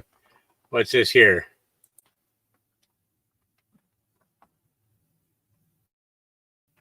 Yep. Why is it not letting me take that off of there? Said to be nearing Shifa Hospital, believed to be the command center for Hamas and possibly the location of hostages. Joining us now is Jerusalem Bureau Chief Jewish News Syndicate, Alex Trayman. Alex, just tell me a little bit about what you make, especially about hearing journalists embedded with Hamas, used by CNN, other outlets. Just give me the initial thoughts on that. Well, this has been going on for a long time. Several years ago, the IDF bombed a building that was the AP headquarters. It was also the Hamas headquarters. I mean, these outlets worked together. On October 17th, Hamas claimed that the IDF hit a hospital and killed 500 people. It turned out to be that it was a Palestinian Islamic Jihad rocket. It didn't hit the hospital. It hit the parking lot outside the hospital. And there was no way it could have been a mass casualty event. Probably less than 20 people in total were killed. So the mainstream media has been working together with Hamas for many, many years, sowing the narratives that Hamas wants it to sow. To ask you about this, Israeli Prime Minister Benjamin Netanyahu today criticized mainstream Western media for working with those stringers, as they're called, or photojournalists embedded with Hamas, but calling them specifically accomplices in crimes against humanity. Now, we do want to point out that CNN has already formally severed ties with a freelancer who was photographed getting a kiss from the terror group's leader. Also, the New York Times coming out and saying we had absolutely no idea this was happening in advance. These are freelance photojournalists. We do not give them direction. They work with different outlets already in those regions. Just your reaction to that. Well, the photo says 1,000 words. I think it speaks for itself, and it's probable that the news agencies did not know about the attack before it happened. It would have been an obligation of them to report it if they did. But certainly we saw thousands of civilians together with the militants on October 7th, near and coming across the border. And so it's very plausible that some of them would have been stringers or photographers that send photos into Reuters and the AP and others. So, they crossed the border, they participated in an attack, and then not only that, they took pictures and got paid for it. Alex, so if they didn't know, which we'll give them the benefit of the doubt here, talk about gross negligence then. Did nobody at these news organizations, and as you discussed, this is a bigger problem, that they are so far flung to one side that maybe sometimes they're not even using their brains here to vet this kind of stuff? They've been classically demonstrating anti-Israel bias for many years already, and Israel doesn't get a fair shake in the media. So I think it's beyond negligence. There's a campaign here to delegitimize Israel in the mainstream media. Every single one of the majors out there, the AP, Reuters, New York Times, BBC, CNN, they've all participated. Look at Reuters today. They still have 6 headlines up that you can search online and see their headlines about the IDF a strike on the hospital that was proved to be not true. They're still reporting that the IDF did it. So, this is just the latest in a string of incidents that proves where the mainstream media is with regard to Israel. Yeah, hard to know exactly what they knew at the time, but no doubt shouldn't have happened. Shouldn't have happened on that level. Alex Traiman, thank you so much for coming on. Thank you for having me.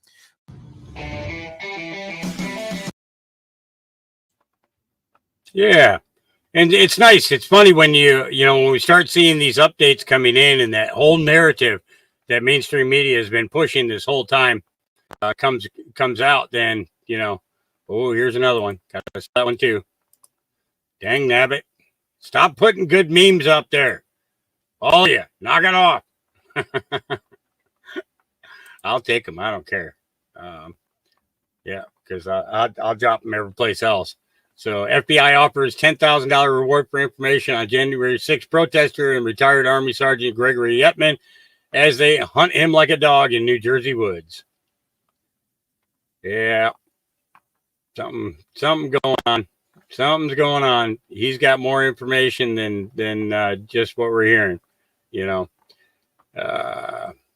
already knew about Anderson. We've known everything about Anderson. All right, let's get back to our space shot with Machiavelli and such. I have other ones here that I got to look at from Facebook and everything, and after I look at them, then we'll figure out which ones I'll use and which ones I won't. Here we go. It has to do with like families. I can send it in. Go ahead, Lisa, if you want to explain. Sorry, I beg to differ because we know that is it something bin Talal, is it? I can't remember his name, but one of the Saudi Arabians paid for. I'm not saying Obama's stepmother isn't wealthy, because I know that he was, but his education was paid for specifically by a Saudi Arabian. I can't remember his name, but Space Shot, we always like his name. And he's mentioned in the Q Pulse. he paid for Yeah. Obama's nation.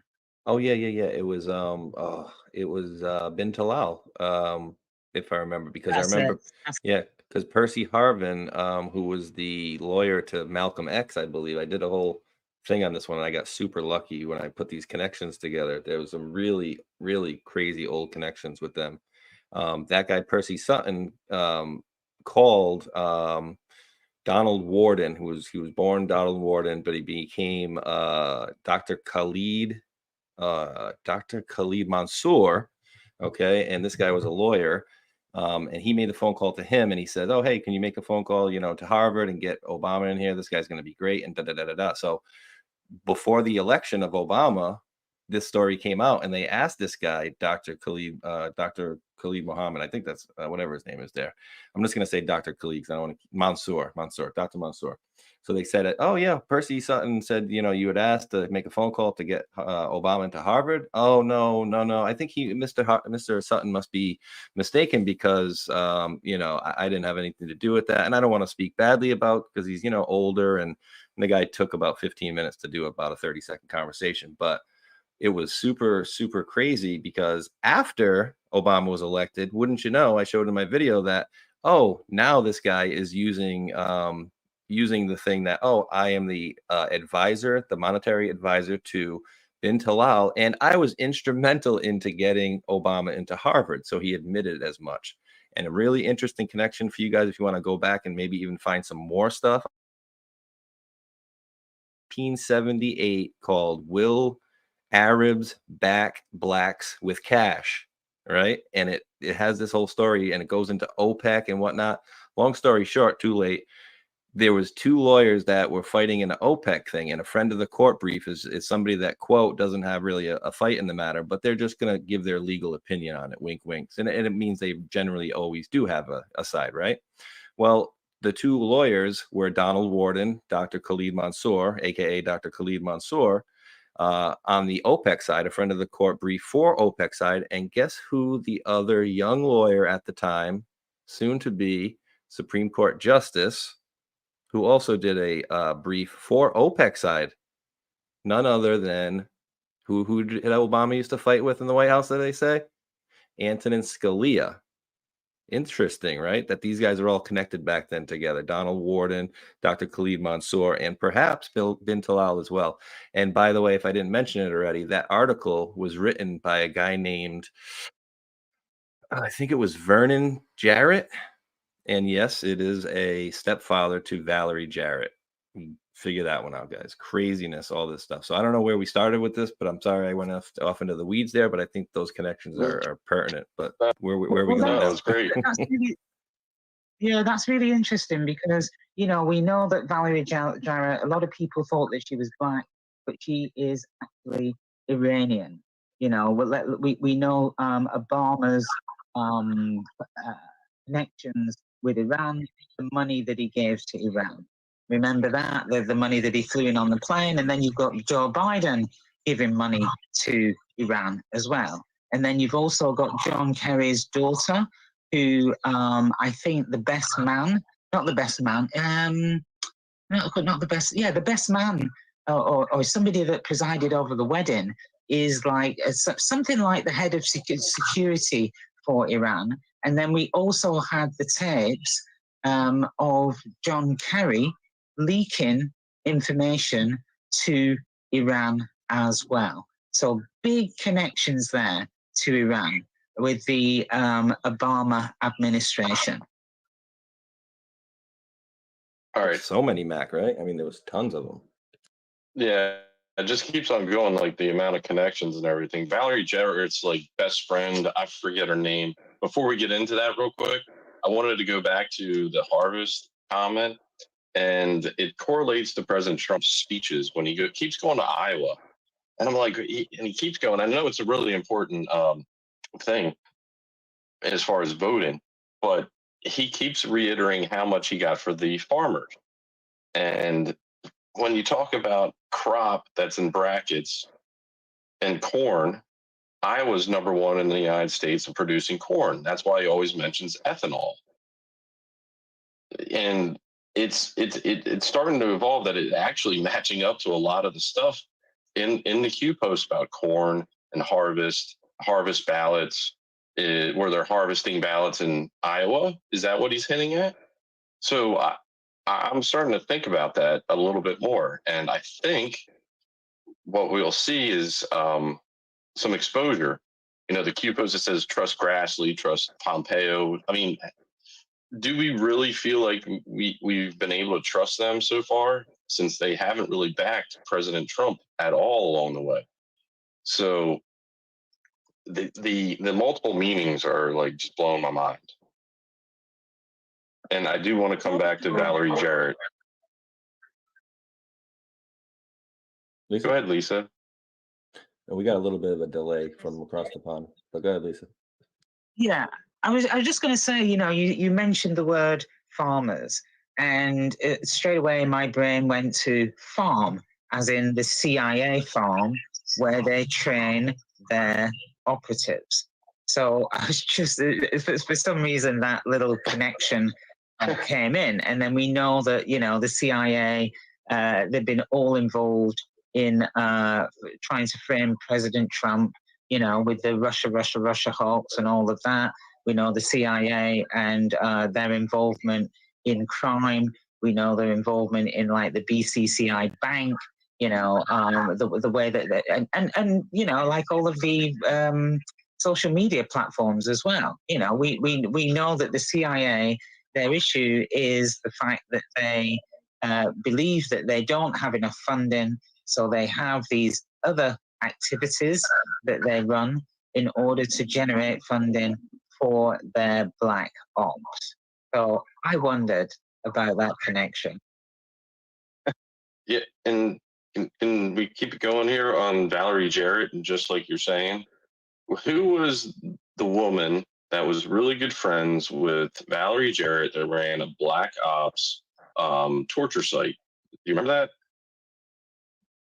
It was in like Australia area. I can't remember. It's Haspel.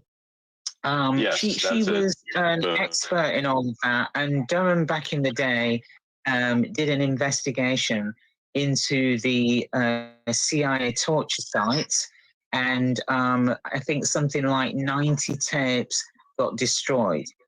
Gina Haspel, she was like the second in command in Britain, so in London, and this was before she became, I think, head of the CIA.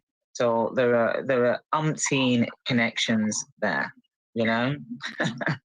And the rigged elections come into that. Remember when they raided, apparently, you know, quote unquote, and there was documentation that they raided Germany, and apparently Haspel was there or something like that, and 2 of her agents got shot. Anybody remember that? Yeah, I remember hearing that they had the information for the voting and stuff. I don't know if anybody could have I mean, who could absolutely verify that though? You know what I mean? It would be a tough proposition. Well, it's interesting since in the last Trump speech he mentioned watermarked ballots, you know, special ballots that can be read, and you wonder in, you know, how this is all being digitally controlled and tracked based on how President Trump says we caught them all. And this isn't just caught in the United States. We know that the connections of those ballot machines went overseas, and Germany was one of the first touch points. We know that for a fact. And the fake news media, the fake social media, they just don't want to cover it. And then they also covered it up, and we can't investigate it anymore unless we like actually screenshot it or are able to document it at the time. We can't. It's very hard to go back on it. I'm looking up some of it, but we can continue. Definitely. I just wanted to make those really cool connections. Well, Matt, you said about them not being able to screenshot it, but what they do have is like a digital image of the information that they have on the machines. And I believe that there are a couple of court cases at least regarding election fraud or election interference where they've brought up the digital image of the information that pass through the machines. Interesting. Very interesting. Let me show you guys this really quick here. I wanted to show you guys this because it's and it's thankfully somebody clipped out cut out a minute of this, and maybe they did or maybe they didn't, but either way it's going to be a minute, guys.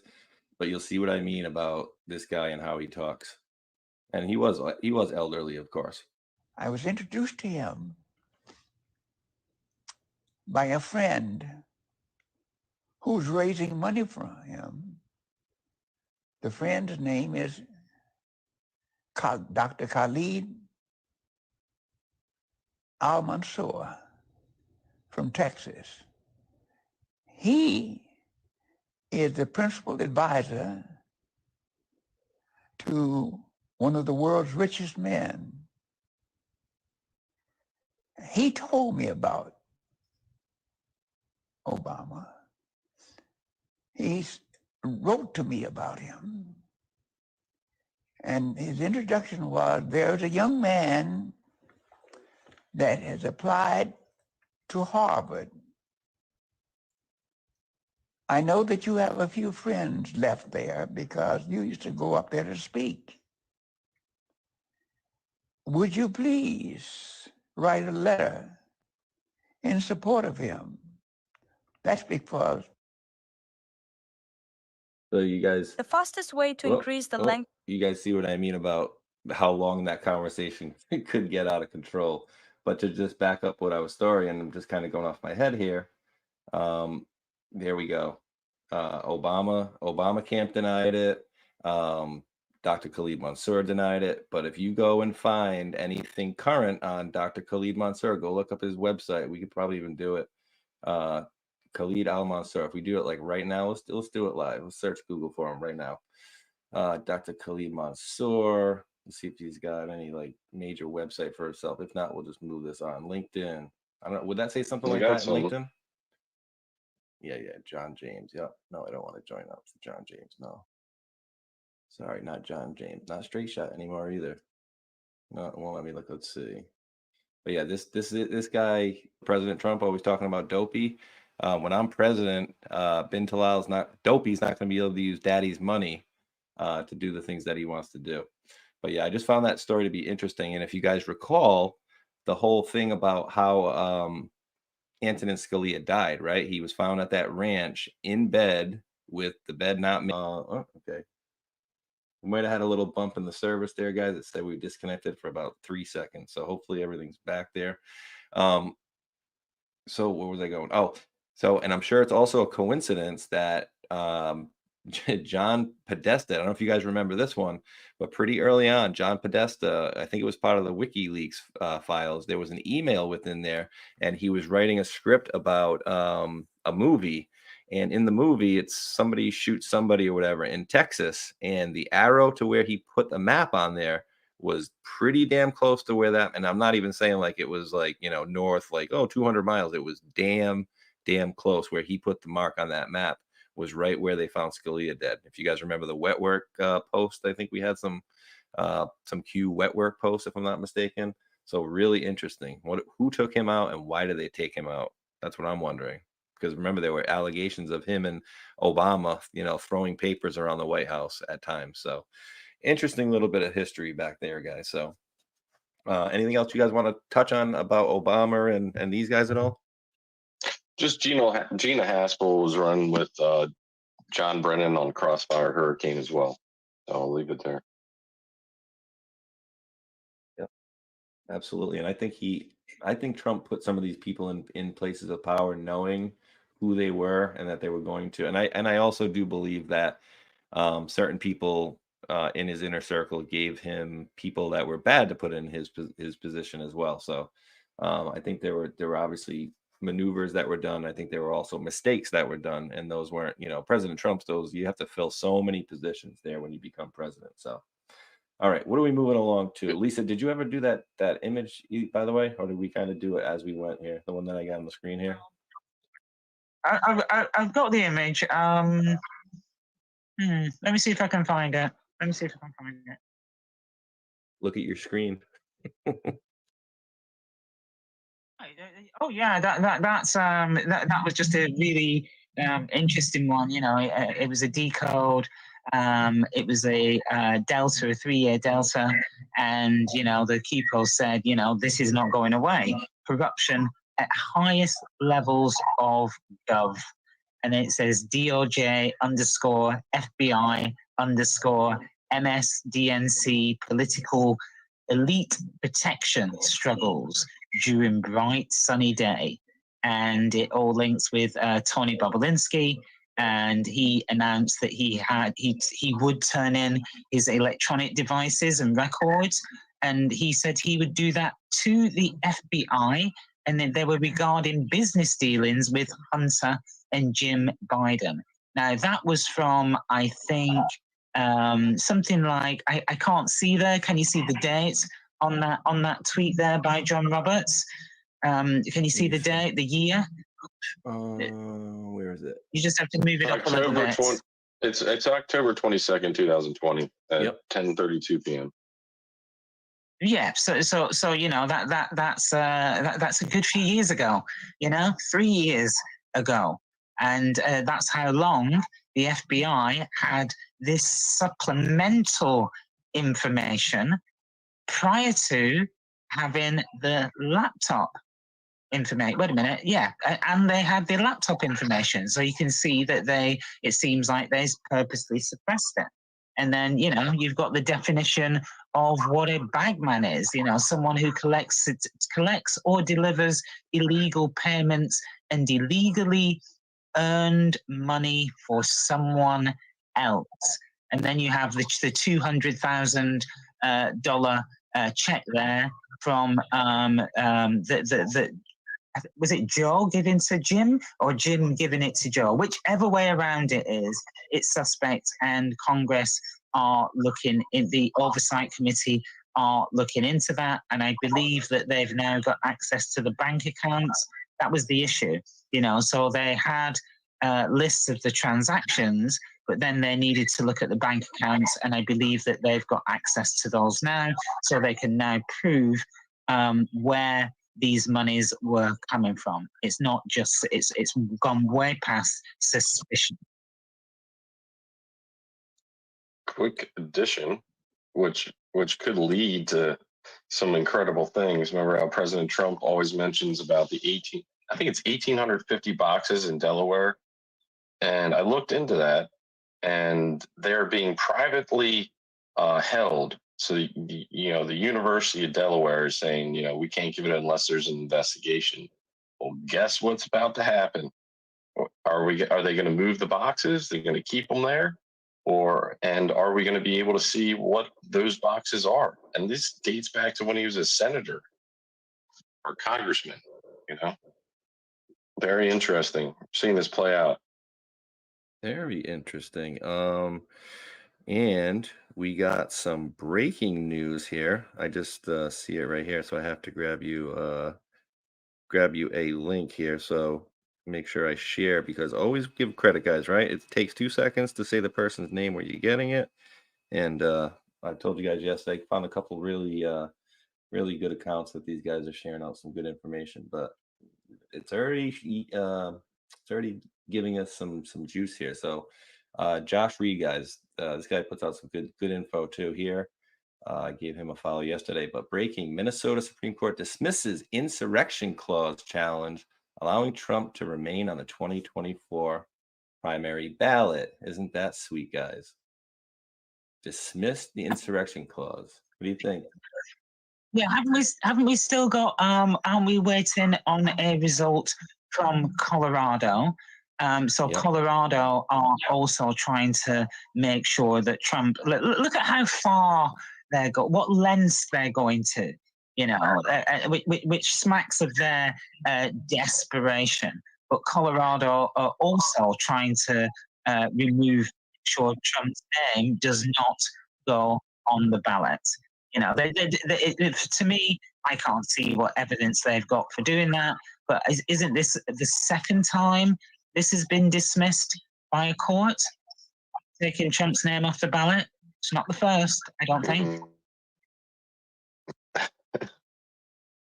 this is all going to fall flat on the New York Southern District's attorneys that are prosecuting President Trump right now, because he is trying to have a voice. They're trying to prevent him from running by charging him with stuff. And the Supreme Court's already said that, you know, the 14th Amendment holds up. And so I can't wait to see the fake trial of, you know, Peekaboo and all this stuff play out, because it's just going to expose, you know, the justice system, at least in New York, and the Southern District of Attorneys in New York. And I came across something, and we can come back to this, but essentially, you remember that Anthony Weiner's laptop came out of the Southern District of New York. You know, Epstein, his brother. You know, you got all these financial aspects and more that are out of the Southern District of New York. So what are they trying to protect, and why are they deflecting, especially after this little verdict occurred? And they're dead in the water, it seems like. They got nothing.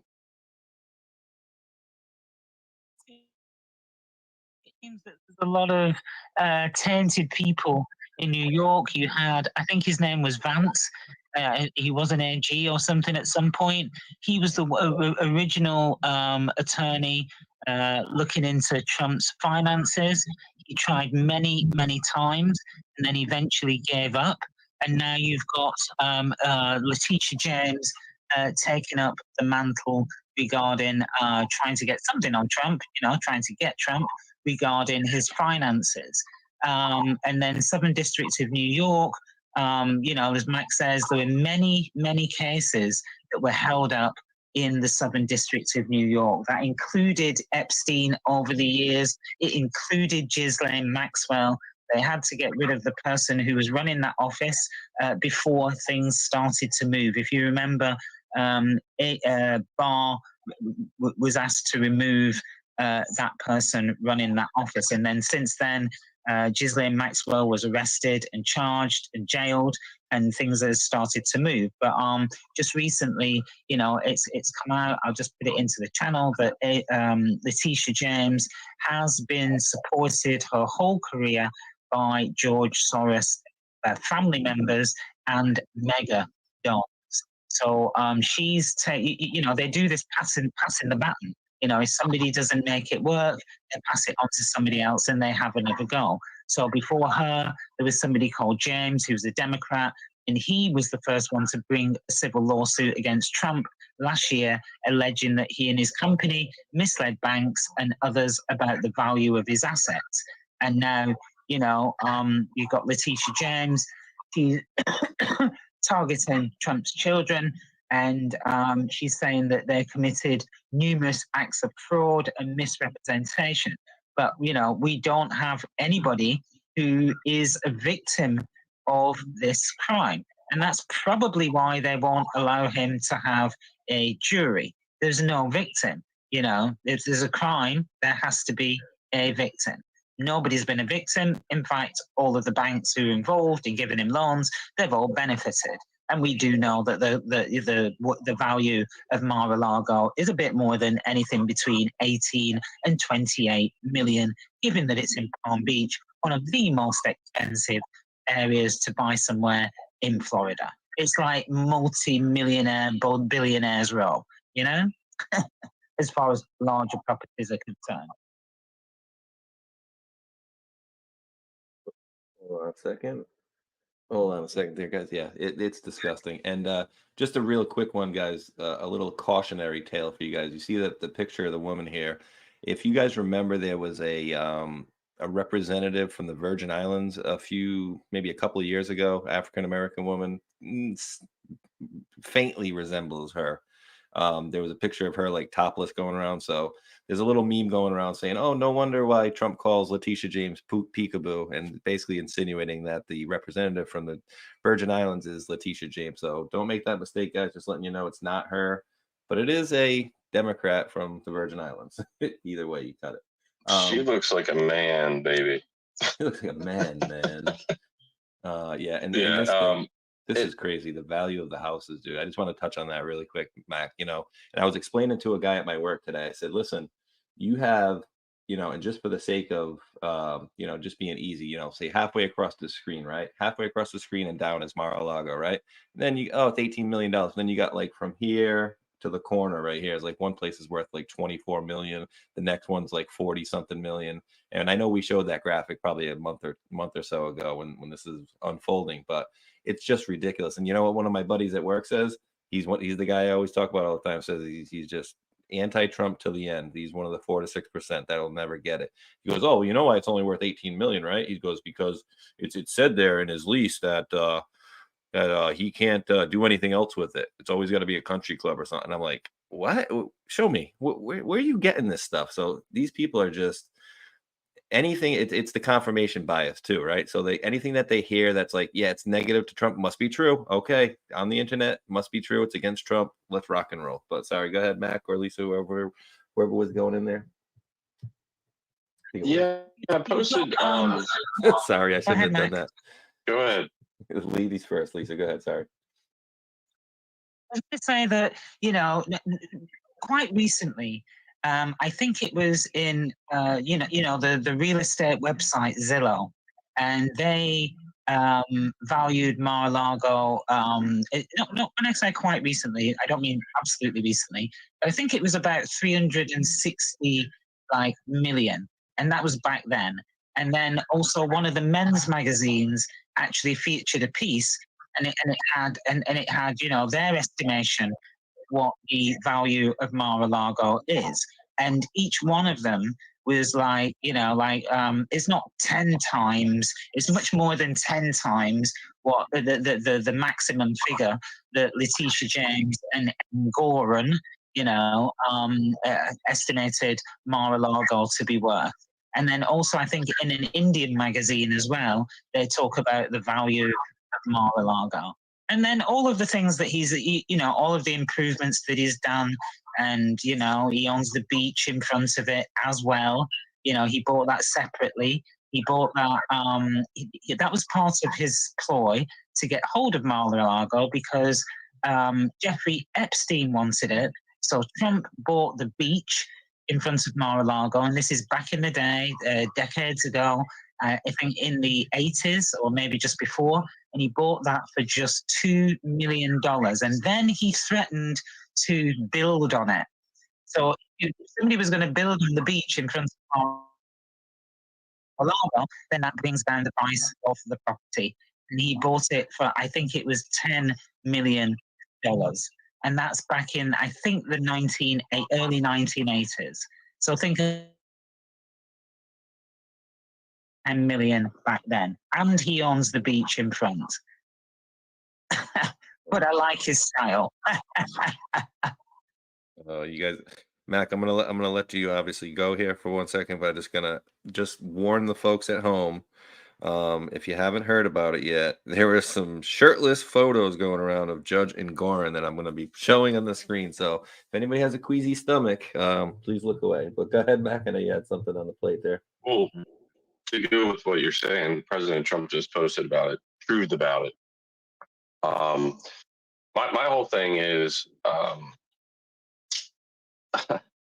it has to do with who's involved in these court cases that are trying President Trump. And President Trump keeps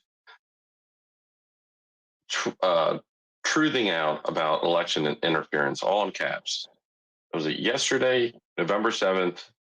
He actually tweeted at 2:38 p.m. And it was very interesting when I looked into it, and I sent you in the actual information on the chat if you don't mind looking at it. And you can read it as well. You find out based on Q Post 238, Q says Sidley Austin, happy hunting, Q. So you can actually see how deep this stuff goes, and it has to do with the DOJ, the Obama administration, and also Sidley Austin. You just have to go to the bottom portion of that to get some more information. I'll let you read it, and we can discuss. I'm sure Lisa has got some stuff on it possibly, but there's a lot of connections to the deep state through Sid Lee Austin. And these are the people in the background trying to take down Trump, paid by, their puppet masters, or maybe they are puppet masters to an extent. But the whole thing's being shown to us, and the house of cards is coming crumbling down based on those people that believe in the Constitution and actual, real laws, and those making them up. Because as they always reiterate, no one's outside the law. Kind of seems like they're mocking us, right?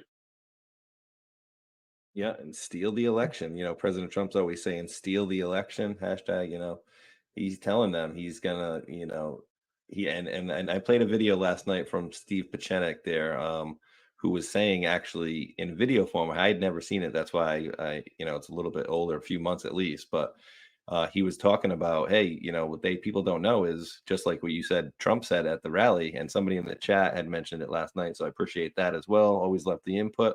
But he said, what these people don't know is we put these, I forgot what he said, but some sort of watermark where they're tracked and they know where every ballot is and whatnot. So, he said there are good people in the intelligence community that are doing things that we're just not aware of. Oh, you don't say. So yeah, I think that's super that information we covered that so long ago on the election stuff. There's a patent.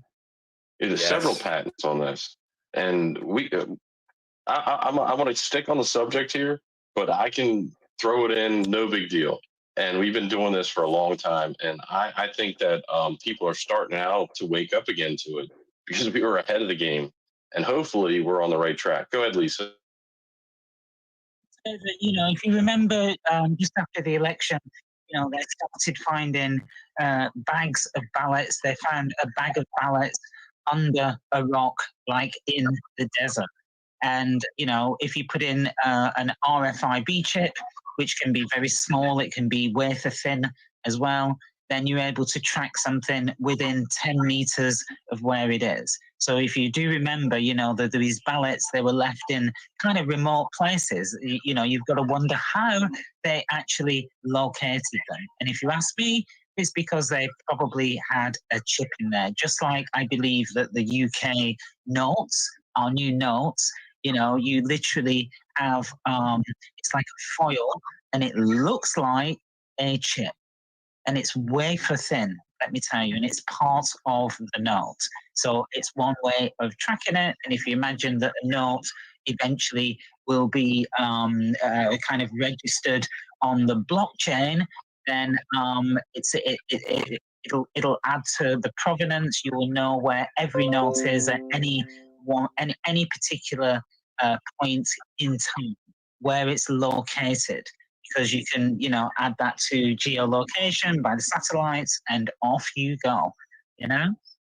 Very interesting, very, very interesting. And just as an aside, when I was talking about various publications had valued Mar-a-Lago, there was a website called Man's World India, and it says Mar-a-Lago itself is one of the most interesting properties in, I just went over my little thing here, in the real estate mogul's portfolio. They've done an article on Trump, and it says, which includes heavyweights such as New York City's Trump Place, which is worth over 2.1 billion. And then they go into what they think Mar-a-Lago is worth. So just wanted to say that. Hey Mac, is this video the one where he's talking about the blockchain or the watermarks or whatever?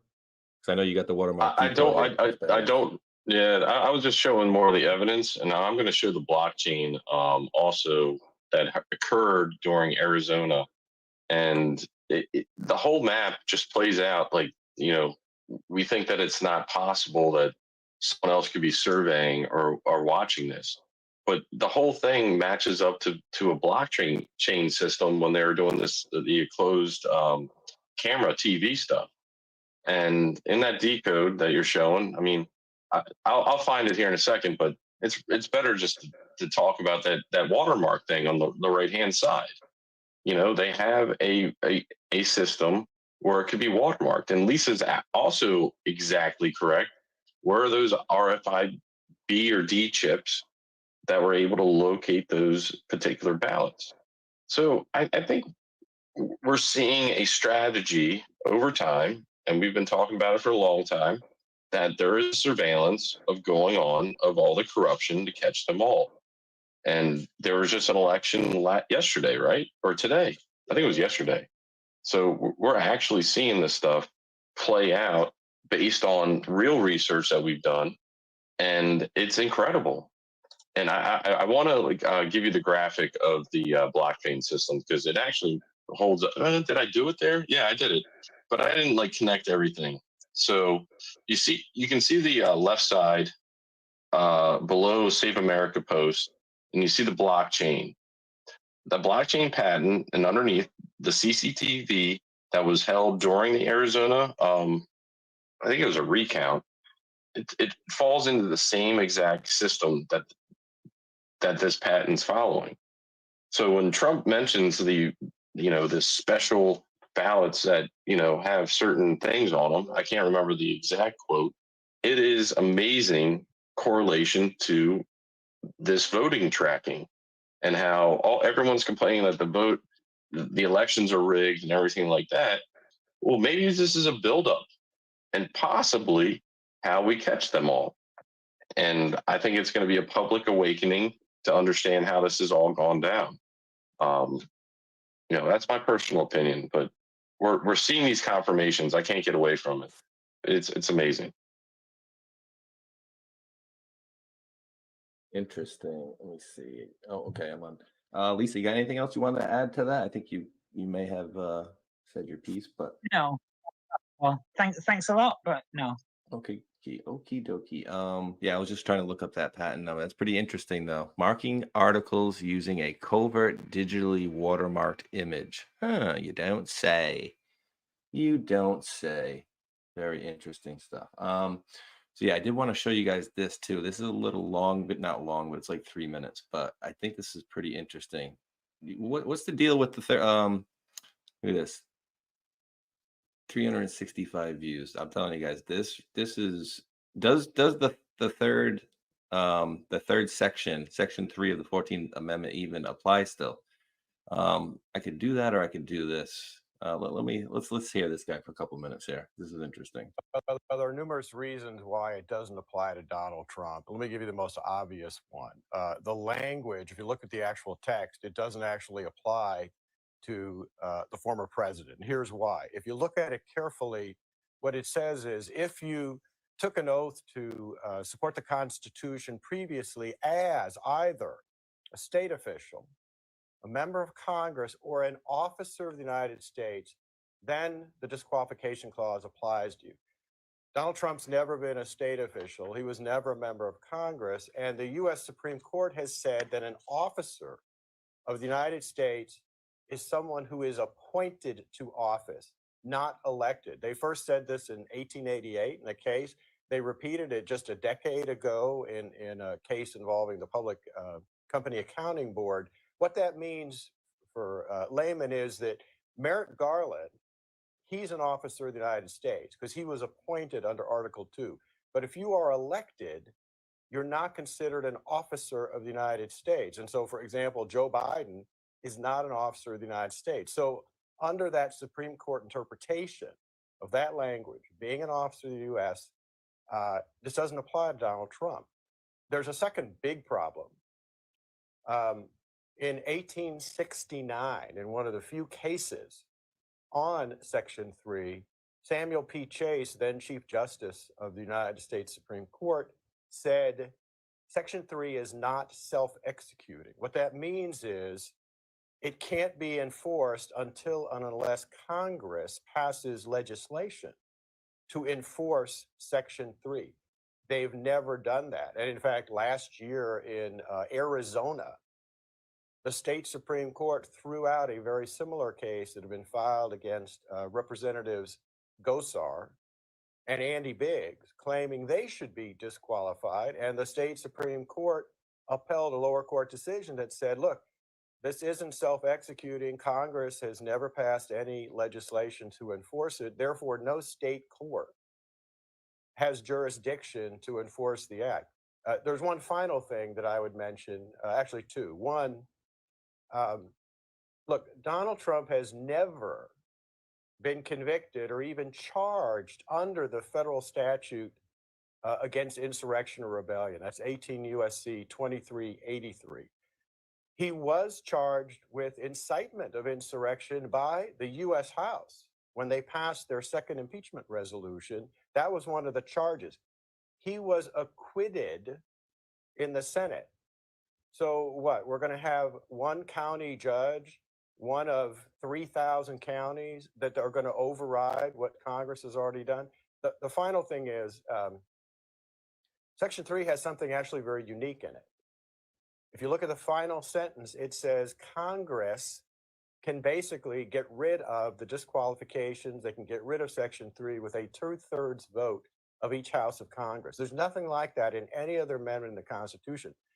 What you won't see mentioned, for example, in that New Mexico case that Dean talks about, is there's no discussion of the fact that Congress in 1872 passed an Amnesty Act. They got rid of Section 3's disqualifications with certain exceptions. The exceptions were members of Congress who had served in the Congress just before the Civil War and during the Civil War, and a couple of other exceptions. In 1898, they passed a second Amnesty Act that got rid of it entirely. So it's very questionable whether Section 3 even exists anymore. Oh, very interesting. And just, I'm going to give the guys the first not even paragraph yet, but I just want people to understand, what the deal is here. It says, up until January 6, 21, Section 3 of the 14th Amendment was one of the vestigial portions of the Constitution designed, this is what it was for, guys, designed to exclude many former Confederate officials and soldiers from federal or state office. Section 3 was quickly neutered by Congress in 1872. More than the required 2/3 of the Senate and House represented passed an Amnesty Act, removing disabilities from all the former state officers covered by Section 3. Then in 1898, comparable supermajorities in Congress removed the few remaining disabilities as a gesture of a national unity during the Spanish-American War. After that, Section 3 was almost completely forgotten, except for posthumous disability removals given to Robert E. Lee and Jefferson Davis of the 1970s. So they're going to try to fight like he was doing this, that, and the other. And if any one of those three is true, which you go back and you look the stuff up and what he was saying is true. The other one that's a little murky is the last one he was talking about doesn't exist anymore. They've been doing some jockeying back. They tried to get it back in, but I don't know how it stands. But these people are just absolutely venomous, right? Like you said earlier, Lisa, they just will try anything. And I think if it goes to the Supreme Court later on, they would win on that. But my concern initially was, oh crap, we're going to have this in Minnesota or Colorado. It's going to be guilty, and then it's going to go to the next one, and they already called it, so guilty, we're going to remove them from the ballot. And it's just, oh well, they did it and they did it and they did it. So I find it really good that Minnesota's pausing or stopping that as we speak right now. But Mac, let's go Mac here. I don't know if you have anything else you want to add to that or anything to the. I was just going to hand it over to Lisa, and then I'm just going to hand it over to Lisa, and we can talk about it because there's a lot to this. No, go for it. And many different. Go for it, Mac. Well, it just seems like they're manipulating the Constitution, the 14th Amendment, And it says, what was it about? At a certain point, you can't work for the Confederacy or be a part of the Confederacy. So there is a legitimate time frame. Everything else after that expires. So to me, I wonder how they're rewording the law in order to defend what would uphold under the Confederacy, quote unquote. Are they defining the Confederacy there in order to apply that now or not? So I just think it's flat. It falls flat on its face. This will apply to many other court cases that are trying to get Trump out. It'll go to the Supreme Court eventually because we'll have a bunch of corrupt states probably not uphold that and commit treason. We'll see what happens with those Obama judges or paid off source judges. We'll see. So yeah, that's my take. And Lisa, what do you think about? Oh, sorry, I was just going to ask you, what do you think about the other thing? about the him not being an executive or whatever. I found that to be pretty interesting, and we have Well, court like, cases yeah, backing it. I think that, you know, we know that Congress is the legislative branch, so they basically vote on changes in law. The person that was speaking earlier on the video, you know, he said that there needs to be a 2/3 vote, so they have to vote, and they have to have more than 2/3 support that vote or that amendment before it passes. So the only way that they could kind of get Trump is if they actually if they had voted on it, and they haven't voted on it. And then you've got the Supreme Court that are there to interpret the Constitution and also look at precedents as well that's been set. I think it's very clear. I think it's very, very clear. And then yes, that fact that he he wasn't elected. He's selected, you know. They are elected officials. I think they're kind of doing that thing where they always like blame somebody else for what they're guilty of themselves. You know, Saul Alinsky, Exactly. Rules for Radicals. It's listed there somewhere. It's a guide as to how to treat the enemy, and that's exactly what they're doing. And then at the same time, it's what Mike calls sleight of hand. You know, it seems plausible on the surface, but the moment that you just kind of scrape off a little bit of the shine, you can see that it's ridiculous. It's ridiculous, you know. And again, the reason why they've got a judge presiding over Trump's case instead of due process and giving him trial by jury, you know, isn't that part of the Constitution as well? I know that it's part of like British law, you know. So where's that gone? So they can play whatever theatre they like, but I think once it gets to the Supreme Court, it'll be over. Yeah, this is a little interesting here, Mac. What do you think of this? Saul Alinsky's Rules for Radicals book, and look who he thanks in the beginning. Personal acknowledgments to Jason Epstein. I haven't heard the name Jason Epstein, so I maybe grab some shovels later on. That's his brother. Is it? I don't know. Is it David or Jason? I can't remember. I think it's David Epstein. So well they're maybe all. Go ahead, Lisa. Saul Alinsky is Hillary Clinton wrote her dissertation on Saul Alinsky, and Saul Alinsky is somebody who Obama looks up to. And Saul Alinsky, you know, absolute communist, and he wrote this particular book, it's called Rules for Radicals. And within those 13, I think it's about 13 rules for radicals, you know, if you go into it, I'm telling you, it'll just describe everything that is going on and everything that's being done by the deep state communist globalists. It's literally their playbook. And it's actually good to read. And then you'll relate it to all of these things that you've seen happen over the years, to the letter. Like it's their equivalent of the Law of War manual, but communist style. That's a good one. Yeah, so this guy apparently is a American editor and publisher, director of Random House. So no biggie on this guy. So I had a video, guys, which I posted out earlier. I want to see what your guys' thoughts on it were because. Hey, real quick. Oh yeah, go ahead. I won't shift gears yet. Go ahead, buddy. No, just to let everyone know, President Trump isn't speaking yet, so we're all paying attention and we're all supporting President Trump. So we're not trying to cut the show short, but we are definitely paying attention to President Trump, and just keep the conversation going. I think we got a bunch more minutes, so I don't waste time. Can I just throw something in there? So you just mentioned that guy Jason Epstein, and that was published by Random House. Now, Random House, they're like one of the big five publishers, and I believe that they possibly are owned by. I think it might be Pearson PLC. And if you're wondering who Pearson, wait a minute, yeah, wait a minute. I think it's Pearson PLC, and Pearson PLC are connected with Bertelsmann Music Group. Bertelsmann Music Group. Anybody into music? BMG Music. Anybody?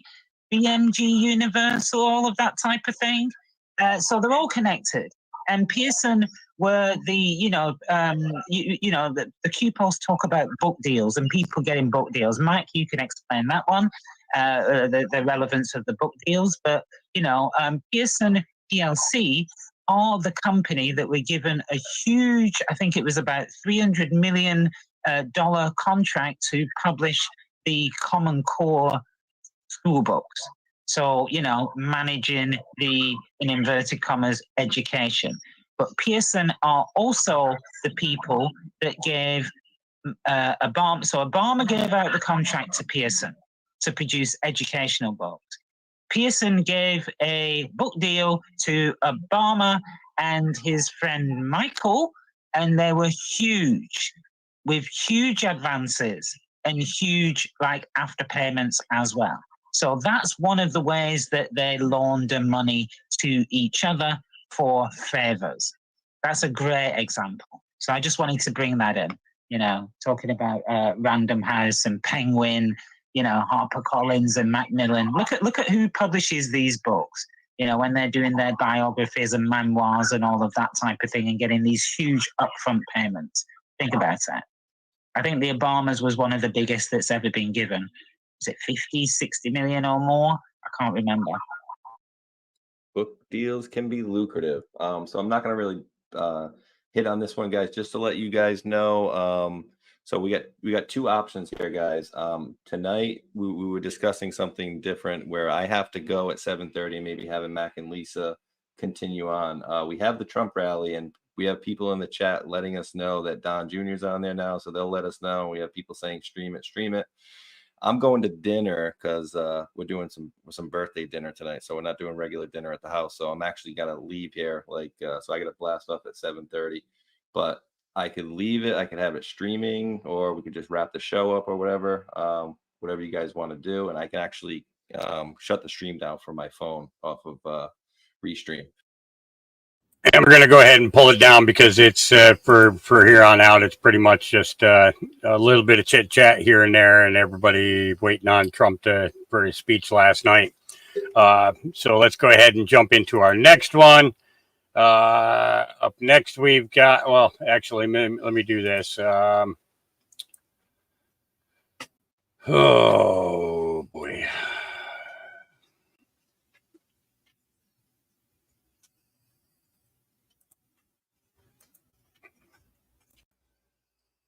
Okay.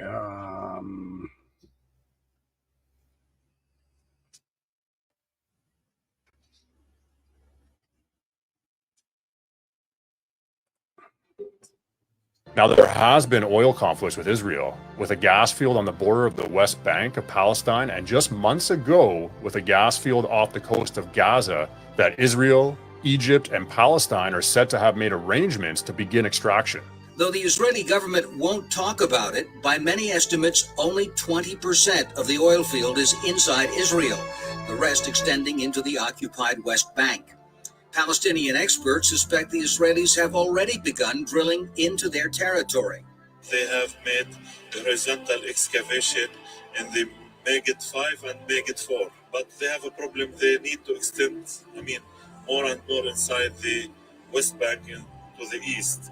And I think that this is the main reason why the Israelis, they are asking for land swap in this area. In an unprecedented move, Israel has announced it will work alongside Egypt and the Palestinian Authority to develop the Gaza Marine Gas Field, a gas reserve off the coast of the Hamas-run Gaza enclave. The gas field, which sits just about 30 kilometers off the Gazan coast, is estimated to hold more than 1 trillion cubic feet of natural gas. Information worth looking into is the map Israel's prime minister proposed a few weeks prior to the recent October 7th attacks at the General Assembly of the United Nations. His line draws out an economic corridor that stretches from India to the United Arab Emirates into Saudi Arabia, into Jordan, Israel, and then finally to the entire European continent. Could a big part of what's going on be the United States, Israel, and other nations trying to counter China's new Silk Road that was announced in 2013? Within the span of a few weeks, Iran and Iraq have signed a railway deal, now having a rail link for the new Silk Road, and President Assad of Syria arranging a strategic partnership with China, and President Putin of Russia already on board. The Great Eurasian Partnership was announced by President Vladimir Putin during the International Economic Forum in St. Petersburg on June 17, 2016. Now, whoever controls Ukraine can control the pipelines that feed and supply Russian gas to Europe. There will be no longer a Nord Stream 2. We will bring it in. But how will you do that exactly? Since the project and control of the project is within Germany's control. We will, I promise you, we'll be able to do it. Then all of a sudden, Nord Stream 1 and 2 are blown up.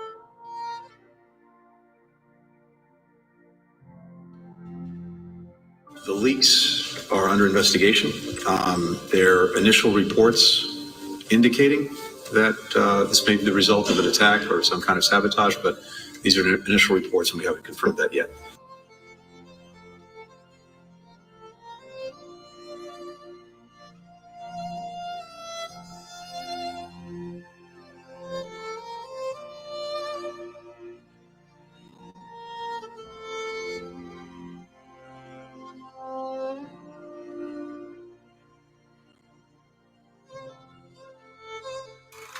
It was a deliberate act of sabotage, and now the Russians are pumping out disinformation and lies. We work with our allies to get to the bottom of precisely what happened.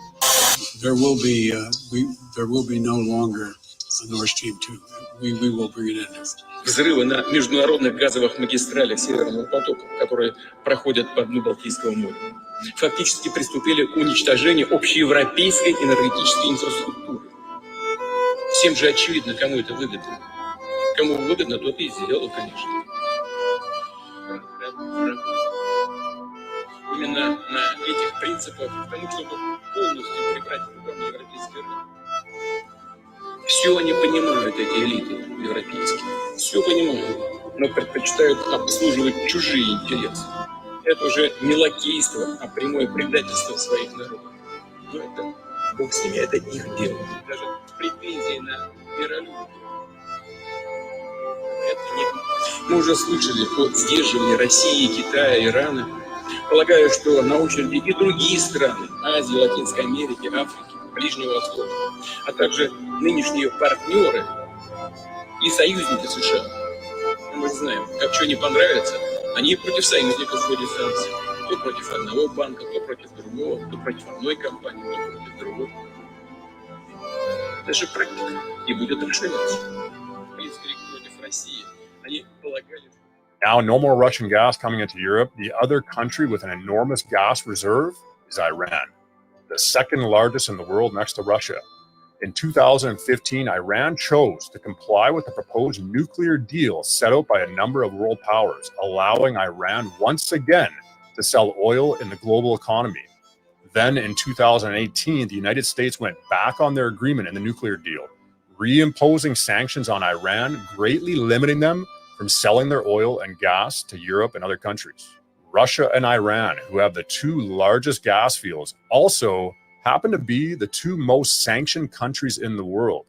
Now, the two countries with the largest gas reserves somewhat out of the picture, Israel then proposes themselves as a solution to the European Union's gas shortages.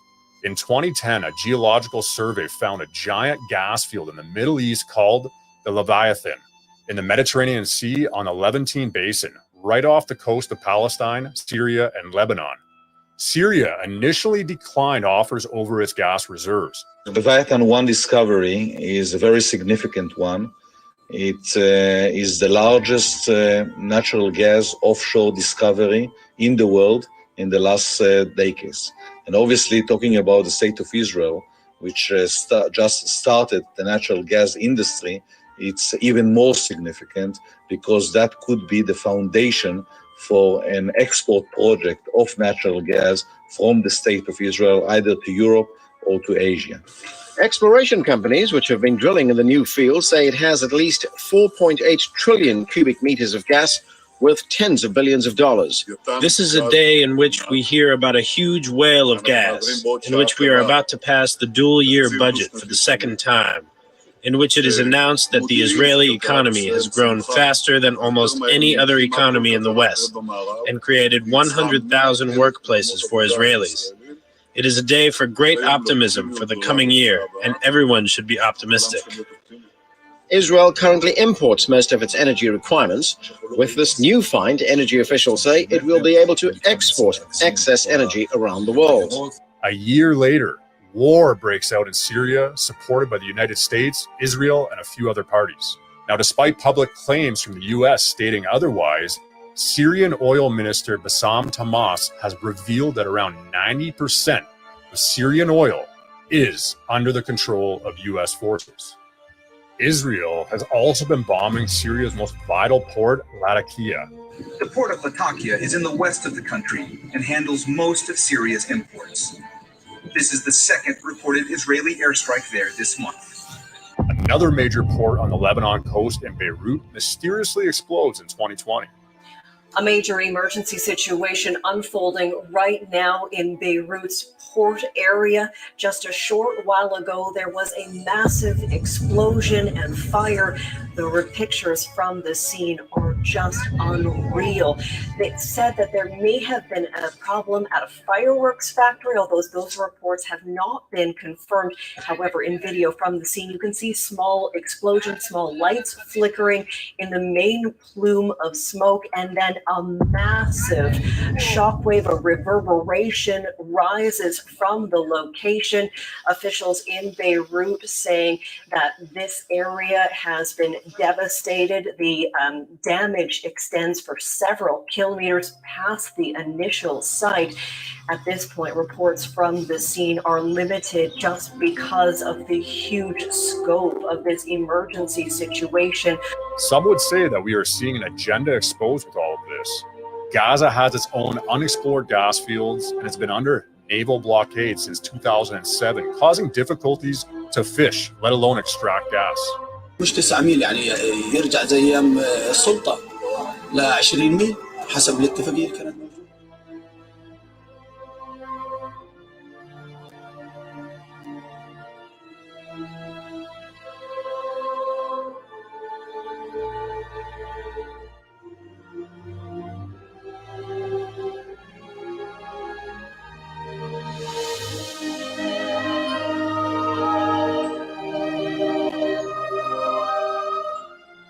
Now with the Lebanese, Syrian, and Palestinian ports mostly out of action, the only working port left in the area is the Israeli port.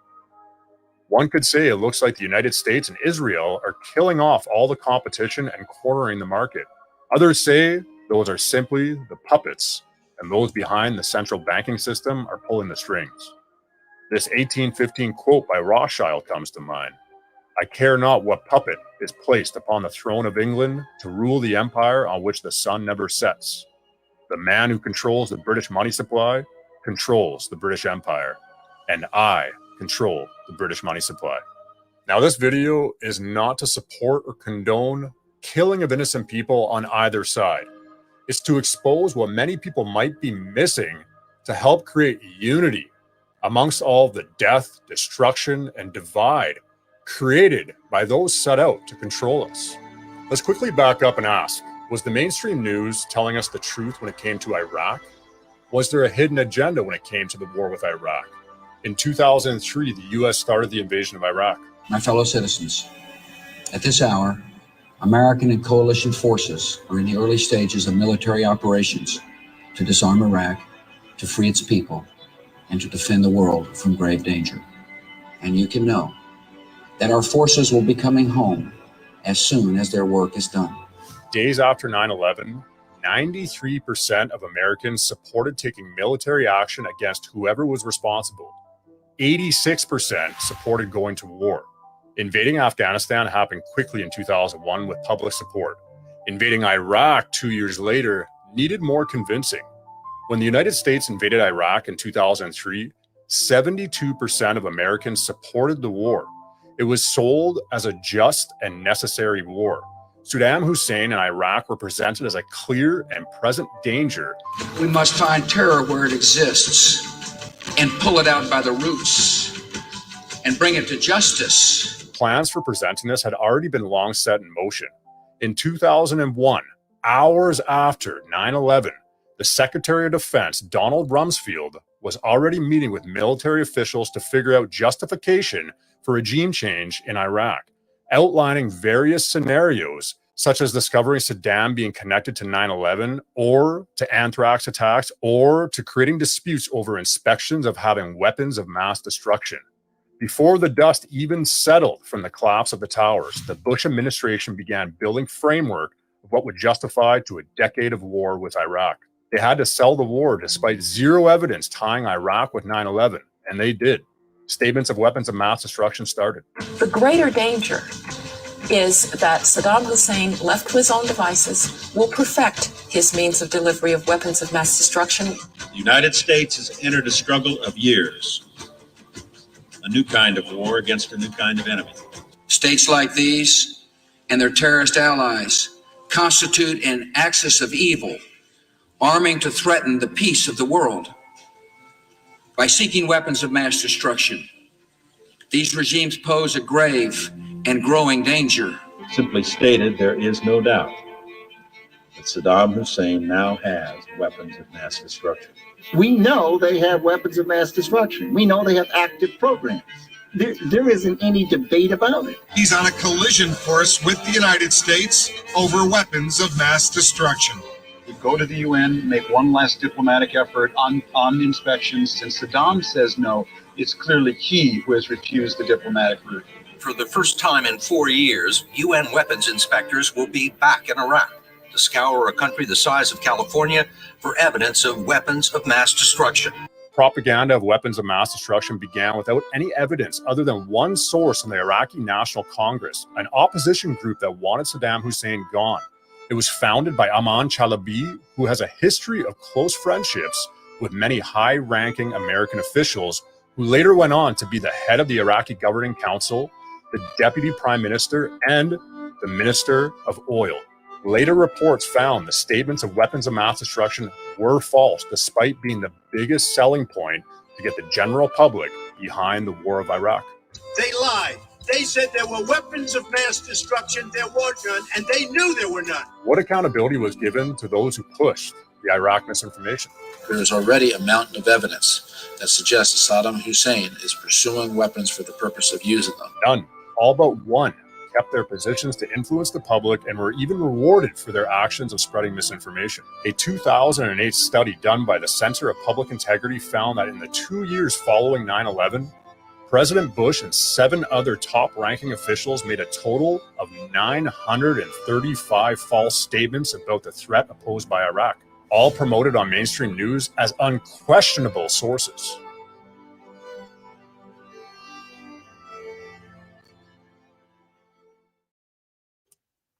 That's a pretty good video.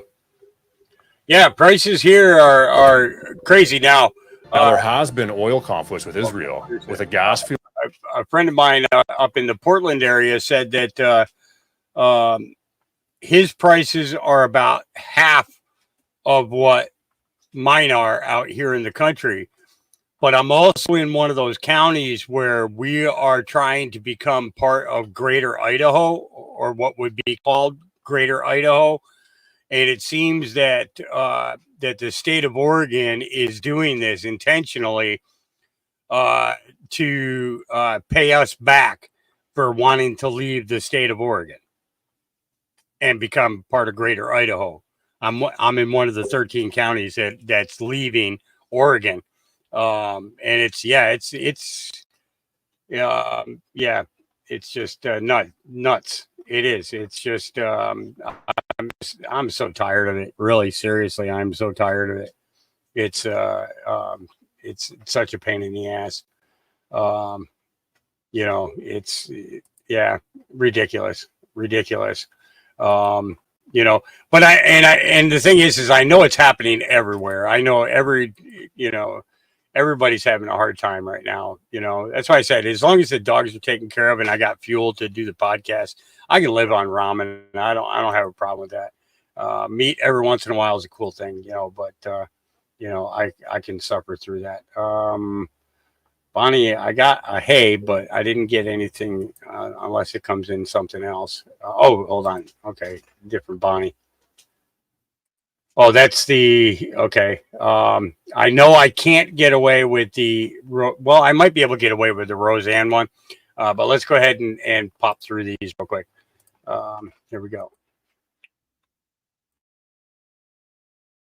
Over here, and we are following this breaking news out of Washington. Some serious allegations this morning facing the state. That's right. According to internal State Department memos, the agency might have called off or intervened in investigation into possibly illegal and inappropriate behavior within its ranks, allegedly to protect jobs and avoid scandals. This concerns the time that Hillary Clinton was Secretary of State. We want to get right to NBC's chief White House correspondent, Chuck Todd, with the latest. Chuck, good morning to you. Good morning, Savannah. You know, there's an old saying in Washington that the cover-up is worse than the crime. But in this case, both parts of it are disturbing. Allegations of prostitution and pedophilia, and allegations that those crimes were somehow covered up or not looked into. So the State Department this morning is having to respond to those claims and those investigations of misconduct by State Department officials, including by an ambassador and security agents attached to then Secretary of State Hillary Clinton. And the allegations are that these investigations were whitewashed, quashed altogether, and that those orders came from high up. NBC News has obtained documents related to ongoing investigations into some disturbing allegations involving State Department personnel and at least one ambassador. A State Department memo says the ambassador, quote, routinely ditched his protective security detail in order to solicit sexual favors from both prostitutes and minor children. The memo also says a top State Department official directed department investigators to, quote, cease the investigation into the ambassador's conduct.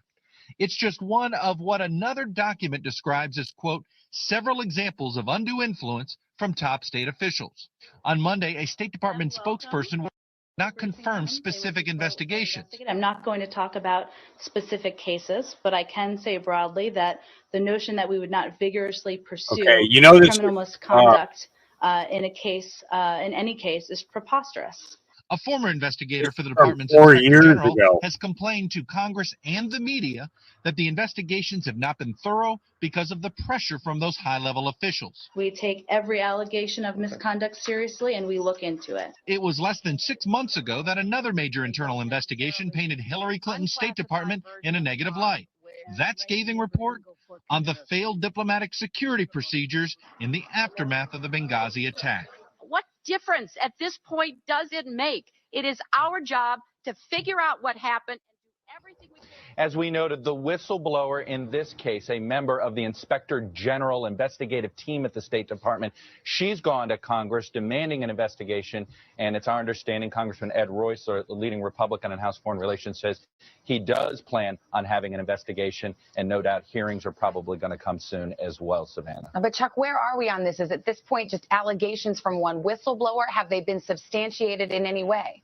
Well, here's what it is. The whistleblower says that this report, that the internal investigation having to do with how diplomatic security even investigated these allegations, that's where this scathing report came from. It's how the investigators somehow dropped the investigations, including into this ambassador and onto some other deal, including on folks that were part of security detail. So the allegations themselves haven't been fully substantiated by us, but this Inspector General whistleblower believes that the evidence was clear, but the problem was the investigation wasn't done in time to find out for sure if this misconduct was happening. More to come on this for sure. Chuck Todd, thank you very much. All right, and we are following over here, and we are following this breaking news out of Washington.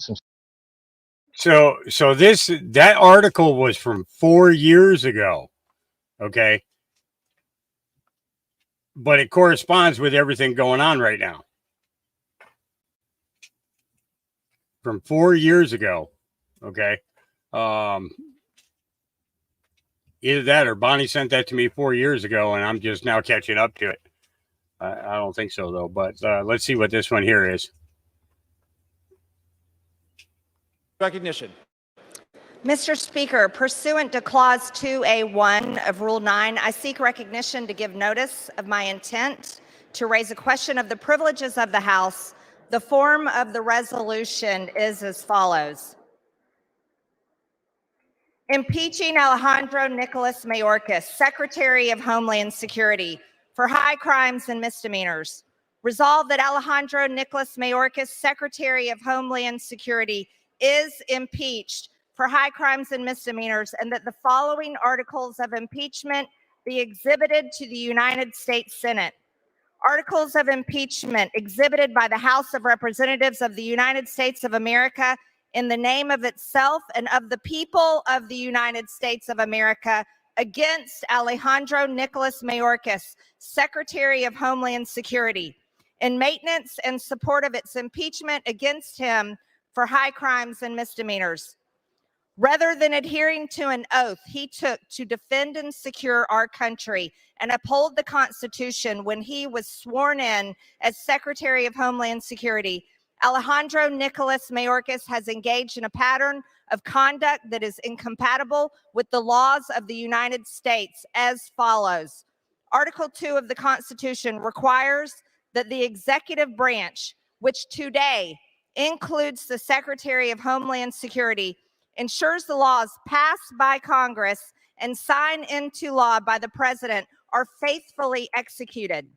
The Secure Fence Act of 2006, Public Law 109 through 367, requires that the Secretary of Homeland Security maintain operational control over the entire international land and maritime borders of the United States. In his willful admittance of border crossers, terrorists, human traffickers, drugs, and other contraband, Alejandro Nicolas Mayorkas has failed to maintain operational control of the border, thereby violating the Secure Fence Act of 2006. The guarantee clause set forth in Article 4, Section 4 of the Constitution dictates, the United States shall guarantee to every state in this union a Republican form of government, and shall protect each of them against invasion. And on application of this legislature or of the executive, when the legislature cannot be convened against domestic violence. The guarantee clause clearly dictates that the federal government has a constitutional duty and obligation to protect each of the states from invasion. Mr. Speaker, could you call the House to order, please? The House will be in order. Members are advised to take their conversations off the floor. The gentleman will continue. As Secretary of the Department of Homeland Security, Alejandro Mayorkas has violated his oath to uphold this constitutional duty by allowing the invasion of approximately 10 million illegals across our borders. The ongoing invasion at our southern border is a direct national security threat against the states and against the citizens therein. Secretary Mayorkas has willfully abandoned his duty to secure the border and protect states against invasion, thereby violating Article 4, Section 4 of the Constitution. To wit, since Mayorkas has headed the Department of Homeland Security, there have been approximately 10 million illegal border crossers who have invaded our country at our border. This is broken down between 8 million encounters and approximately 1,800 known gotaways who have evaded United States authorities and are roaming the interior of the United States. At least 280 people on terrorist watch lists caught while attempting to cross the border between ports of entry. Approximately 400,000 unaccompanied illegal children encountered at the southern border, with at least 85,000 of these children having gone missing. At least 1,424 deaths of illegals at the southern border. Approximately 73,000 special interest aliens arrested at our border, which are aliens from a nation that promotes terrorist activity, harbors terrorists, or poses a security threat to the United States. This is the number arrested at the border, not counting, however, many of the 1,800,000 known gotaways are special interest aliens. approximately 659 special interest aliens from Iran, approximately 6,386 special interest aliens from Afghanistan, approximately 538 special interest aliens from Syria, approximately 3,153 special interest aliens from Egypt, approximately 12,624 special interest aliens from Uzbekistan, approximately 30,830 special interest aliens from Turkey, approximately 1,613 special interest aliens from Pakistan, approximately 164 special interest aliens from Lebanon, approximately 184 special interest aliens from Jordan, approximately 123 special interest aliens from Iraq, and approximately 15,594 special interest aliens from Mauritania. In fiscal year 2021, Customs and Border Patrol seized approximately 11,200 pounds of fentanyl. In fiscal year 2022, CBP seized approximately 14,700 pounds of fentanyl. In fiscal year 2023, CBP has seized a record of approximately 27,000 pounds of fentanyl. Over 70,000 Americans died from fentanyl in fiscal year 2022. Fentanyl is now the #1 killer of Americans between the ages of 18 and 45. Fentanyl kills approximately 300 Americans every day. This is the amount of fentanyl that has been seized at the border. Yet, 300 Americans are still being killed by fentanyl poisoning every day. The amount of unseized fentanyl has not even been taken into account. The Constitution also requires the Secretary of Homeland Security to observe the Immigration and Nationality Act, 8 U.S.C. 1101. This law requires Homeland Security to detain inadmissible aliens arriving in the United States or illegal aliens presently in the United States. Instead, the Department of Homeland Security under Secretary Mayorkas has practiced catch and release policies whereby illegals are detained but then released without any mechanism to ensure they show up to court for processing. By terminating contracts for border wall construction, ending the migrant protection protocols, which is Remain in Mexico, unlawfully granting categorical parole, and being complicit in ending Title 42, Mayorkas has made it easier for illegal people and drugs to enter the United States, endangering American citizens, and has made it harder for CBP to expel such threats. Alejandro Nicholas Mayorkas, in his inability to enforce the law, has engaged in a pattern of conduct that is incompatible with his duties as a civil officer of the United States.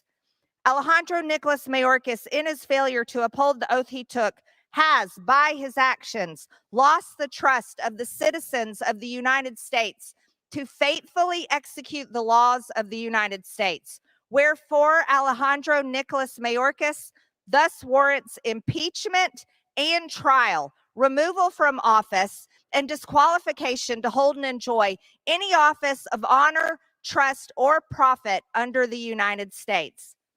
Mr. Speaker, I yield.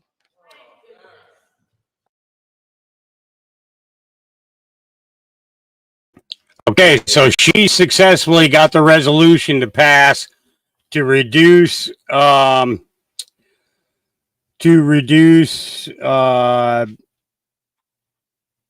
Buttigieg's salary to $1. Okay, and now she's going after Mayorkas. And from my understanding, there was another resolution put out to reduce the salary of Jean-Pierre, whatever her name is, there at the White House, this White House spokesman. So that could turn out to be extremely interesting, to say the least.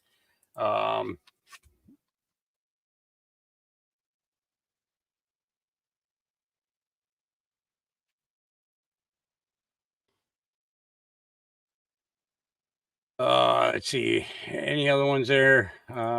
Hey, D, what's going on? Okay. Okay. I think that was it for the Facebook side. Oh, hold on. Wait. Okay, we already got that. So that was sent to me. Carl is the one who sent me that one in regards to the arrest there, Massachusetts, California, and the other one of the high-end brothel. Thank you, Camel Carl, for that. We appreciate you and the info that you send. I'm not going to show anything that JoJo Peeps sends me because it can get me booted. She sends me good stuff, though. Let me put it to you that way. I will put it to you that way. She does send me really, really good stuff. And that's as far as I can get on that. Okay, so in regards to the selfies from the judge, these are some of them. Yeah. He needs to go to jail. He needs to be put away. Okay. So we got X22 coming up next.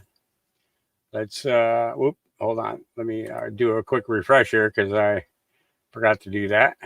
There we go. Oh, look at that. We got 3 of them.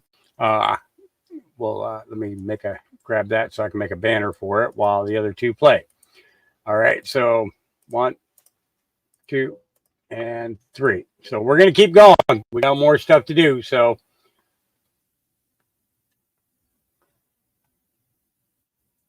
here we go.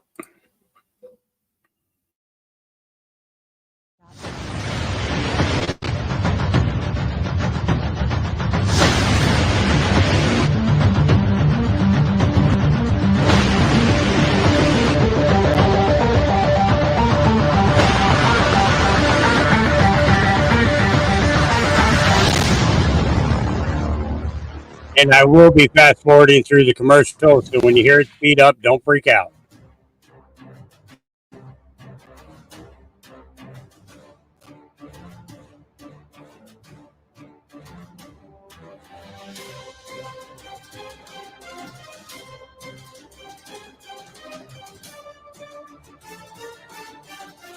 Hi, and welcome. You're listening to the X22 Report. My name is Dave. This episode 3208 and today's date is November 9th, 2023, and the title of the episode is Dutch Prime Minister Sounds Alarm, Central Bank Following Their Playbook Known. Let's talk about protecting our wealth. Are you new to investing and have savings you need to protect right now with the Middle East war, the Ukraine war, maybe Taiwan soon? You need a new playbook that's safe. Allocate some gold now and avoid the frenzy panic of the unprepared. When fear reigns, gold protects the wise. Noble Gold Investments, a free 5-ounce American Beautiful coin with new IRAs this month. Shield your savings with a Noble Gold Investment IRA. Go to x22gold.com. That is x22gold.com, the only gold company I trust. Let's get right into the economic collapse financial news. Now, the deep state, the corrupt politicians, the private Western Central Bank, the World Economic Forum, as their entire agenda completely falls apart, what do they got to do? They got to move forward at lightning speed. And that's exactly what they're doing. Actually, they're following the same exact playbook as they did with COVID. They thought, and I do believe the Patriots wanted them to think this. The Patriots wanted to think that, oh, this is their opportunity. They thought, if you go back to COVID, they thought they were in complete and utter control. They thought this is going to be great. We can push the vaccine passport. So they went ahead and they moved forward with this entire agenda. And what happened to it? Well, it hit the United States and it completely and utterly fell apart. They couldn't push it. Yes, they were able to push it throughout Europe and Australia, New Zealand, and many other countries. The problem is the United States. And I do believe the same thing is happening right now. And the people, since they're awake, and you know, when you have a population that is awake, they can see everything, they can think logically. And that is the weapon that the Patriots like to use to go up against the deep state players, because the deep state doesn't like a population that is awake. So if the population is awake, they can see the crumbling economy. They can see their agenda where they're trying to bring us into the Great Reset, the Green New Deal. And when they make their moves to try to bring us into the Great Reset, the Green New Deal, the people can reject it. You see, the central bankers, they never, ever thought the people would be awake right now. Actually, what they thought was everyone would be pretty much dead. The population would be reduced. And people say, well, what do you mean by that? Well, they thought with the pandemic, they thought, wow, we're going to keep everyone at home. People will die off, commit suicide, and the supply chain will dry up. People won't have food, and we'll just have anarchy, and we can do everything behind the scenes and no one would notice. Well, even if they had a war, they thought the same thing would happen. If we had a war, we would have cities that are destroyed. The population would be reduced. The people wouldn't be really worried about what we're doing here. We could do whatever we want. And we would be able to usher in the Green New Deal, the Great Reset, because we'd have to rebuild everything, and we could rebuild it with all electric. Think about it. That's what they really wanted. They wanted everything destroyed so they could rebuild everything the way they wanted it. And really think about it. When they rebuilt the cities, they would say, okay, here's the 15-minute cities. Everybody could live in here. You got your windmills. You got a solar panel. You don't really need a car because you really don't need to travel anywhere. But if you do, there's a couple cars out there, but you can't really go that far. And you don't need a plane because everything is right here. And the food supply is a little short right now. So we're going to make protein up by using bugs. And this is what they really wanted to do. They didn't want to introduce bugs now. They didn't want to introduce solar panels and windmills now because people would figure out that this stuff doesn't work. And they didn't want to introduce this with a population that's so large. And we could see that everything that they're doing now is completely and utterly falling apart. And people are really ripping apart their Green New Deal agenda. And people could see, especially with Germany, manufacturing is imploding. That means jobs are going to be lost. They're importing their energy. And when a country doesn't have energy, the country pretty much implodes on itself. Actually, look at California. Here in the United States, California is trying to do the same exact thing. And what's happening to the state? The state is imploding. This is why Gavin Newsom's, his numbers are going down. But when you look at the electric cars, more and more people are figuring out that electric cars do not work, not the way they were advertised. And the people now are pushing back saying, you know something, these are way too expensive, especially with the economy falling apart. And we don't want electric right now. Now, there is a place for electric cars. And I'm not saying that electric cars are awful, but can you just replace everything? No, you cannot. And we can see that electric cars, there is another problem with them. When they catch on fire, firefighters don't know what to do because the fire spreads. They just can't put it out very quickly.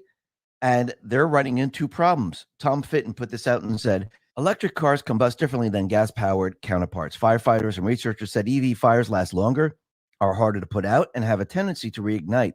First responders in Franklin, Tennessee faced their first burning EV in September, a Nissan Leaf that ignited while charging outside the car maker's North America headquarters. They spent hours pouring 45,000 gallons of water on the car, compared with 500 to 1,000 gallons that fires involving gasoline-powered vehicles usually need.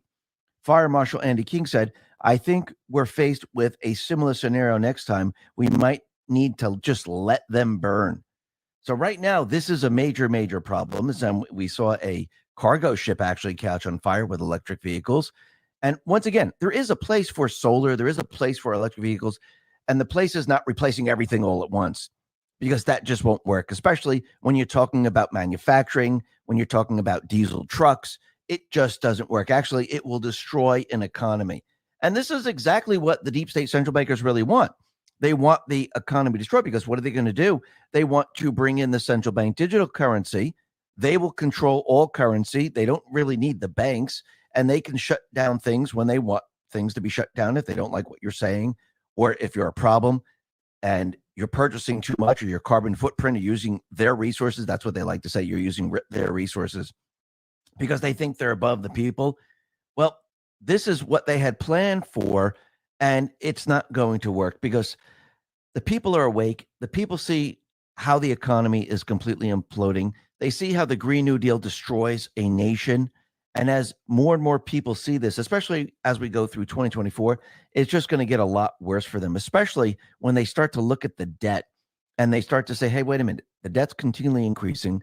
Do we have the revenue to pay for the interest?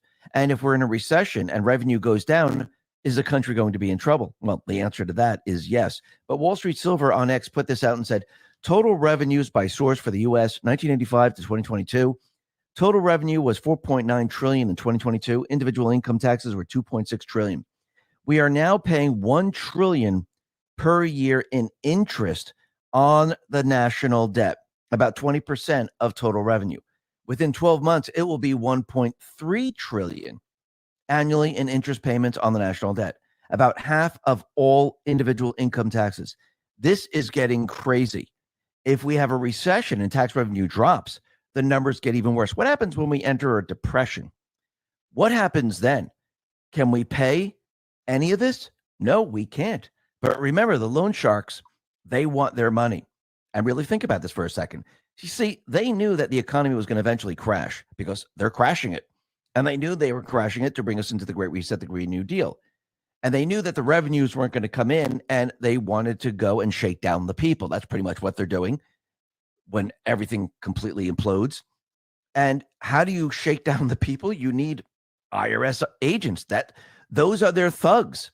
That's why they wanted 87,000 so agents, because they were going to need them to visit everyone's house and say, listen, talk about protecting our wealth. Dark clouds are gathering as markets shudder, stocks are sinking, currencies stumbling, fear and uncertainty reign. The Middle East, Ukraine, Taiwan, the debt, it's endless. Yet one asset stands firm: gold. In crisis after crisis, gold is there in the background. Its enduring value guards against loss. It's like a missile shield. While paper wealth burns, gold persists. Shield your savings against looming threats, war, recession, contagion, and avoid the frenzied panic of the unprepared. Take control in the chaos. Fortune favors decisive action. Get hold of gold now before it's out of reach. Right now, Noble Gold Investments offers a free 5-ounce America the Beautiful coin with every new IRA. Claim your free coin today to secure your financial future. As this new storm gathers, panic looms, and some of the places you were thinking for your money, well, they don't look so clever anymore. Secure your future against disaster. Open a Noble Gold Investment IRA and claim your free bullion coin today. Go to x22gold.com.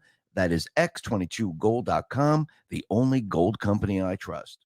We need more from you. Haven't we seen this in the past with kings and queens? Absolutely. Remember, all of this is about bringing us into the Great Reset, the Green New Deal, and bringing us into the central bank digital currency where they can completely and utterly control us. Because this is really what they want in the end. They want control. And Rob Roos, a Dutch MEP, where he gained notoriety for exposing Pfizer, he sounded the alarm. And now he's telling everyone, hey, wait a minute. The European Parliament and member states are forging an agreement to force all citizens to use digital identity verification. And he said, well, this is pretty bad news because they want everyone to use their new system, which is digital ID. Now, this digital ID, you know what this is going to be connected to.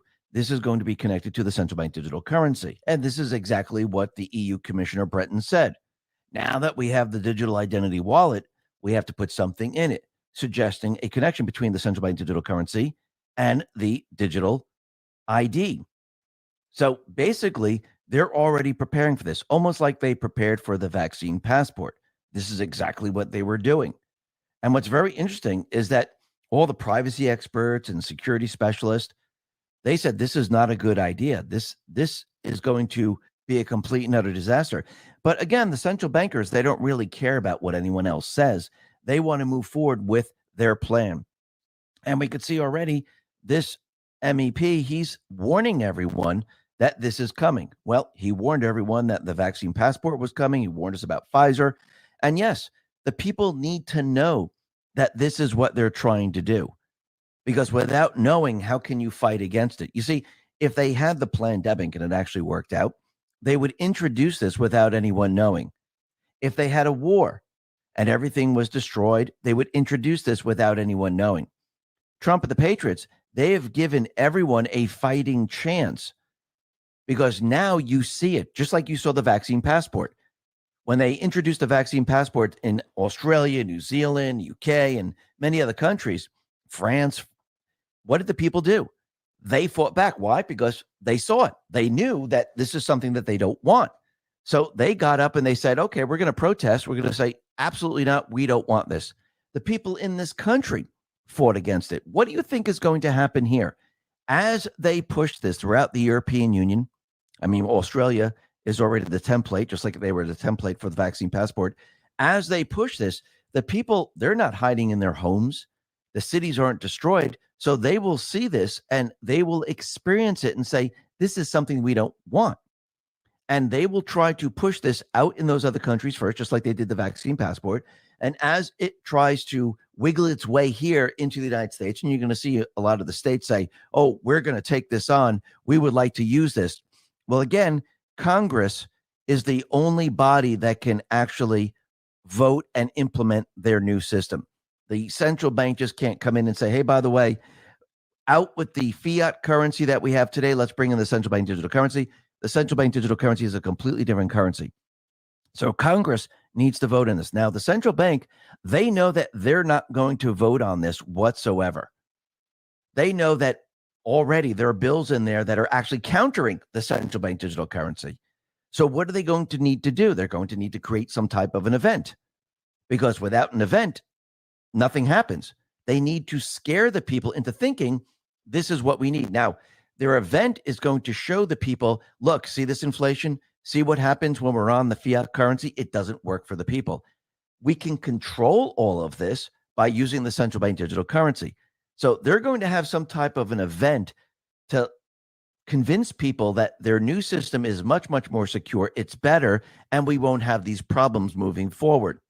But again, this is not going to work. Why? Because the Patriots know the playbook. The Patriots knew the playbook of the vaccine passport. All you have to do is let the people see the truth. All you have to do is show the people, because once the people see it, they fight back against it.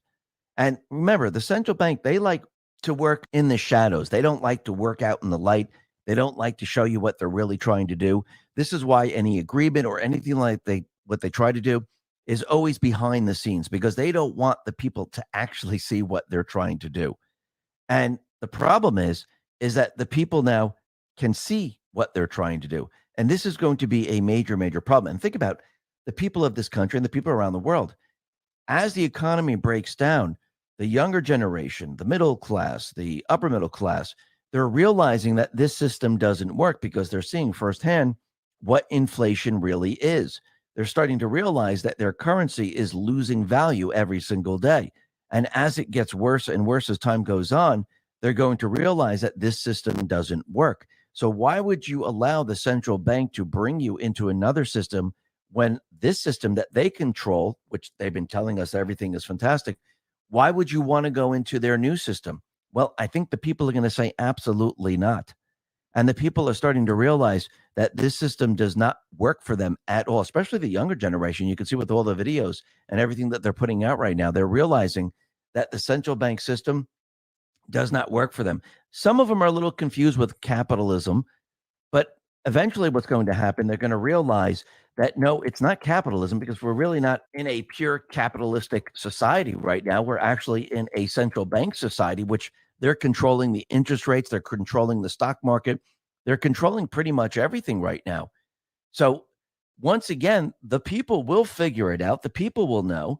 And you can see already those in Congress, they're pushing back on the taxes. They're pushing back on the IRS agents. They're pushing back on all of this. Actually, Lauren Boebert was out there in Congress. She said, taxation is theft, and arming 87,000 IRS agents to go after the hardworking middle class, well, that's just armed robbery.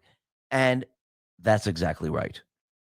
And people are starting to realize, yeah, you know something, taxation is theft. And the thugs that they have hired or want to hire, yes, those are going to be the individuals that are going to rob you of your money. Just like when you go back to the days of kings and queens, when they said, we need more tax money. Well, the people are tapped out. Who cares? Go to their house and force them to pay. What do you think they're going to do here? It's the same people doing the same exact thing. But I do believe as we go through 2024 and the people see the entire economic system break down, and they see the liars, and then they see the truth teller, well, this is going to be a very easy decision. And remember, the economy, well, everyone has this in common. Everyone wants to make a living. Everyone wants to pay their bills. Everyone wants to just go about their business. And when you can't do that and someone is lying to you, you stop listening to them. And I do believe Trump and the Patriots, they will have the upper hand, because when the entire system falls apart and people lose their job and people can't pay for things because of inflation, well, the people are going to look for someone that's going to tell them the truth, someone that has the solutions. And once they see this and once they hear it, which they are now, they're going to side with Trump. And I do believe Trump needs the people with him to go up against the central bank system, because we need to get rid of the central bank system. Yes, we can arrest all these people. Yes, we can put them behind jail. We can drain the swamp. But if we leave the central bank system, those individuals are going to do the same exact thing. Congress, they will get greedy. They'll be promised a lot. They will be bribed and blackmailed. And the printing will start again. And they will continue this over time. And we will have the swamp once again. The only way to stop this is to go to the source. And the source of the problem of economies breaking down, like we're seeing today, is the central bank. And once we get rid of the central bank, we're going to see a completely different world, a world that the central bank never wanted you to see, a world that is going to be prosperous. It's going to be the golden age. And I do believe that golden age is coming. And Trump is leading the way. The people are with him. And we're going after the central bank to bring them down, to usher in a completely new age. And the people, in the end, they'll make that decision. Listen, everyone, thanks a lot for listening. Be well, be safe, and especially be prepared. Thank you. Yep, going to go ahead and cut that right there because we're going right into part B. Here we go.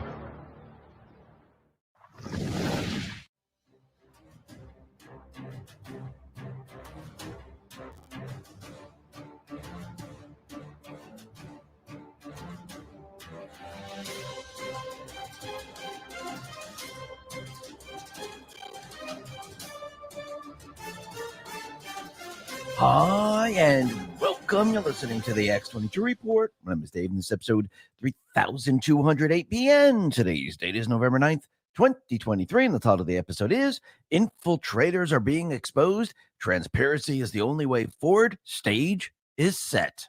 Let's talk about protecting their wealth. Are you new to investing and have savings you need to protect right now? With the Middle East war, the Ukraine war, maybe Taiwan soon. You need a new playbook that's safe. Allocate some gold now and avoid the frenzy panic of the unprepared. When fear reigns, gold protects the wise. Noble Gold Investments offers a free 5-ounce American Beautiful coin with new IRAs this month. Shield your savings with a Noble Gold Investment IRA. Go to x22gold.com. That is x22gold.com, the only gold company I trust. Let's get into the economic collapse, political and geopolitical news. Now, the deep state, the corrupt politicians, big tech fake news, the puppet masters, they are now setting up to steal the 2024 elections. And you could see already Trump has sent up a lot of countermeasures ready. He set up a lot of countermeasures. He's setting the stage for the 2024 elections. And number one, you can see this with how he forced them to change the law where the vice president now cannot send the results back to the legislatures. The other thing that he has set up right now is he's prepared and ready to show the world how the deep state cheated in the election. He has the irrefutable proof. Now, when he releases this and he's completely transparent, the world is going to see how they cheat in the election, which is going to make it very, very difficult for the deep state players to actually cheat in the election once again. Doesn't mean they're not going to try. Of course they're going to try, but it's going to make it a lot more difficult. Plus, when they look at their internal polls, they're going to start to realize, okay, he just made it transparent that we cheated, and this is how we do it. And he has way too many people on his side. Now, I do believe Trump, his 7-year plan that he put together, I do believe this was the plan because the 2024 elections is going to be the deciding factor. It's the deciding factor if the people take back this country. And Trump wanted the people to do it on their own, but he just had to show everyone the truth. He had to show the people the truth of what their entire agenda is. He had to put everyone through all of this so people become uncomfortable. So people would say enough is enough. And people, they reach that point at all different levels where the border might affect someone, but not someone else. Losing a job might affect that person. War might affect almost everyone. And a crashing economy might affect everyone. So he knew that he was going to have to wake people up very, very slowly and actually have the people see all this play out. So he's actually set up many, many different countermeasures to make sure the deep state players have a very difficult time cheating in the elections. Now, as we approach the 2024 elections, what has to happen here? Well, if he shows the irrefutable proof and the people know how they cheat, and they see the internal polls and saying, okay, since they know how we do it, this is going to be very difficult. I do believe he boxed them in, and he's setting the stage for them to take this to the next level. Because I do believe in the end what Trump wants, he wants to show the deep state players that, no, I really have the people. I'm not winning by 10,000 votes or 20,000 votes. I'm going to show you that the people are with me. They've always been with me. Actually, he's coming out right now. He's not even holding back. He's saying, yeah, they rigged the election. I won the election. They cheated. That's it. I have the proof. There's really no discussion about this anymore. And I do believe in the end what he wants to do, he wants to show them, the deep state players, no, the people are with me and we're coming for you because they know what you did. And the people aren't happy with you and they want the country back. Now, along the way, we're going to see a lot of things play out. We're going to see war build up. We're going to see how those people that infiltrated the government, how they have never been working for we the people. They've always been working against the people. And we're already starting to see this.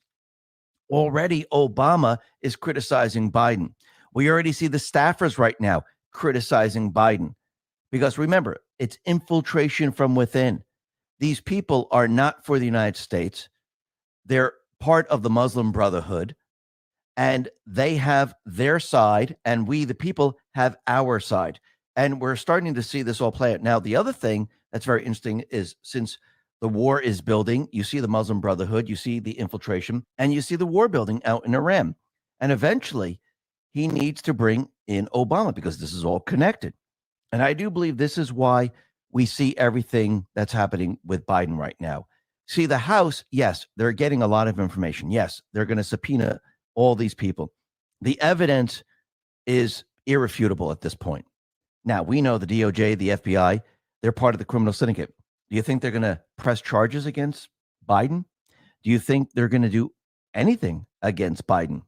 Well, I do believe they won't, because this will be a problem with Obama and the rest, because one leads to another, which leads to another. And if they're all part of the criminal syndicate, you know that nothing's going to be done. But I do believe this is being used as pressure on the Biden family.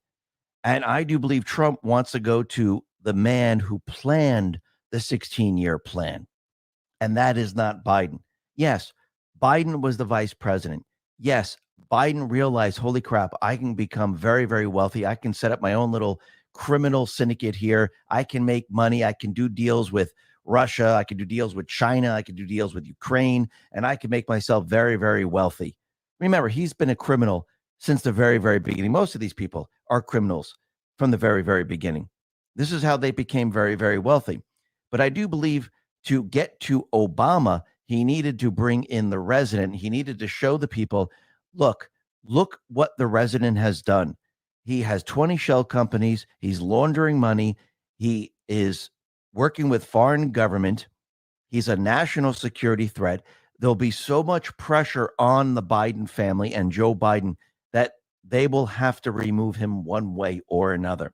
Either Joe Biden resigns or he is forced out one way or another. Now, I don't think the D's want the Republicans to impeach him.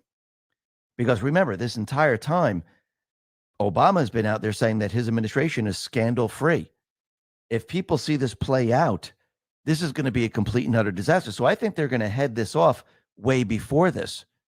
And I think they're going to shut this down because you can see there's a lot of pressure now with all these subpoenas coming out. And now with the headline that's coming out on with the New York Post with Hunter is now the hunter, which we'll be getting to in just a sec, you could see they're under an enormous amount of pressure. And I do believe they're getting ready to do the old switcheroo. Now, what's very interesting is we can see there's a lot of people that are not seeking re-election right now. And it's very interesting because Senator Joe Manchin, he was actually talking about running for president. Now, he's not even seeking re-election. Isn't that interesting? Well, Trump responded to this and said, because I endorse Big Jim Justice of West Virginia for the U.S. Senate, and he is taking a commanding lead, Democrat Joe Manchin has decided not to seek re-election. looking good for Big Jim. Absolutely. And I do believe the next step is the Bidens, because look what the House Republicans put out on X. They're pointing to a New York Post article, and it says accountability is here. And this is the headline: Hunter becomes the hunted. House subpoenas say Biden's son must testify. This is a lot of pressure on the Biden family. And I do believe we can see with war building in Gaza, which is going to include Iran, because this is what the deep state wants. They want to include Iran. They want World War III. You could see that this is going to build up, and Obama actually is going to take a side, which I believe he's already taken a side. Remember, they want this war. They want this war because it was part of the 16-year plan. Trump is giving it to them. And we know what Hunter becomes the hunted really means. We've seen this all over the post. But I want to refer back to one post, which is 4851. This is October 14, 2020. And it has a lot of pictures of Hunter Biden smoking crack and everything else. But down below, it says the following: FBI possession since late 2019. No FBI interviews Joe Hunter Biden due to optics. Attack political opponent. Lesson of the day: if you run for POTUS, all your past crimes magically disappear. Sometimes it takes transparency to force action. Let's see what happens. In this case, does having early stage dementia help you? RE previous deniability. Harmful politically. Drain the swamp. So do you think the dementia is going to build up? Do you think it's going to be deniability that, oh, I don't remember anything? I do believe he's going to go down that route, because everything that you're seeing right now is a complete and utter disaster for the Bidens. And we know the deep state players, they can't have him in this position. No matter if he wants to stay or not, they're going to move to get rid of him. Eventually, that is going to happen. Now, we could see that the people, they realize that open borders are not the way to go. Trump warned everyone, that's why we need the wall. Because if you don't have the wall, what happens? People just come over the border. There's human traffickers, child traffickers, criminals, MS-13 gang members, terrorists, maybe from Hamas or Hezbollah. And you can see right now that there are more and more caravans heading up to the border. And this is a complete and utter disaster for the Bidens. Even if Biden says the borders are secure, the people know that they are not.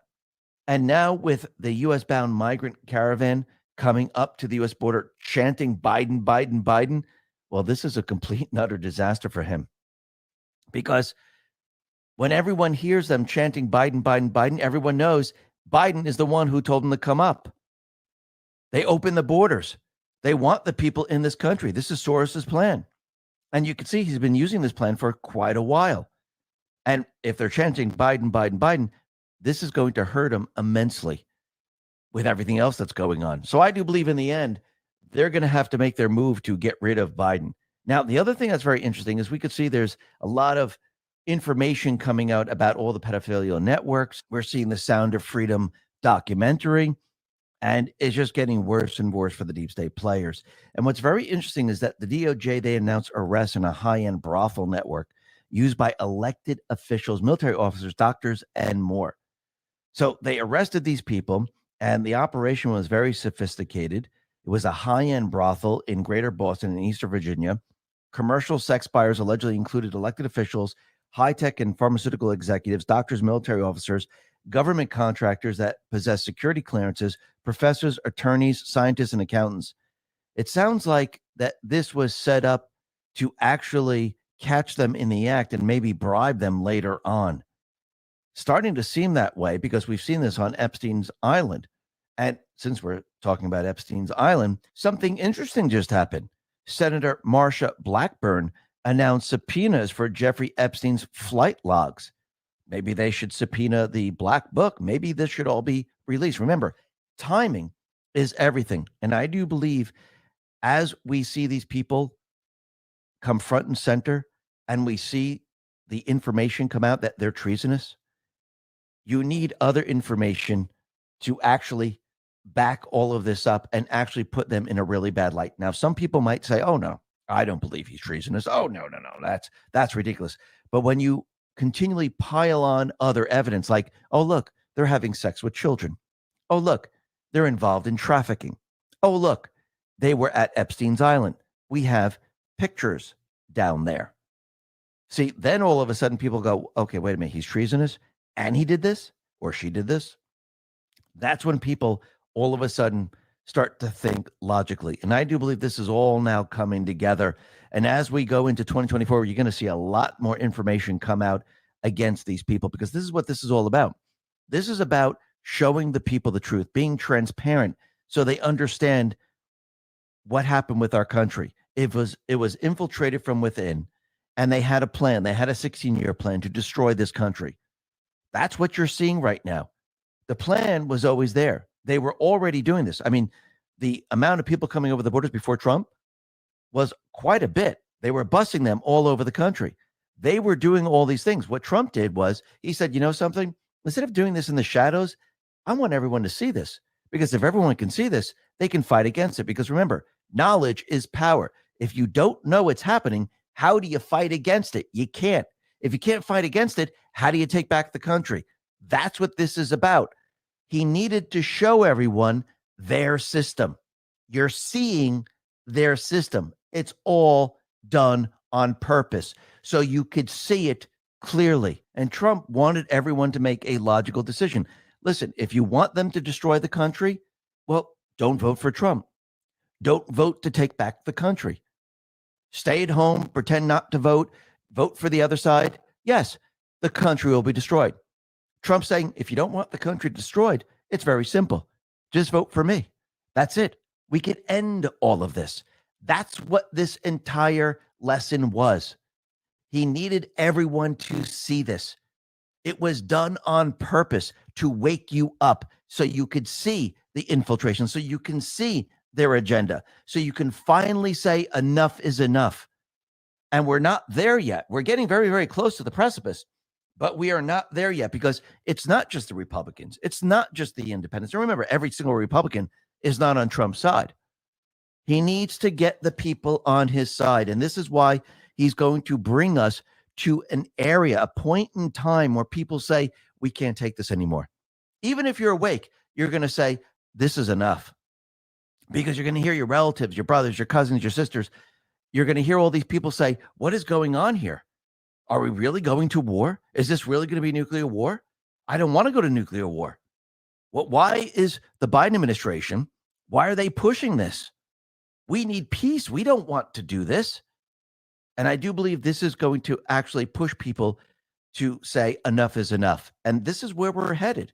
Because if we don't take back the country is lost, which means the world is lost. Because once the country falls, that's it. Remember, they wanted a war, and they wanted the United States to lose the war. If the United States loses the war, what do you think happens to your way of life? It disappears. What do you think happens to the Constitution? It disappears, because the winning nation takes over. And if you think, if China wins or Russia wins or Iran wins, who do you think controls the United States? Everything that you know today completely disappears. And this is what Trump is showing you. Look, these are the people that cheated in the election. These are the people that are pushing their agenda, open borders, destroying the country, destroying the economy, bringing us to war. They cheated in the election, and cheating has consequences. You can change this. Only the people can change this. And the people, they need to see it all so they can change it. And that's why we're being brought down this path. And this is why you need to see this. And you need to understand that the FBI is not on your side. The DOJ is not on your side. I think everyone pretty much knows this, because they call us all terrorists. And remember how this works. When the deep state players went into Iraq and they overthrew the government of Iraq and they put in the puppet government, any person in Iraq who went up against the puppet government, they called them the terrorists. Same thing happened here. They put in a puppet government, and anyone who is against the puppet government, you are a terrorist. In Iraq, they call them Al-Qaeda. Here, they call us what? MAGA extremists? Domestic terrorists? Same thing. Same playbook. And the FBI, that's their foot soldiers. That's their police force to go after you. And the DOJ, well, they come after you and they press charges and they put you away. We see it time and time again. This is classic Nazi Germany that you're watching right now. And look, the FBI, what do they want? They want a new 300 million headquarters. I don't think they should get it. I think the FBI should be, instead of spending more, they should be cutting everything and removing everyone. Most of the people. Yes, there are still good people in there, but the top brass, they should be removed. Matt Gaetz put this out on X and said, Republicans like Representative Steve Womack believe the FBI should be rewarded with a new 300 million headquarters larger than the Pentagon because the building is crumbling. Guess what? Our country is crumbling when a weaponized security state targets the civil liberties of American citizens because of their politics. Those in the J. Edgar Hoover building should sit in that rat-infested building until they get their act straight. Absolutely. But you can see there are many Republicans that are voting to allow the FBI to build this new headquarters. 70 House Republicans voted for this. And what do you think these people are going to do? They're going to come after we, the people. They've already told us. They're already doing it. Right now, there's a heavily armed FBI SWAT team that's hunting down a January 6th protester because this individual used pepper spray on the police.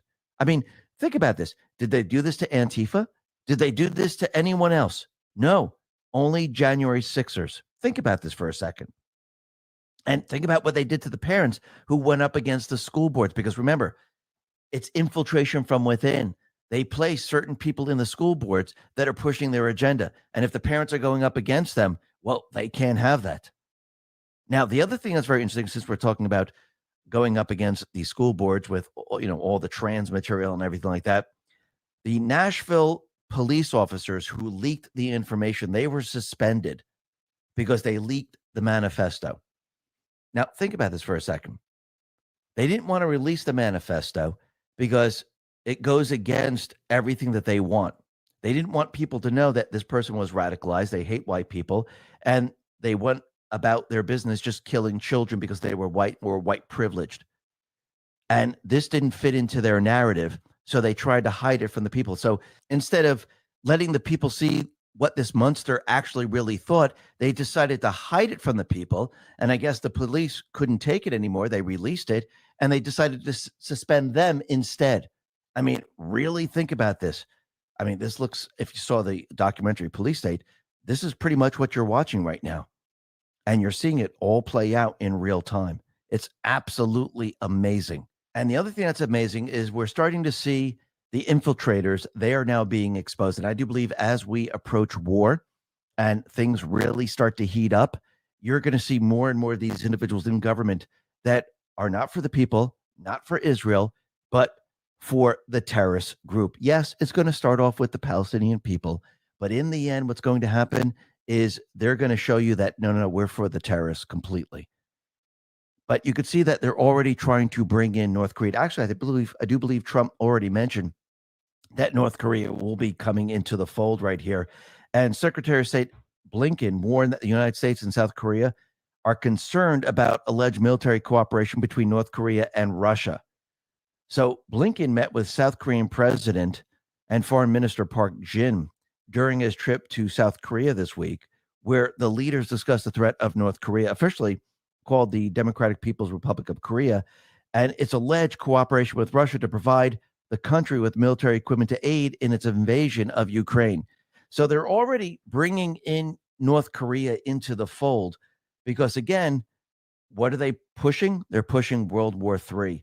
And you can see there are different sets of rules for those people who are infiltrated our country, for Antifa, for the illegals, and for the citizen of the United States. During a congressional hearing, it looks like there were multiple coordinated disruptions of an official proceeding, and the double standards keep accumulating. Where are the criminal referrals? Why didn't the FBI come and take these people away? It's unbelievable. Julie Kelly put this out and said, I didn't make the rules. I just report on them. 315 January 6ers in Trump charged with 1512 C2. clearly applies to the regular disruption of congressional proceedings by Hamas insurrectionists.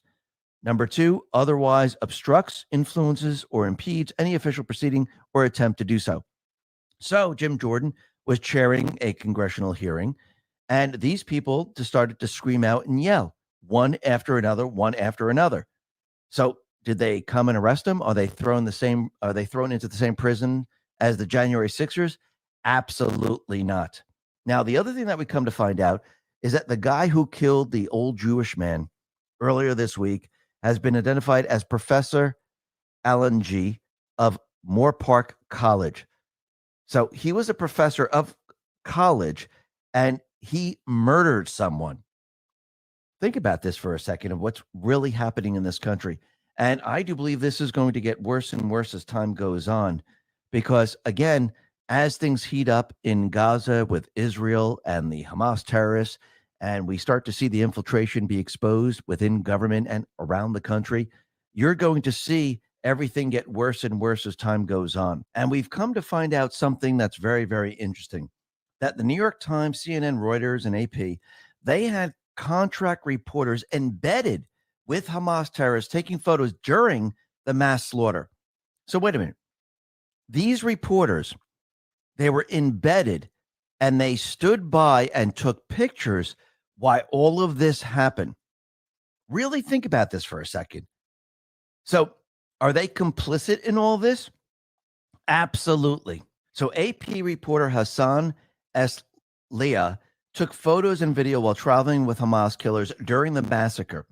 Hassan provided photos to CNN. The Wall Street Journal also published a photo by Hassan. Hassan was embedded with Hamas when they massacred Jews at the kibbutz. He was there during the slaughter and with them when they left. And he just stood by and took pictures where people were killed. I mean, this is just absolutely unbelievable. Dr. Eli David put this out and said, breaking, AP, CNN, New York Times, and Reuters had journalists embedded with Hamas terrorists on October 7th massacre. Then he said CNN photographer in Gaza holding a grenade as he joins Hamas terrorists on October 7th massacre. So these people, they were involved in all this. They knew it was going to happen, and they just stood by where people were killed. Unbelievable. And actually, these news organizations, they should be held accountable in some way, somehow. Now, it's being reported that the White House says that Israel has agreed to 4-hour daily humanitarian pauses in northern Gaza to allow civilians to flee. Well, they've already been allowing civilians to flee. They've been opening up corridors, letting them out, because their mission is to go after the Hamas terrorists. And we could see that Biden right now, he's already setting it up where you're going to see the infiltration very, very clearly, because Biden says there is no possibility of a ceasefire. Now, remember, those individuals in government, the staffers and everyone else that Obama put in, they want a ceasefire because they don't want Hamas destroyed. And they know that Israel's going to hunt them down and destroy them. Now, since Biden is taking the side of Israel, because that's the way they're going to see it, what do you think is going to happen? They are now going to go up against Biden. And you're going to see more and more of the infiltration in government. And they're going to push war, because remember, this was part of their plan from the very, very beginning. They have their soldiers in this country already. Let's talk about protecting ourselves. A popular online Chinese shopping app is under fire for allegedly breaking international wiretapping laws on U.S. citizens. It's been revealed that the app has hidden functions that grant it access to an alarming amount of user data, including access to a user's microphone. This is further backed by the fact that Temu losses an average of $30 per order, which leads many to believe that Temu's real revenue is generated from selling substantial quantities of user data. This is why I protect my privacy with Virtual Shield. Virtual Shield offers an all-in-one digital security suite with its most notable features being a military-grade VPN, identity theft protection, antivirus, and much more. Countless 5-star reviews back up the notion that Virtual Shield is the most effective way to help prevent government, corporate, and ISP spying while simultaneously protecting your personal data. But there's more. If you sign up for Virtual Shield now, you'll receive a 60-day risk-free trial, unlimited data, usage across all devices, access to Virtual Shield's 24/7 customer support, and more. Simply go to virtualshield.com/X22VPN to take advantage of this limited time deal before their free trial offer ends. They let the illegals in, not just this country, but countries around the world. And yes, they will be called upon to do certain things, actually chaos, to start war, events, terrorist attacks, you name it. And when people see this and they see it happen in this country, even those people that said, I love open borders, they're going to look at this and go, yeah, maybe having the borders open isn't really a great idea. That wall is looking better and better every single day. And as they see this play out, you think they're going to vote for Biden or Obama or Michelle Obama? Absolutely not. I do believe they're going to say, well, wait a minute.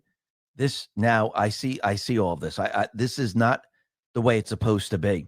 You see, until you show the people, they really just don't get it, because you can tell them, you can explain it all you want, but until you actually live through it, you're not really going to understand it. And I think this is what happened in New York City, out in Massachusetts, out in Chicago.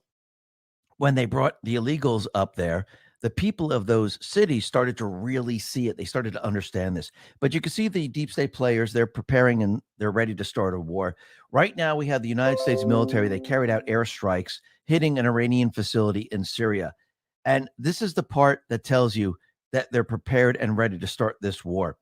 Because once they went ahead and they attacked these facilities, and this was a weapon storage facility, Secretary of Defense Lloyd Austin said, we urge against any escalation. So that tells you right there, they just set a red line. They told Iran, don't do anything or else. Now, Trump has been telling quite a few stories about Iran and what happened with Iran, how Israel wasn't really involved with Soleimani. They backed out at the last minute, and it was all him and U.S. I do believe this was to take pressure off of Israel so Iran wouldn't do anything. And once he killed Soleimani, Iran said, and they called him up, they said they were going to strike a U.S. base, but they said, don't worry about it. It's just going to look like we're striking it. And a lot of the missiles blew up. A lot of the missiles never hit the base. And this is because they knew that Trump was going to react, and it wasn't going to be well for them. It wasn't going to turn out great because he was going to hit them really, really hard. What do you think is going to happen this time around? You think they're going to do the same thing they did with Trump? No, they see a weak leader. They know that Obama's in control, and they know that they want these areas destroyed. Remember, Obama took away the ability of the military to bomb the Islamic State. Obama took this over, and he told the military where to bomb. And he told the military to bomb in certain areas where ISIS actually expanded. And actually, the military hit Syria soldiers so they could expand into the country. Trump, when he became president, he actually gave the ability of the military to actually bomb on their own. You find the military targets, you bomb, and guess what happened? They destroyed the Islamic State. Boom, just like that.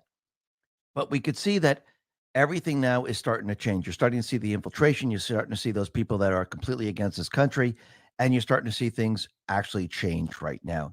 A revolt now is brewing within the Biden administration over how the White House is handling the Israel-Gaza war. As the civilian death toll of people in this area increases, it looks like Biden's top officials continue to say no conditions have been placed on how Israel uses U.S.-supplied weapons. Pressure from the press pool is also piling on, and you can see the infiltration from within. The memo that was put out has two key requests: that the U.S. support a ceasefire, that it balance its private and public messaging toward Israel, including airing criticism of Israeli military tactics and treatment of Palestinians, and the U.S. generally prefers to keep private. The memo was marked sensitive but unclassified. So the people now are turning on Biden right now, and we can see that the staffers, they didn't do this with Ukraine. Did they call for a ceasefire? Did they put out a memo? That's interesting. Why now? Why all of a sudden did they come out and they say, hey, we don't like what's going on there, but not with Ukraine? Isn't that interesting? And then we have this article from ABC News, and it says, nobody's hands are clean. Obama breaks with Biden on how to support Israel. So Obama's now breaking with Biden. And Obama, who has, for the most part, kept a low profile, has now been coming out more and more and commenting on what is going on. Actually, it looks like he was brought out from the shadows and into the light, and he can't stay quiet anymore. And he's criticizing Israel. And you can see that as things heat up, Obama, the infiltrators, they're going to side with who? The terrorists. And you're going to see this very, very clearly as we move forward. And it's going to get worse and worse as time goes on, especially when there's some type of an attack here in the United States or around the world. And you're going to see the separation because remember, Biden was already out there saying there's going to be no ceasefire. And right now, there is no ceasefire. And you can see that there's a separation. And ABC, they're already putting this out there, building the narrative. And I do believe as everything builds against Biden, Obama's going to say enough's enough. It's time to remove him one way or another. And we can't allow the Republicans to impeach him because this will come back to haunt me. So we need to get rid of him in another way. Either he resigns or we use the 25th Amendment. And I believe that Biden is not going to resign. I do believe he's going to be taken out with the 25th Amendment as everything builds and builds and builds. And they're going to say, listen, you have no choice because, look, they have all the evidence against you. And this is going to be a complete and utter disaster for you. So you're going to have to use your dementia to deny everything. And I do believe that's the track we're heading down right now. Now, the other thing that's very interesting is we're starting to see the bioweapon. Well, it's not looking good for the pharmaceutical companies because the people are seeing more and more evidence that this bioweapon actually hurt the people, killed the people, and it was being used to depopulate. I know the fact checkers came out there and said, oh, this vaccine is not being used for depopulation. Well, when you start to see people dropping dead suddenly and you see people getting sick and you're seeing women where they can't reproduce, well, you start to put two and two together and you start to realize if we kept taking the booster over and over and over and over, what do you think the outcome would be? You would see depopulation, pretty much. That's what you would see. And when you start to connect the dots, you can see that this is exactly what the bioweapon was designed to do. Wall Street Silver put this out and is pointing to all these different CNN articles. And it says, study says COVID-19 vaccines provide protection for pregnant and lactating women and their newborns. OBGYN associations recommend all pregnant people get vaccinated against COVID-19. CDC strengthens recommendation for pregnant women to get vaccinated against COVID-19. Now think about it. They keep saying this. The pregnant women need to get this vaccine. They got to get it. They got to get it.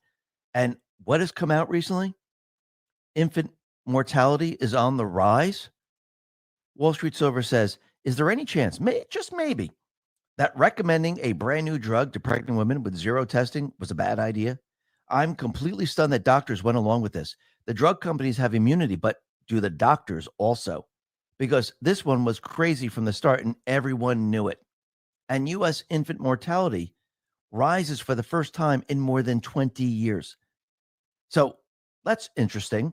You don't think this has anything to do with depopulation? Remember, they love abortion. Are they aborting the baby this way? Yes, they are. Put two and two together. Look what they've done here. Unbelievable. And look what they've done with the January 6 people. They went after them. Remember, this is about going after the people. Yes, they want to depopulate. Yes, they want to make the people sick because it's a lot easier to control a depopulated people and a sick people, right? And if you actually add in transitioning them into another sex and giving them drugs and making them crazy, well, it's a lot easier to win the war when you have this set up this way. And you needed the strong men. You needed them to be arrested. You needed to weaken them. You needed to do whatever you possibly can to make sure that they couldn't fight. And that's what they've been doing for a very long time. If they couldn't do that, the alternative, or actually what they're trying to do, is take the weapons away from the people. And you can see that the FBI, the Department of Justice, all those people in government today, they're completely against the people. Representative Marjorie Taylor Greene put this out and said, FBI manhunt and tanks for a guy who used pepper spray at police on January 6th. They didn't do this for Antifa BLM writers or ceasefire now pro-Hamas terrorist insurrectionists or 1.8 million unknown illegal gotaways that came across our border or Epstein client list, only January 6ers. And she's absolutely right. And I think the people are now seeing this. It's much, much easier to see because you need to see them actually do these things to understand it. And this is what people are seeing, just like they're seeing the trial with Trump, especially with Peekaboo James. They know that this is not a trial. They know that they're just going after Trump. They know this is election interference. And especially when the judge rules against Trump, and this goes to the appellate court, people are going to say, wow, they wasted all this money. They were on the take. There was no case. I do believe the appellate court is going to rule unanimously that this should have never been brought to trial, and the judge was wrong. This is going to work out for Trump. The people then are going to see very, very clearly, wow, there are two set of rules, one for them and one for Trump and the rest of us. Remember, he's just in the way. They're really after us. And we could see that this is all going to fall apart on them in the end. And just like it's all falling apart for Biden right now. Actually, Trump put this out on Truth. He said, new CNN poll is bad news for Biden as 2024 election cycle kicks off in earnest. And yes, he's having a very difficult time. And I do believe as his poll numbers go down and as the evidence pours out against Biden and his family, yeah, the deep state, they're going to have to do something because they know they can't win this way. Because remember, their whole agenda to win is cheating. And you need to have at least a candidate that actually gets some votes because you can't bring someone in that really doesn't get anything. So you need someone that's kind of half popular so you can make it look good. And is he going to be able to pull this off? Absolutely not. But what's very interesting is that we can see that yesterday Trump had a rally, and it's very interesting. He decided to have the rally the exact same time that the Republican national debate was going on. Of course, this was done on purpose. Nobody cares about these individuals debating because, you know, they're 1%ers, 2%ers, 5%ers. Nobody cares about them. This is really the GOP right there. And I do believe we have a split now of GOP and MAGA. The MAGA people went to the rally. Nobody was watching the GOP debates. Nobody was paying attention to this. And actually the crowd, they actually cheered and they started to chant Trump, Trump, Trump. And the moderator told them, stop it. It's enough of that. We're not going to have that again. I mean, really think about this. Trump wasn't even there and the people were chanting for Trump. But Vivek Ramaswamy did something very, very interesting. And he actually is waking up the rest of the Republicans because he called out Rona. He called out the moderator, the fake news NBC, and he actually explained to everyone what's really going on. Actually, just take a listen to what he did during the debate. Turn to you. Please make your case. Why should you be the nominee and not the former president? I think there's something deeper going on in the Republican Party here, and I am upset about what happened last night. We've become a party of losers at the end of the day. It was a cancer to the Republican establishment. Let's speak the truth. I mean, since Ronna McDaniel took over as chairwoman of the RNC in 2017, we have lost 2018, 2020, 2022, no red wave that never came. We got trounced last night in 2023. And I think that we have to have accountability in our party. For that matter, Ron, if you want to come on stage tonight, you want to look the GOP voters in the eye and tell them you resign, I will yield my time to you. And frankly, look, the people there cheering for losing in the Republican Party. Think about who's moderating this debate. This should be Tucker Carlson, Joe Rogan, and Elon Musk. We'd have 10 times the viewership, asking questions that GOP primary voters actually care about and bringing more people into our party. You think the Democrats, and we've got Kristen Welker here, you think the Democrats would actually hire Greg Gutfeld to host a Democratic debate? They wouldn't do it. And so the fact of the matter is, I mean, Kristen, I'm going to use this time because this is actually about you in the media and the corrupt media establishment. Ask you, the Trump-Russia collusion hoax that you pushed on this network for years, was that real or was that Hillary Clinton made up disinformation? Answer the question. Go. Mr. Ross. Sorry. This is how we get our country back. We need accountability because this media rigged the 2016 election. They rigged the 2020 election with the Hunter Biden laptop story. Mr. Ramaswamy, and they're going to rig this election. Your time is up. Accountability. Let me turn to Governor Christie.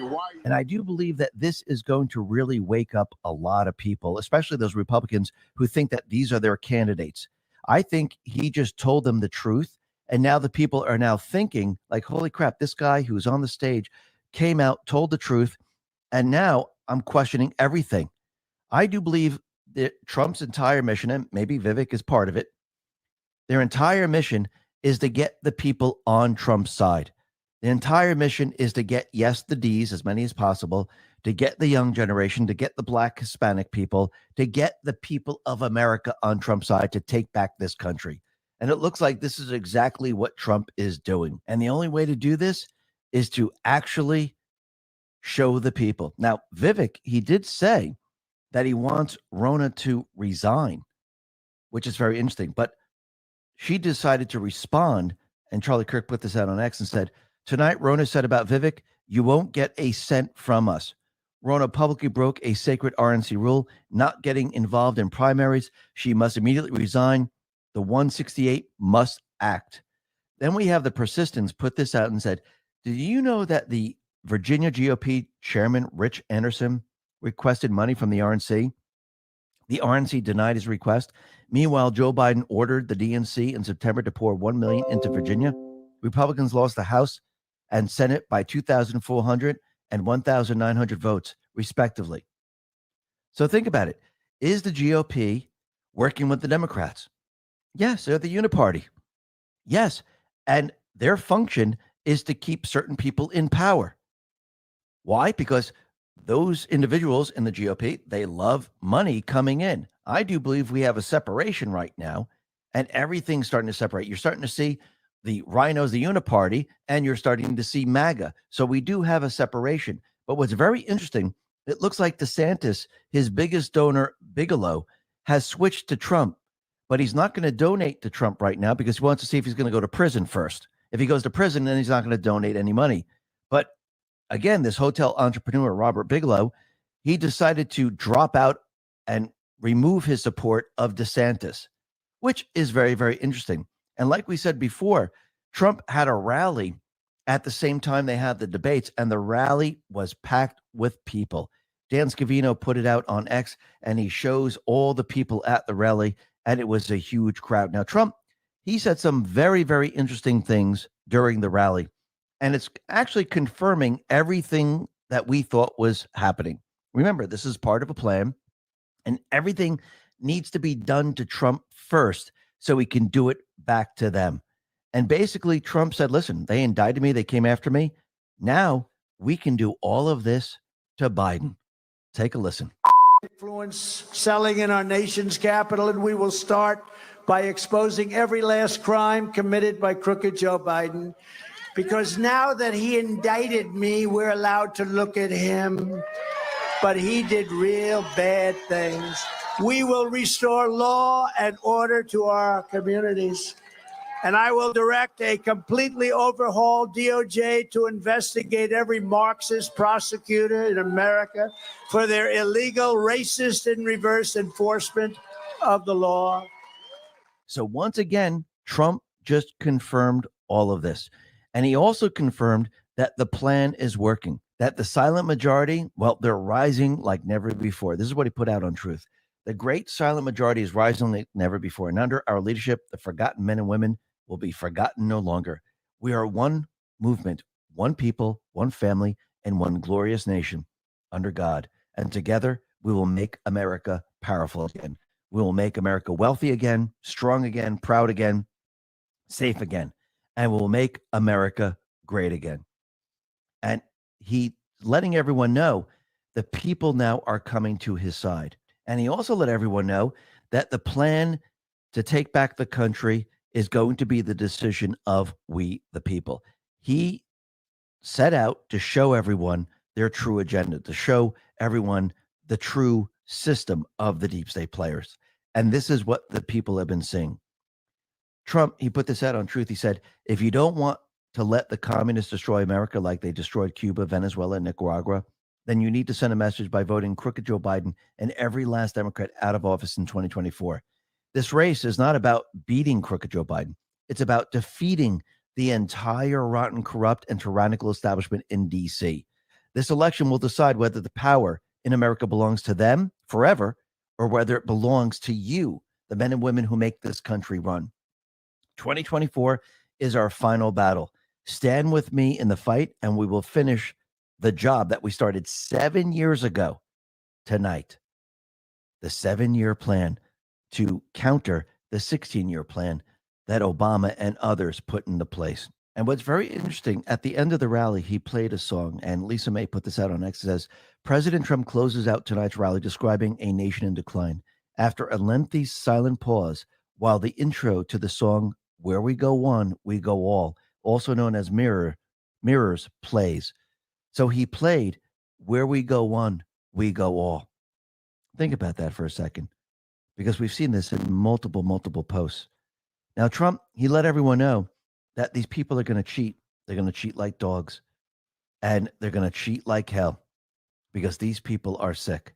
But he let everyone know we won in 2016, we won in 2020, and we got a lot more votes in 2020. Take a listen to what he says here. Will they do it again, sir? And you know what they mean. Will they do it again? Will they cheat again? Because they cheated like a bunch of dogs. Will they do it again? And we have the best everything. They're going to try. Look, that's all. You can't win elections when you say open borders, bad education, high interest rates, high taxes, tremendously big and impossible regulations, weak on every nation, not respected by anybody. The United States right now is a laughing stock all over the world. They don't respect our president. They respected me. They don't respect our president. They don't respect anything about us. And then you're supposed to win an election. They win their elections by cheating. That's what they do. That's the only way. You can't win an election with open borders. And I don't even care if they're liberal as hell. When you see people pouring in from these mental institutions and from jails, from Africa, from Asia, from all over Europe, and from South America, it's not just South America. Who the hell is going to vote? They cheat like hell. And I will say it. I've been indicted for saying it. And yet they used to say that about me in 2016. The election was rigged. The election was stolen. We're going to put up a slate of electors against Trump. You know who did that? Thomas Jefferson did it many years ago, and it's been done many times. But in 2016, they even tried to get me on Alabama, and I won it by like 45 points. They said he cheated on Alabama. I said I won it by 45 points. I must have cheated by a lot. It's a great state with incredible people. But they did the same thing. When you look at Maxine Waters, watch the way she talks. Look at Tlaib today, what she said, the mouth, the horrible things she said. Look at some of the things that they say. They want you to walk into that restaurant and knock the hell out of them, they said. Right? All of the horrible things they said, and far worse than that.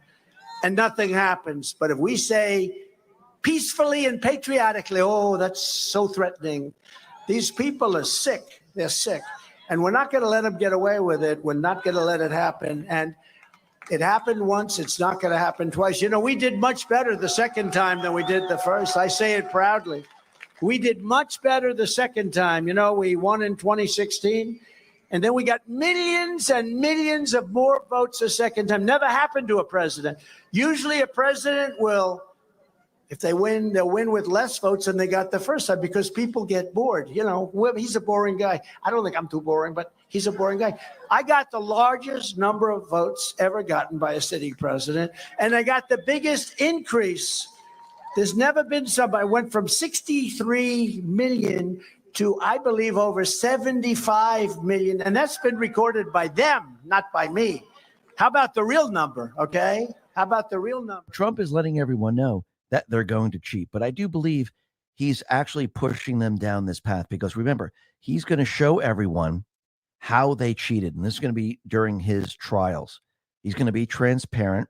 Everyone's going to see it, which means it's going to be very, very difficult for the deep state to cheat. Then Storm has arrived, put this out on X and says, every time Trump is asked about how the 2024 election will be different in terms of stopping the cheating, he deflects and doesn't answer the question. However, earlier today, he was asked the question again. In the midst of deflecting, he said something I think is important. We did great against Biden, and I believe we won by a tremendous amount, and we have proof of it, and we're releasing the proof. It'll come up a lot over the next period of a few months. Think about that. If hard evidence showing what they did in 2020 is revealed to the masses shortly before the next election, it's going to be a lot harder for them to do it again. Timing is everything. So the question is, if they cannot cheat, and they know they can't cheat, and the people know what they do, and they realize with the internal poll numbers that they just don't have the numbers to actually override the people, what do? Do they postpone the elections? Do they create an October surprise to shut the elections down? It's starting to seem that way, because if we're heading towards war, what is their alternative? They can, number one, they can just let Trump win. You think they're just going to allow that? Most likely not. I think they're going to try to shut the elections down. But this whole thing reminds me of Post 2539, December 3rd, 2018. It says the following: the public is about to learn that the DOJ, FBI, plus other U.S. foreign assets have been actively working behind the scenes in one of the largest criminal investigations in modern day history.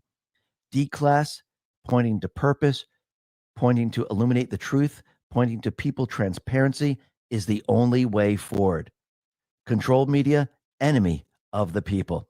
And yes, he's going to make it completely transparent. The people are going to learn this, and this is going to push the deep state players down a certain path. And as they push down this path, I do believe Trump is going to take control of the elections. Now, again, he could just allow the elections to play out and he can win, but I think he wants to win by a lot. I think he wants to use paper ballots. He wants to show the deep state players the people are with me. And the people have signaled that they want the country back. And I do believe Trump has set everything up. He's waking the people up with this 7-year plan. And in the end, the people are going to take back this country. Now, as we go through 2024, we know that things are going to get a lot scary. It's going to get pretty scary. We're going to head towards war. The economy is going to be doing pretty darn poorly. Probably you'll see a stock market crash probably in October. And you're going to see the deep state. They're going to make, maneuvers to actually distract from everything that's going on and try to bring us to war. But I do believe all of this is going to be done to wake the people up, to have the people actually have their vote counted and actually have the people be able to take back the country. And the deep state will not be able to stop them. Now, remember, the deep state, the central bank, and all of them, they are expecting to go to war because this will cover up everything. It will bring us into the Great Reset, the Green New Deal. It will cover up all their crimes. But think about what Trump says. When you vote for me and I win the election, I will have peace in 24 hours, which means he is going to counter everything they're going to try to do. And when he does that, the Great Reset goes down the drain. The Green New Deal goes down the drain. Everything else that they've done goes down the drain, which leaves them completely exposed. There's no place to hide. There's no place to escape to. They have nothing. They lost it all. And Trump countered everything they tried to do with we, the people. The patriots are in control. Listen, everyone. Thanks a lot for listening. Be well, be safe, and especially be prepared. Thanks a lot.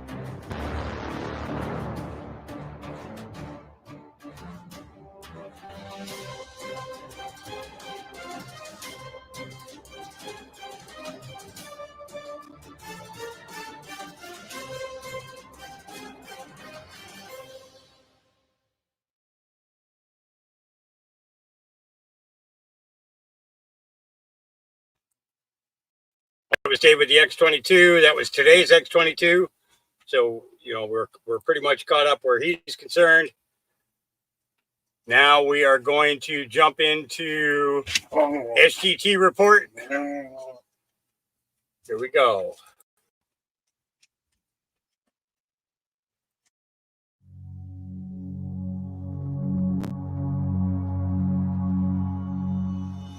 Just keep in mind, we're a byproduct of 1871 and losing our sovereignty. Without going into all of that, the main reason we lost our sovereignty was because of the Treaty of Washington of 1871, which put us under the control of the City of London and the Vatican Bank. The agreement that we had to make was that the US would be the military arm, the City of London, the financial arm, and the Vatican, the bank. Because all three, the District of Columbia, the City of London and the Vatican City are states unto themselves. They are sovereign entities unto themselves. Hey friends, Sean from SGT Report here. Thanks so much for tuning in.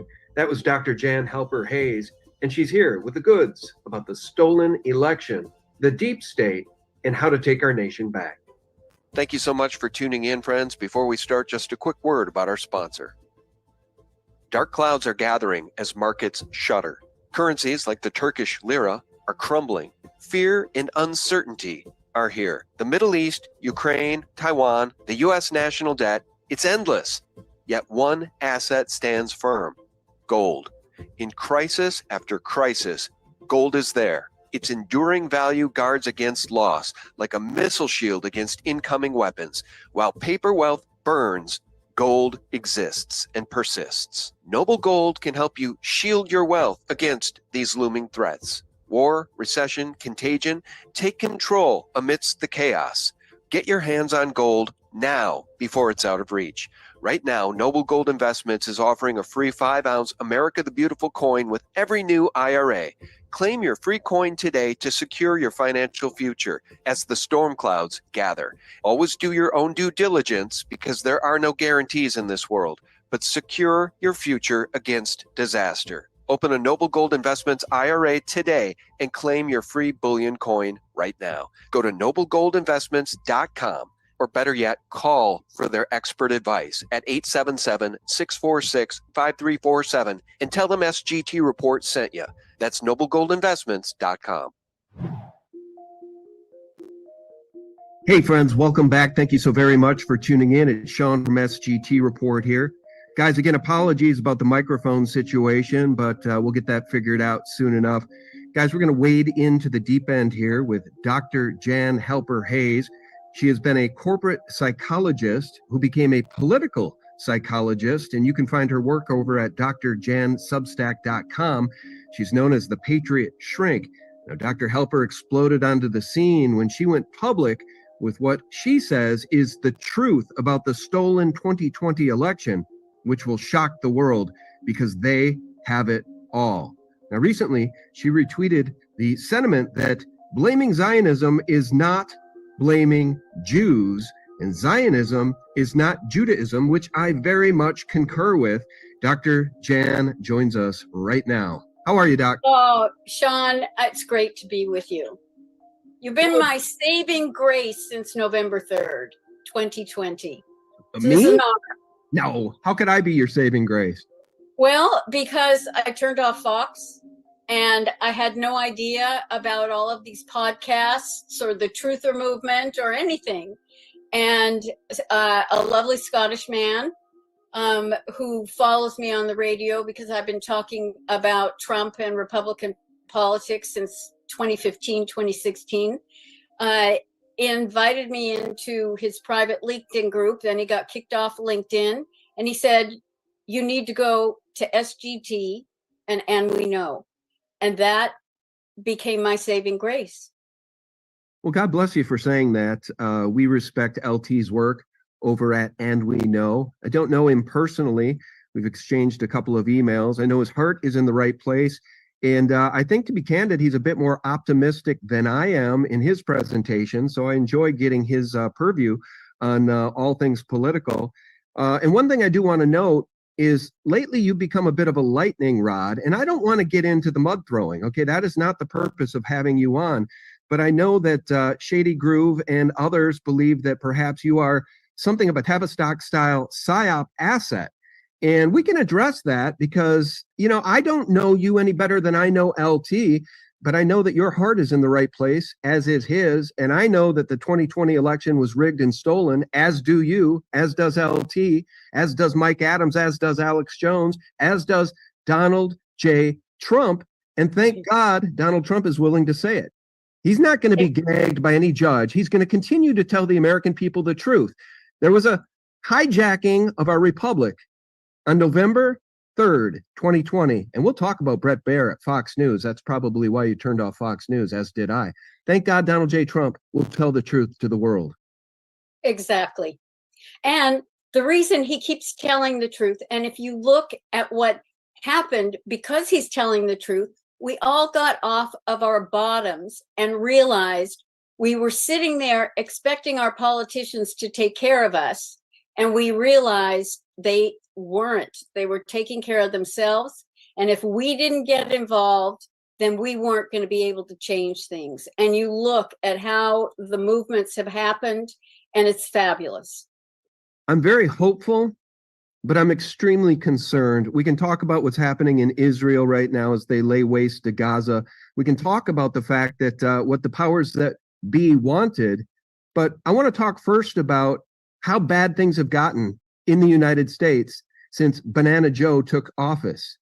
I wrongly said, I firmly believed, and this is prior to January 6th, that the military, the DOD, the Pentagon, I guess, maybe I'm naive, would not let Joe Biden get sworn in because he is a national security threat by virtue of the fact that he's in the pocket of the World Economic Forum. But I was wrong. They swore him in. Now you say the powers that be have the goods on the stolen election. They have all of it. When is this information going to come out? We're running out of time, Dr. Jan. Okay. First off, we're not running out of time, and I'll go into that in a bit, but let's back up a minute. And that is that we all thought, because some people who claim to be in the know said there were going to be massive arrests at the inauguration, if not before. I've come to learn that that was a false flag, and we couldn't be clued in because the bad guys needed to think that was going to happen. It was never going to happen. The fact is, if we go back to his executive order of 13848, national emergency, foreign interference in our elections, how did he know on September 12th, 2018, to refer to future fraud for the 2020 election? It is because the fact is that the military had actually wanted to take Obama out. They convinced Trump to run. Once they knew they had Trump, then what they did was that they made sure for 2016 that any effort to cheat, because we know they've been cheating forever and ever, any effort to cheat was thwarted. And that the Clinton campaign never expected Trump to get as many legitimate votes as he received in 2016. And that was the first step. You know, the other thing is that when people accuse Trump of losing during the midterms, you know, not only 2018, 2022, no. Now, I wish I knew this before 2022 because I was one of the many victims of hopium that thought, okay, we know 2020 was stolen, you know, we've got all that, so 2022 is going to be okay. No, they needed to expose the low-hanging fruit. So, and I only found that out months after, because I will tell you, just as depressed as I was after 2020, I was as depressed after 2022, having that hopeless feeling. Anyway, the title of my show is one of the things that I repeatedly say, and I'd really like to say it here, is how I got myself out of the hopium. I realized that because of the information I took in, I had all these expectations. Just like we thought people were going to get arrested, they either weren't going to let Joe Biden get inaugurated, or right after they were going to swarm in because the military was supposed to take over, etc. And I realized that the script I have in my head and how I hoped it would play out is different from your script, from anyone else's script. Yes, we might have gotten the same tidbits of information, but then we envisioned it in a different way. And I realized that holding on to an expectation was actually bringing me down. And then since my work with the DOD, I've really been studying that, of how that is a serious problem for any of us that hold these expectations, because you have to think of it as you've written a script in your head. I don't know where You've else to begin, imagined but I it coming probably a could say certain more. way. But unless everyone Sharon else Mercy, gets good that to see same you, girl. script, Welcome. it's not going to happen that way. Welcome. And so There's we Hawk. have to let What's up, go Hawk? of our My expectations, last video now. Okay. and we have to All right. look Appreciate that, Hawk. at reality And, on a daily sorry I couldn't basis, be up and on we the have to connect the dots. today or And that, in the chat any frankly, longer. I'm just trying is to save my what has strength helped me be tonight. optimistic ever since. But good to see you, Hawk. Well, then let's Welcome, just brother. go back in time to the evening of the election. And I mentioned Brett Baer, who I firmly believe is a CIA Mockingbird asset. Certainly the way he behaved that night and the way Fox News behaved that night, they called Arizona far too early, and the whole night began to change around 8 p.m. Central. And it changed quickly. And then around the country, they started to shut down the voting, we were told, at like 10:30 Central, 11 o'clock at night. And then the hockey stick happened with all the ballot dumps in the middle of the night as Banana Joe stole the election, and the coup took place right in front of everybody's eyes, at least those who hadn't gone to sleep. We wake up in the morning and we find, oh, everything's changed. Now Biden is going to win this thing, and Fox News is in the pocket of the Biden administration. This is my opinion. So from that very moment, we knew we had a giant problem. A coup had occurred. So can you update the script for us now? What is the script now? At what point are these traitors brought to justice? Well, that's the big question. No one knows except for the military that are read into the PEDs, the presidential documents, and there are 7 that are non-military within that inner circle who have specific roles that also know what's going on. But one of the things that I have said from the very beginning to people is you need to read it. It is a fiction book, but there is a nonfiction story within the fiction. You need to read Double Crossfire by retired Brigadier General A.J. Tata, Double Crossfire, and that he was number 3 in charge of planning at the DOD in the Trump administration last year's. And the book came out in 2019, but he's been in the military and he's exceedingly well connected. And I think it was his 15th novel. He's got the 16th coming out now. But if you want to understand the machinations that go on behind the scenes, and you want to see an incredible outcome that has similarities to what we're hoping for, and his antagonist is a woman who becomes a senator. We're not quite sure if he likened her to Nancy Pelosi or Hillary Clinton, but she was running for president and is determined to kill the president, the vice president, and the Speaker of the House so she can move into the presidency. So that's the most I'm going to tell you about the book. But what happened in my recommending it is that I got a text from General Tata, and he said, well, thank you. Someone passed your interview on to me. And I responded, I said, well, how are your worldwide sales going? And he said, you've broken the supply chain. They're having to go into a second printing. And 3 days ago, I got a text from him saying that it's now going into a third printing. And even he has said there is a nonfiction story within the story. Well, I haven't read that book. I'll have to check it out. Where do we stand Definitely. on a new election here in 2024? Is there going to be election? Because blue states, which are completely criminal at this point, I mean, they obviously stand against the Constitution of the United States and we the people and the Republic, as far as I can tell, California specifically. They're trying to take Donald J. Trump off the ballot in Colorado and I believe other states. Is there going to be a fair and free election in 2024? Because you know what? People are losing hope so quickly, Dr. Jan, that they don't think a lot of folks on Twitter, a lot of folks in the comment section, they say we're nuts to vote at all because our vote doesn't count. Well, we're all worried about that.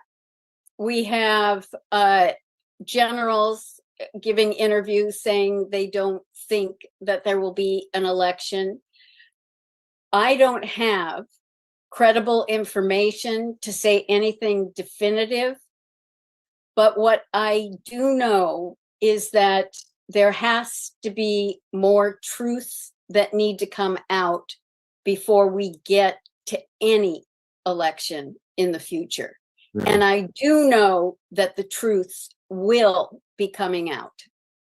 You know, sometimes I joke with my wife, Dr. Jan, that I can't wait for the televised event, which will be the executions of the traitors. I mean, honestly, nothing would buoy my spirits and those of the American public, at least those who care about the Republic, than to have executions or at least trials, tribunals for the traitors.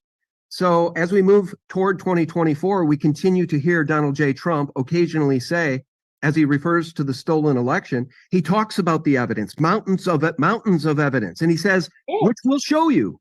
You'll see it all. When in the world is that going to happen? Is it going to happen before the 2024 election?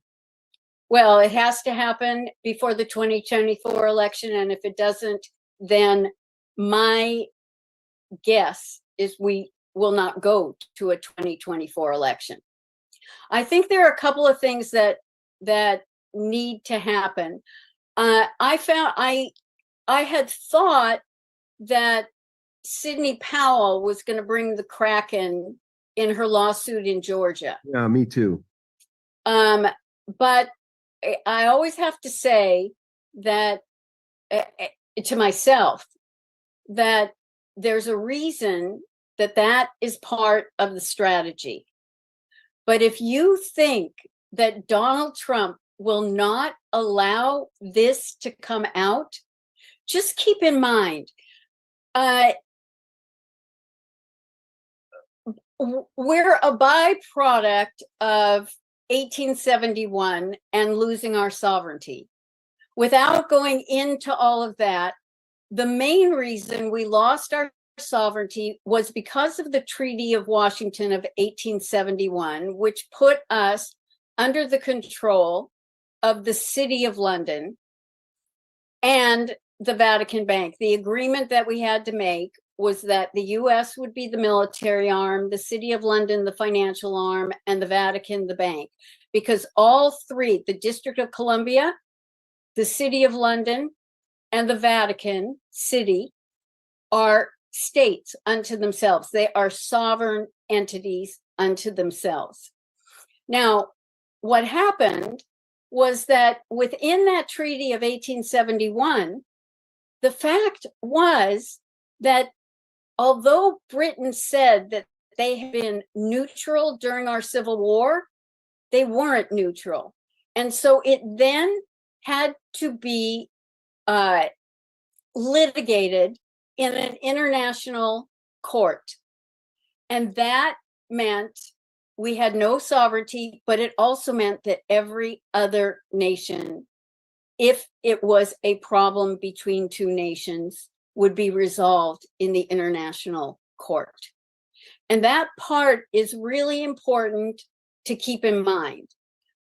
It has taken them all of these centuries, decades, leading to centuries, to cast their net far and wide.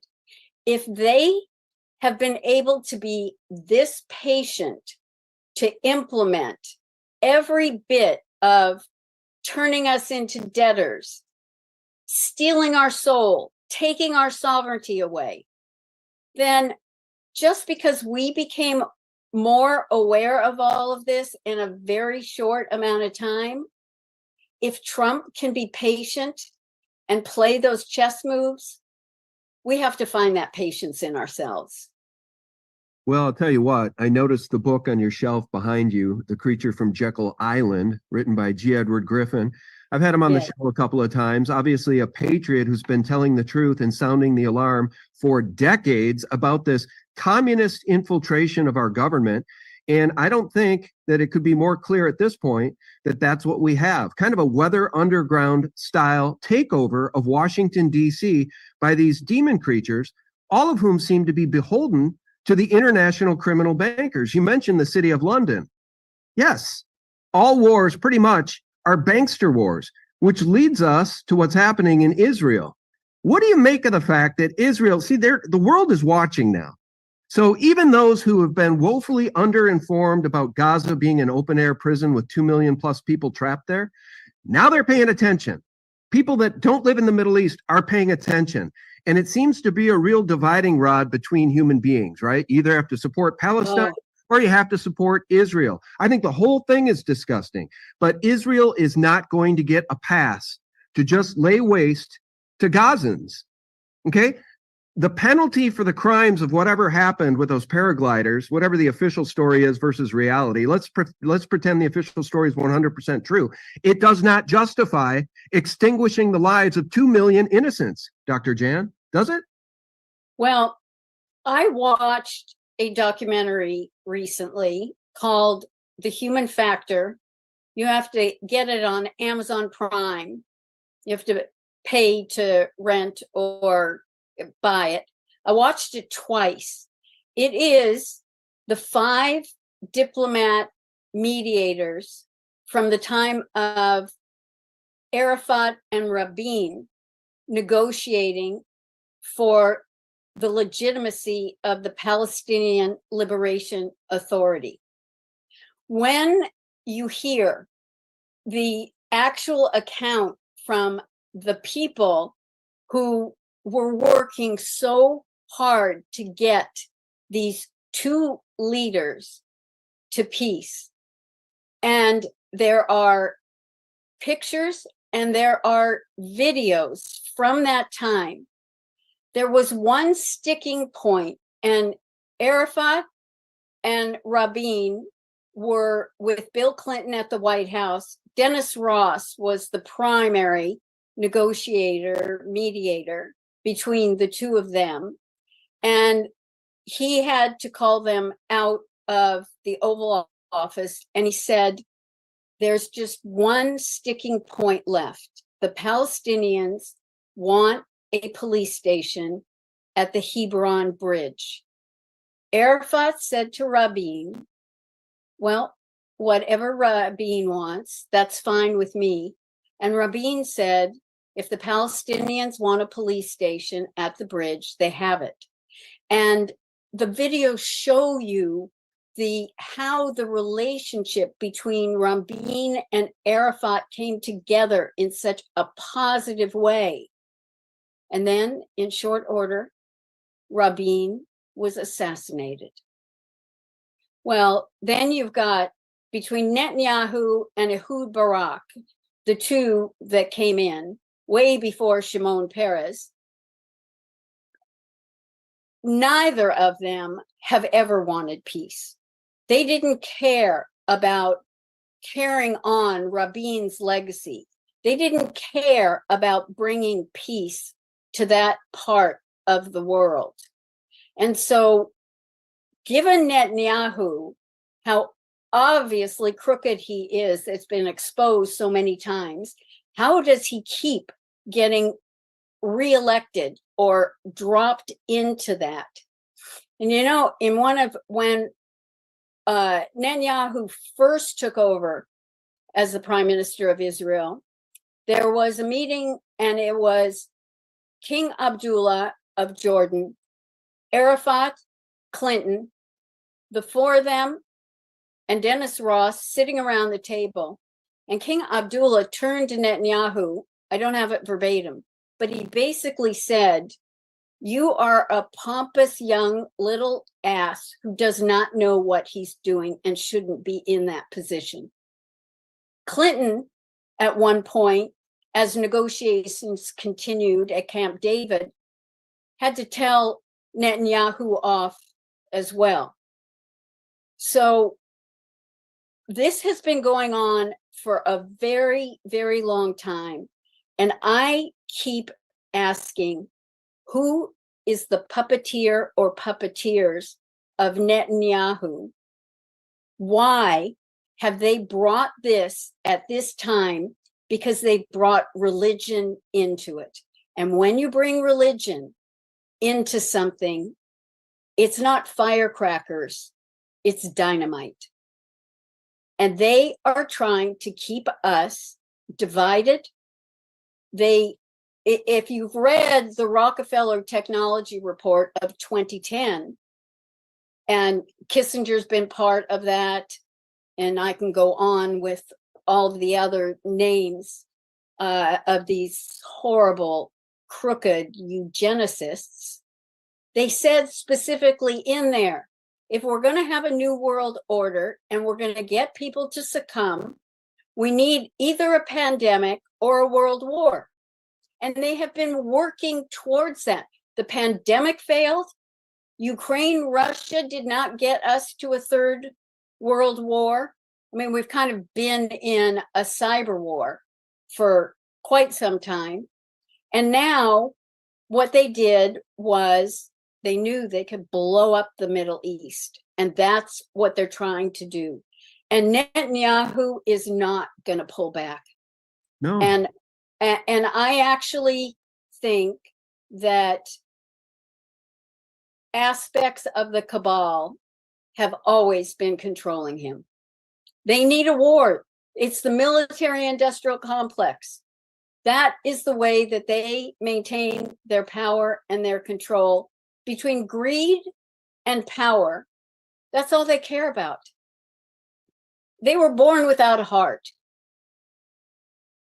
My guest Nathan Reynolds would call it a radical intelligent evil that has gripped these world leaders. And when you mention maybe who's in control above Netanyahu, I always think of the House of Rothschild, right? Going back to the City of London. Let's go back to their 2013 Economist magazine, actually December of 2012, I believe, a special double issue. Oh, thank you so much, House of Rothschild.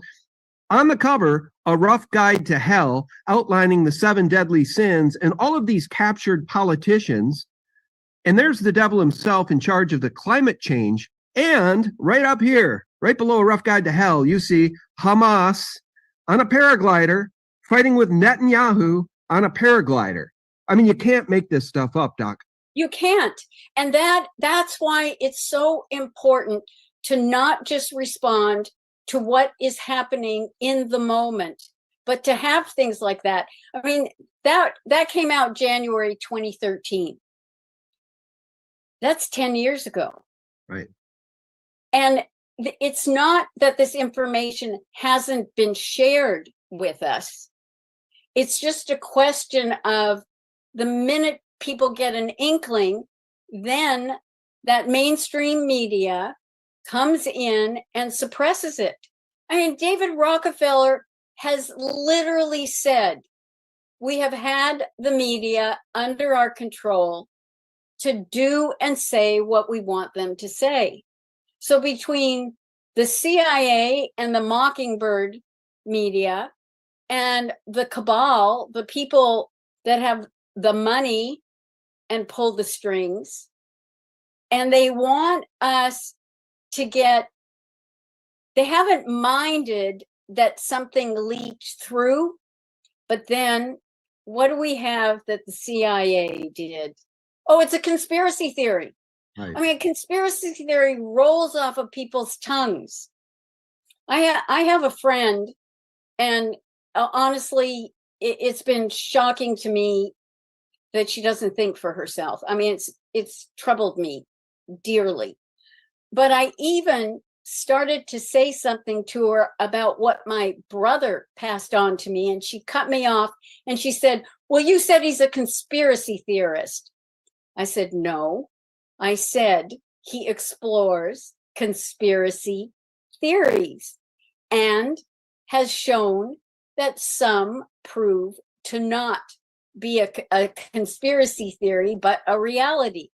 But immediately would not hear anything. That knee-jerk reaction is exactly what the CIA had brainwashed us so that we would respond that way. Oh, I don't have other information on that. That sounds a little far-fetched. Okay, I'm just going to negate it. And now I have a great way of negating it. It's a conspiracy theory. That's 100% right. Absolutely.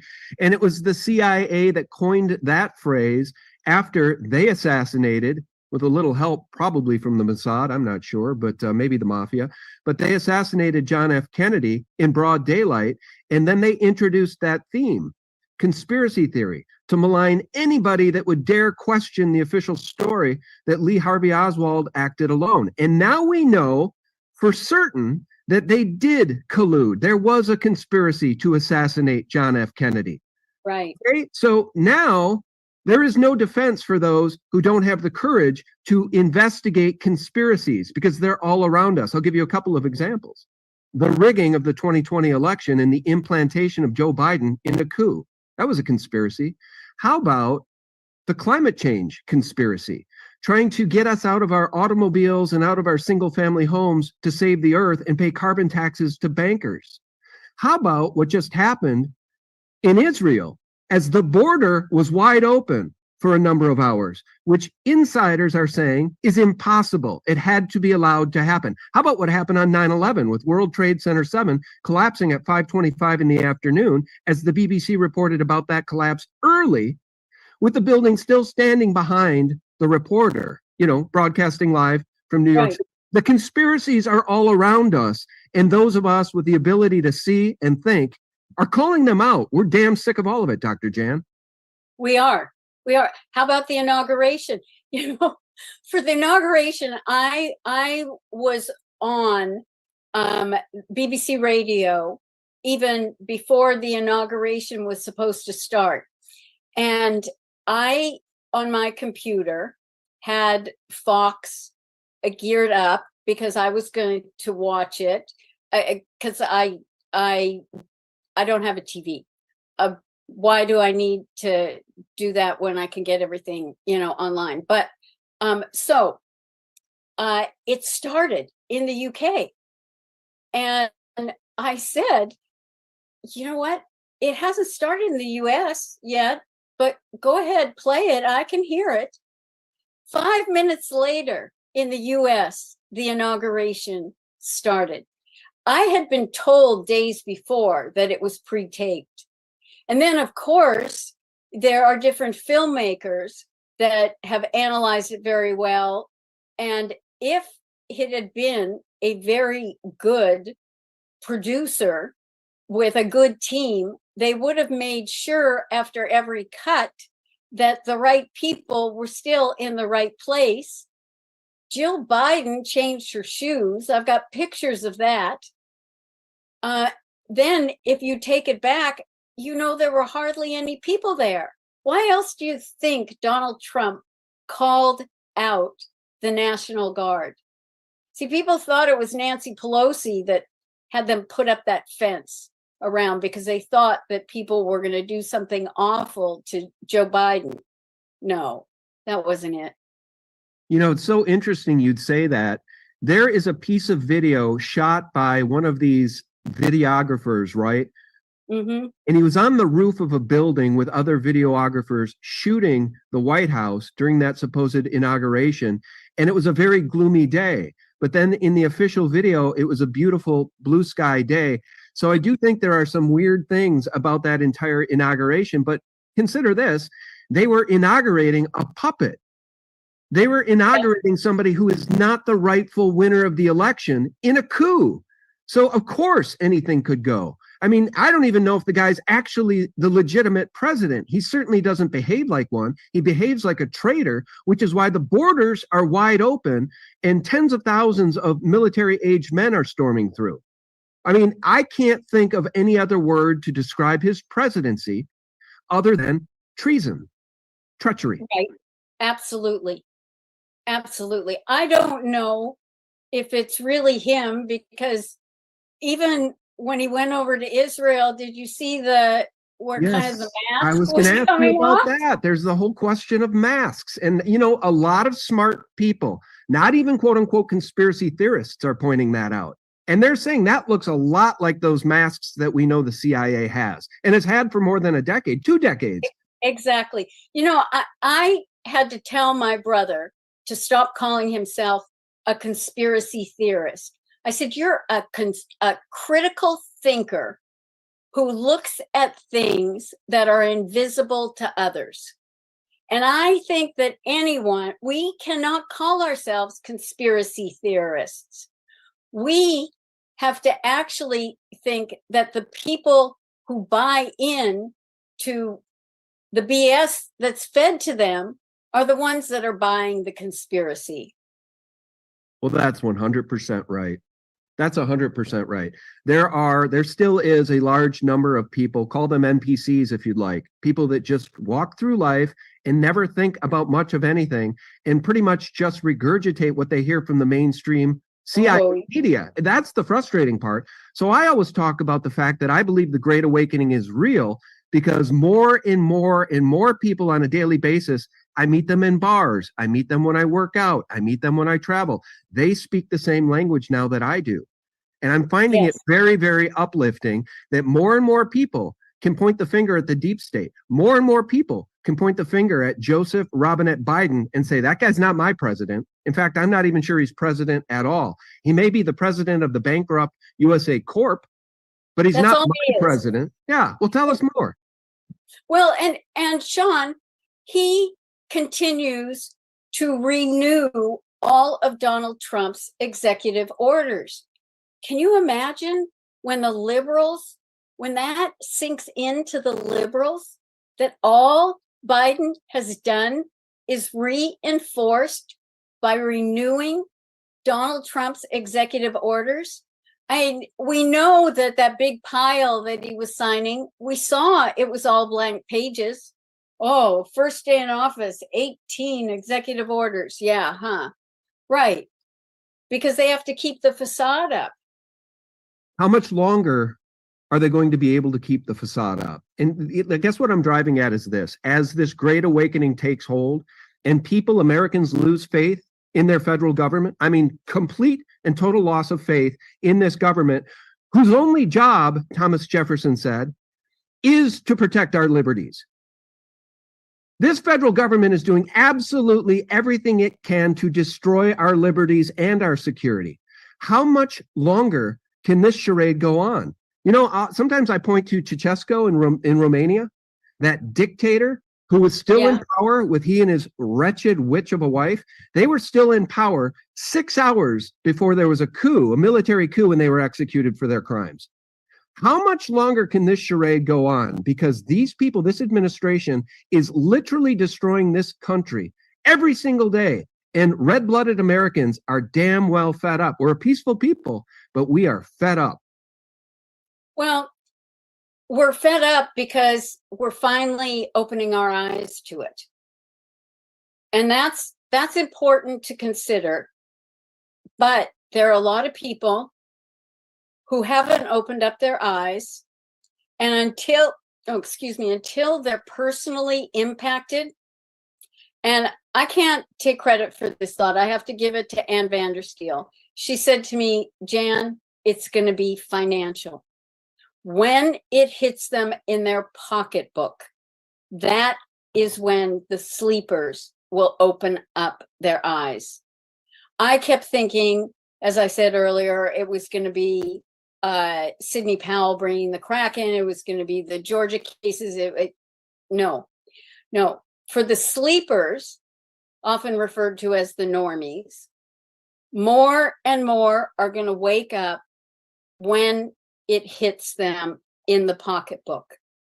And that's starting to happen with young people. Oh, young people are starting to realize, because this system is rigged and the Federal Reserve, which G. Edward Griffin talks about in that book, The Formation of the Federal Reserve on Jekyll Island in 1910, and then passed under Woodrow Wilson in 1913. They've stolen the wealth of our progeny. They've stolen the wealth from all of us through inflation, through dollar printing, through their funny money and their central bank fiat printing presses. And young people are starting to wake up finally, and they don't want to pay taxes to this criminal government anymore. They don't want to fund these wars. They don't want a part of any of this, Jan. No, they don't. But they're finally waking up to it. They're finally seeing that they don't have dreams and hopes about the future of owning a home, of creating a family and being able to afford that.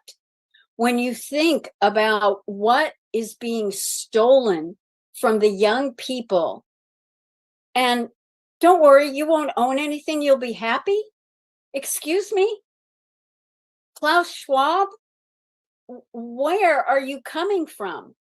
Hell. Living in your mansions with all your money, controlling all of the Davos crowd? You know, it's Takes sad. right back to the Rothschild It's an bloodline. assault. Sorry. I'm sorry to interrupt. Go ahead. Oh, that's all right. It's I an was just going to say it's an assault on our sanity and our soul.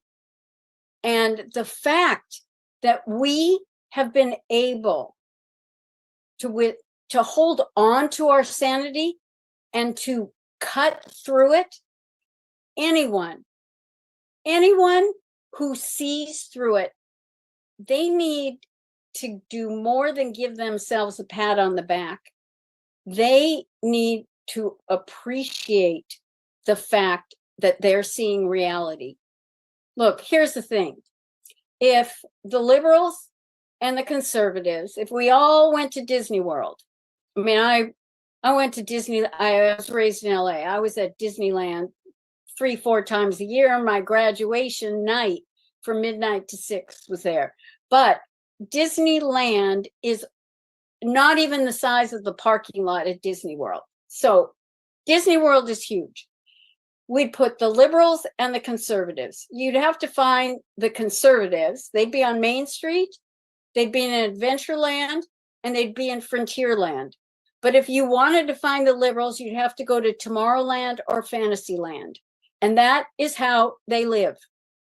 They think, oh, I don't like how it is. This is how it could be. But they don't have a concept of reality. Then our educational system has absolutely destroyed any ability for critical thinking. And so then they think it's self-evident if they feel it. And when all those safe spaces started opening up, it infuriated me because I had a child that was that age and was going to be going to those universities. And how they could deprive these young people of having an ability to deal with adversity and to develop a resilience in dealing with conflicts that come every single day in life. And these are people in our university and younger and other educational systems that are absolutely destroying the soul, the character.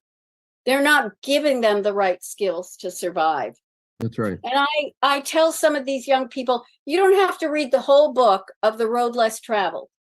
Just go into a bookstore, or if you can look at it on Amazon, the first line in the book is, life is difficult. Once you get that, then you'll stop with your idealized thinking. And you'll stop thinking, well, oh, I don't like how it is. This is how it should be. And I'm going to complain and judge everything else. No, life isn't easy. Life is difficult. And we have deprived these young people of those skills because that's what it takes. Oh, everyone gets a trophy. You know, there was a picture that came out recently, and it was first place the young kid was holding the card and was standing on the platform where it said first place. And third place, the kid was jumping up and down. She was just so happy. That said it all to me. Yeah, everyone gets a trophy. That is also why this younger generation does not think anyone older than them has any wisdom or experience to offer. And that is a tragedy. Well, these schools, these colleges, look, have stripped these young people to a large degree from their ability to critically think. And Absolutely. you mentioned The Road Less Traveled. It reminds me of the Robert Frost poem of the same title, the same name. Two roads in a wood diverged, and I took the one less traveled by, and that has made all the difference. These young people today, and I'm not talking about the ones who are waking up to the inflation. I'm talking about the ones that you're talking about, the woke generation, the ones that don't understand history, so they're condemned to repeat it. I couldn't agree with you more. And, you know, as we were talking, we can circle back just real quickly to the founding of the Federal Reserve in 1913. You know, I talk a lot about, and we have in this conversation about conspiracies. You know, I forgot two big ones, one of which was the 1913, or I should say the 1910 meeting on Jekyll Island to form the Federal Reserve, and then passing that in 1913. That was a conspiracy. The other conspiracy is the eugenics conspiracy to create a bioweapon masquerading as a vaccine and shoot it into everybody's arms around the world, raising all-cause mortality by 40% in some countries. That is a conspiracy. And so I want to tie those two thoughts together by pointing out, and it's the first time I ever realized this and said it publicly, the central bank printing presses and inflation is a form of eugenics. It will prevent these young people from getting married and starting families. It strips them of their confidence in their home country. It strips them of their future. Inflation and the central bank damn Rothschild printing press is a form of eugenics, Jan. Absolutely. You know, when I say they have done everything to destroy our soul and destroy our sanity. One of the things, my doctoral dissertation was, I ended up interviewing over 4,000 men and followed 43 men's lives for 2 years.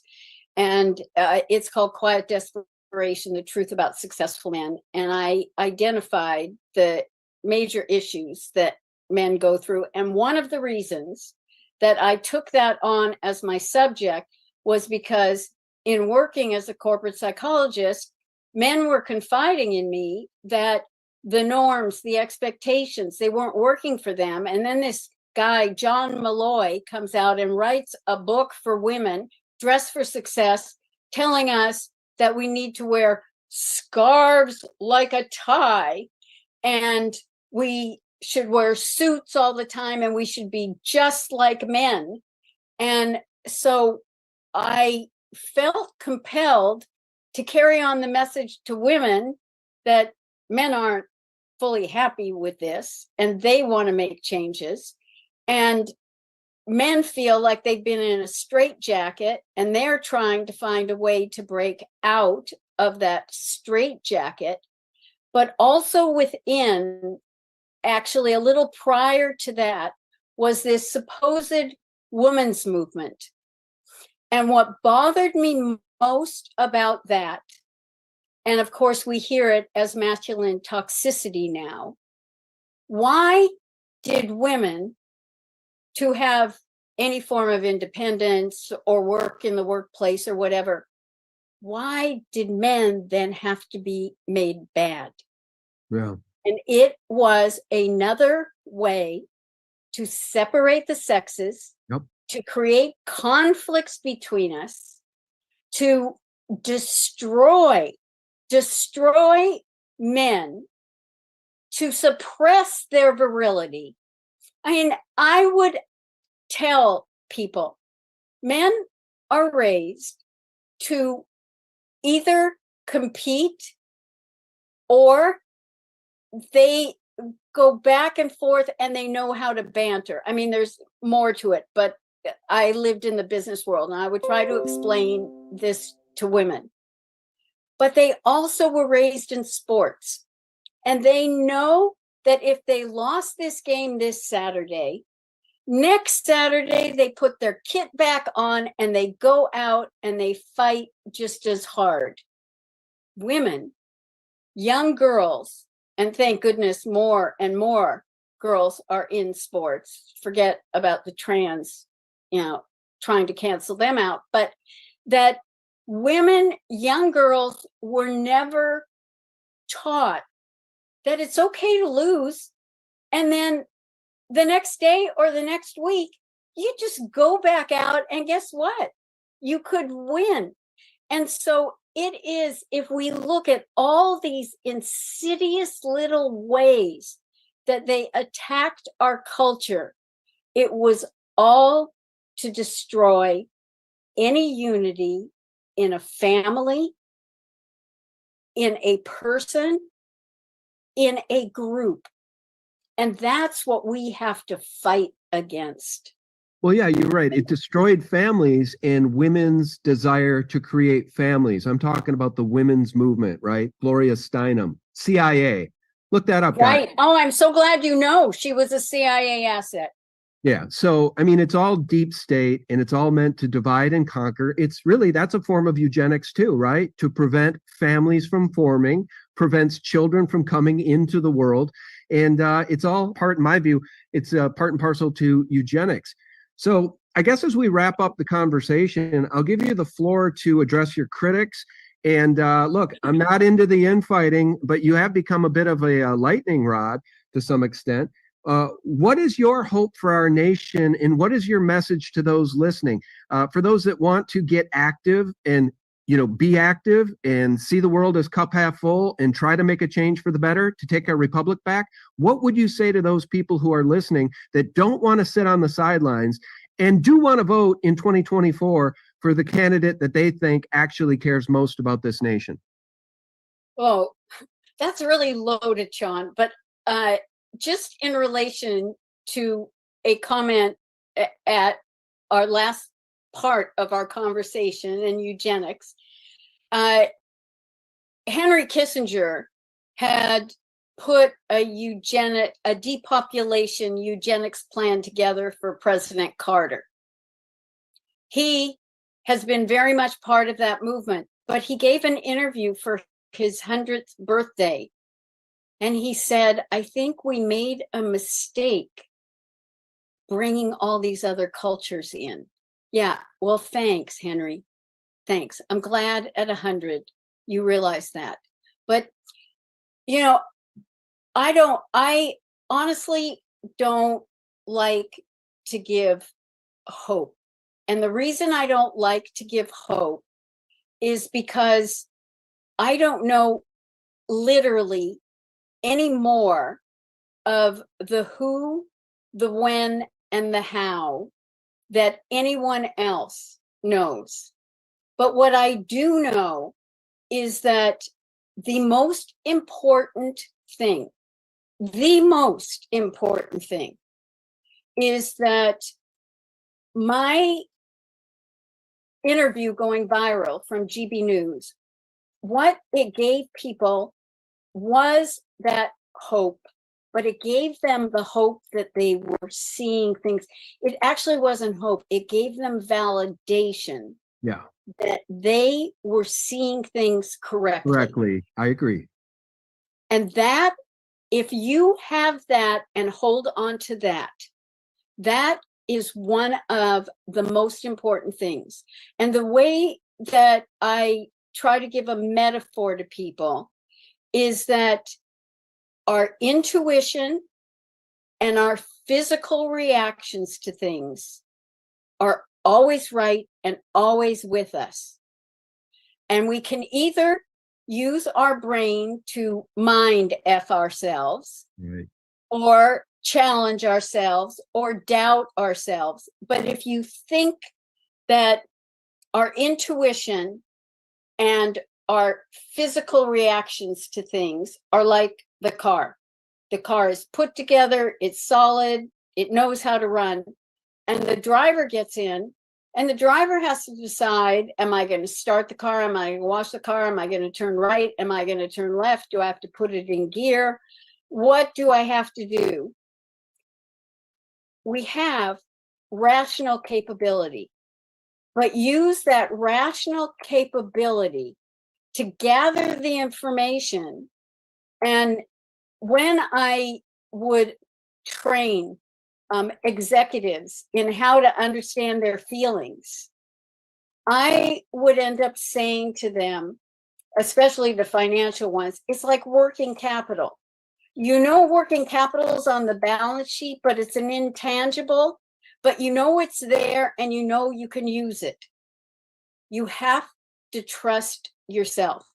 Now, do I believe that we're going to have a 2024 election? I don't know the answer to that. I don't. I know that some things need to happen. I know that I have incredible faith in Donald Trump. And the reason I have faith in him is because if you go back over his interviews, go back to 1980, when Rona Barrett asked him if he would ever consider giving up his life to run for president, and he said he didn't think that people were ready to hear the truth.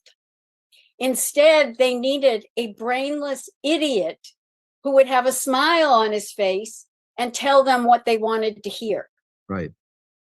And then if you go to his Russert in 1999, when he defected from the Republican Party and was joining the Reform Party, and he was asked if he was going to run, and he said, only if I know I can win.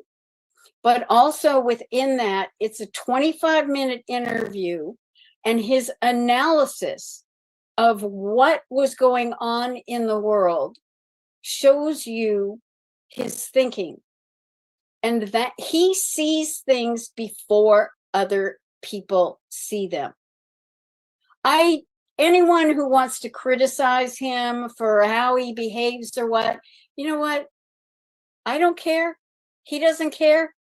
He's not asking you to a dinner party. All he's doing is trying to save the country. So get over your personal judgments and everything else, because it's ridiculous and it's a waste of your emotion and your judgment.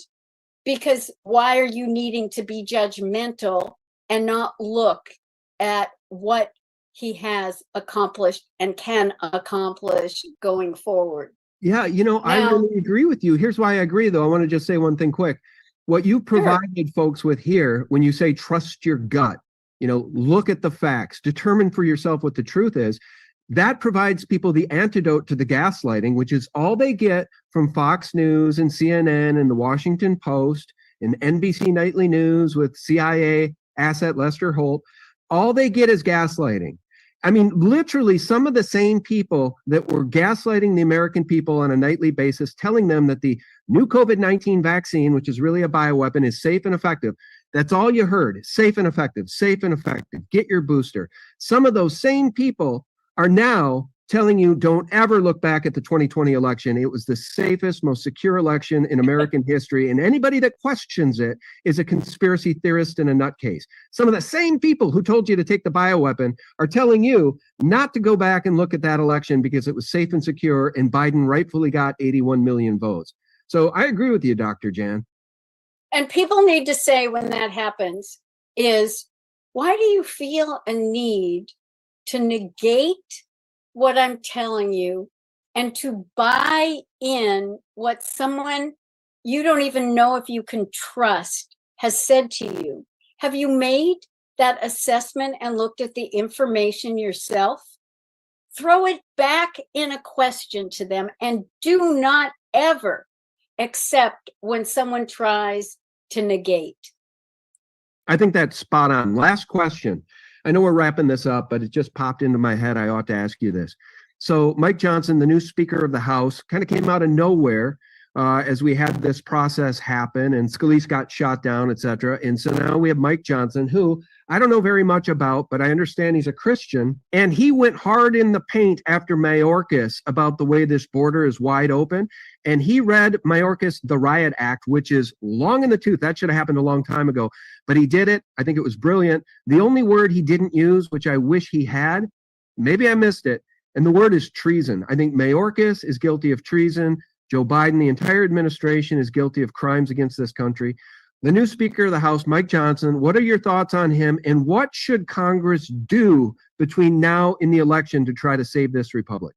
You know, while this whole speaker thing was going on, I published an article, Congress, your jig is up. And I said, not a single one of you is capable of pulling that or organization together.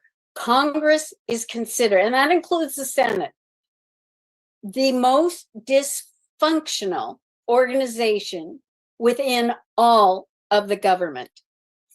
But let me put it this way. We want to see signs that people are getting it, that justice is going to be served. Because I had also last November put out an article that there was no way McCarthy should be the speaker. He's just a duplicitous panderer. One of the reasons, and this is really important, one of the reasons we don't have a wall is that when we had the lockdown during Trump administration, McCarthy and McConnell, the two McCs, collaborated together to put a sentence in there and force Trump to sign it that gave the power of every town along the border to reject construction of the wall. Now, and I put that in my article, and I highlighted a bunch of other things where he's just this duplicitous human being. Now, Trump had said he supported him when he ran for speaker. Okay, fine. We are waiting for people to get their due.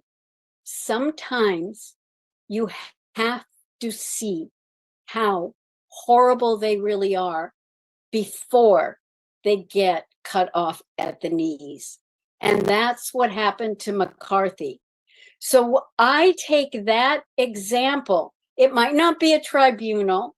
It might not be all of our Navy ships off the coast of Japan and Australia and here in the UK and the Mediterranean where the tribunals are going on right now. But we will see signs like that. And it is those actualities that you can take for hope and belief we're getting there. And again, let me say it as explicitly as I can. This whole 1871 thing, it started way before that. It started back in 1066 when William the Conqueror gave the city of London their own charter and the power of those bankers. If they'd been working on it that long, and Donald Trump only came in 2016, and the military finally had the right fighter, let's cut out the impatience and let's look for the signs of progress, because we're gonna get there. And the last thing I will say is that I know we've thrown around let go and let God, but this whole experience has made me even more appreciative of what that means, because I can't control things. I have an incredible faith. People that don't have a faith, there's the Alpha Course that my church here started that's in 120 countries, and alpha.org. I highly recommend look it up because it will help you get to faith. But we have to believe that something bigger than ourselves is also going to make things right. Amen. I think those are great words to wrap this up with, because I do agree with you. We need a bit of the divine to help pull us back from the brink. And yeah, absolutely. Prayer, I advocate prayer. I advocate talking to others. I advocate pointing the fingers at the traitors and calling them, using that word, explicitly choosing to use the word traitor for those who have committed treason. Dr. Jan, I just want to pay it forward and show folks how they can find you on Twitter at biz_shrink. I want to show people your Substack as well, The Patriot Shrink. Here's the article that Jan referenced, guys. Congress, your jig is up. You can follow her at The Patriot Shrink, drjan.substack.com. Coming back to you to say our goodbyes. Yeah. Oh, go ahead. Well, I was just going to say, and on Truth, it's real Dr. Jan. Real Dr. Jan. I've really enjoyed our conversation, and I appreciate that you're out there in the world. I mean, you just really came on the scene really quickly, like a lightning rod, and I appreciate what you're saying, because your voice is an important one, and I just wanted to get to know you better and help the audience get to know you better, and we'll continue to stay in touch. It was just an honor, because as I said, you've been my saving grace since November 4th, 2020. So, Sean, all the best to you. Keep doing what you're doing because it helps us all. Wow. God bless you. Thank you so much. I appreciate the kind words. And I will say this as we part ways for everybody listening, whether you're on social media or not, whether you have a big reach or not, whether you feel like you have any power or not, every time you take an action, especially one that's positive on behalf of humanity, you cause ripples in the pond. And you never know who those ripples are going to reach. I had no idea Dr. Jan even knew who I was. So thank you for that. And thank you for your time today. Thank you. Friends, I want to thank you all for tuning in so very much. I'll remind you every single day for free, we do provide the antidote to corporate propaganda and all of those Mockingbird mainstream media lies at sgtreport.com. Head on over there, support us, and we will always try to support you and your family with the real news, the antidote to corporate propaganda. God bless you and yours, friends. Bye-bye. All right. Personally, I think that she's more in the know than what she lets on to be. She was part of Trump's original transition team back in 2016. So she's been following the pulse of America for quite a while. Plus, she is on a Pentagon task force, which does basically reads the scope of all of the social media. And, remember how we were talking about how we had to have a certain percentage before the real flood begins. There has to be a certain number of the population that has to be aware. But I also believe that population is not just the United States. I believe that population was worldwide. This isn't just a U.S. thing. This is a worldwide operation. And I think that in the long run, it's going to prove to be very beneficial for all of us. I do have a couple of small things I want to do real quick. Let's see. Let's go here first. Here we go. Is it going to open on this side? Yes, it is. Okay. So I'm going to have a big splash. It's going to pop up over this. It's going to take a second for me to get rid of it.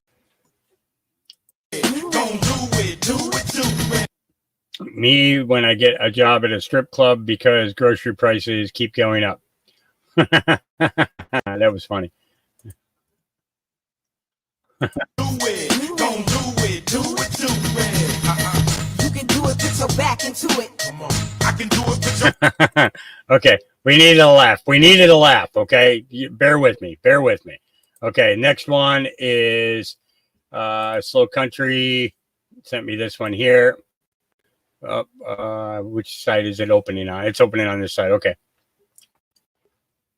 Disconnect between perhaps the brand of the Democratic Party and President Biden. And I think one thing that I agree on is Donald Trump is an existential threat to this country. Alicia, you're using the word existential threat in front of Hillary Clinton, who literally made up a fake dossier to remove a sitting president from office. And I also find it interesting that, I'm not suicidal, by the way, but I also find it interesting that the Clintons' good friend, Jeffrey Epstein, and his clients who ran an underage sex trafficking ring were never called an existential threat. I wonder if that's because Bill Clinton took 26 trips on Epstein's private jet and visited his underage Six Island. So let's talk about that. Then we can maybe talk about why the client list was never made public. I'm curious if there's Okay, so just so you guys know, that guy superimposes himself into these videos. Okay, you know it's yeah. Damon Imani is his name, and this is what he does. He inserts himself into all these things. So we lost Facebook. 8 hours on the dot there. Wow. Boy, Facebook. Hang on. Let's see if it fires back up here. Facebook don't mess around. You hit that 8 hour mark and boom, you're out of there. That's going to be tough if we ever go 24 hours.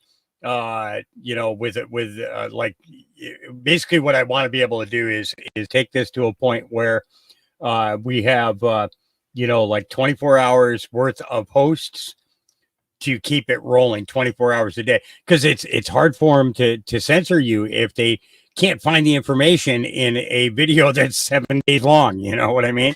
So, but we'll figure out how to do it eventually.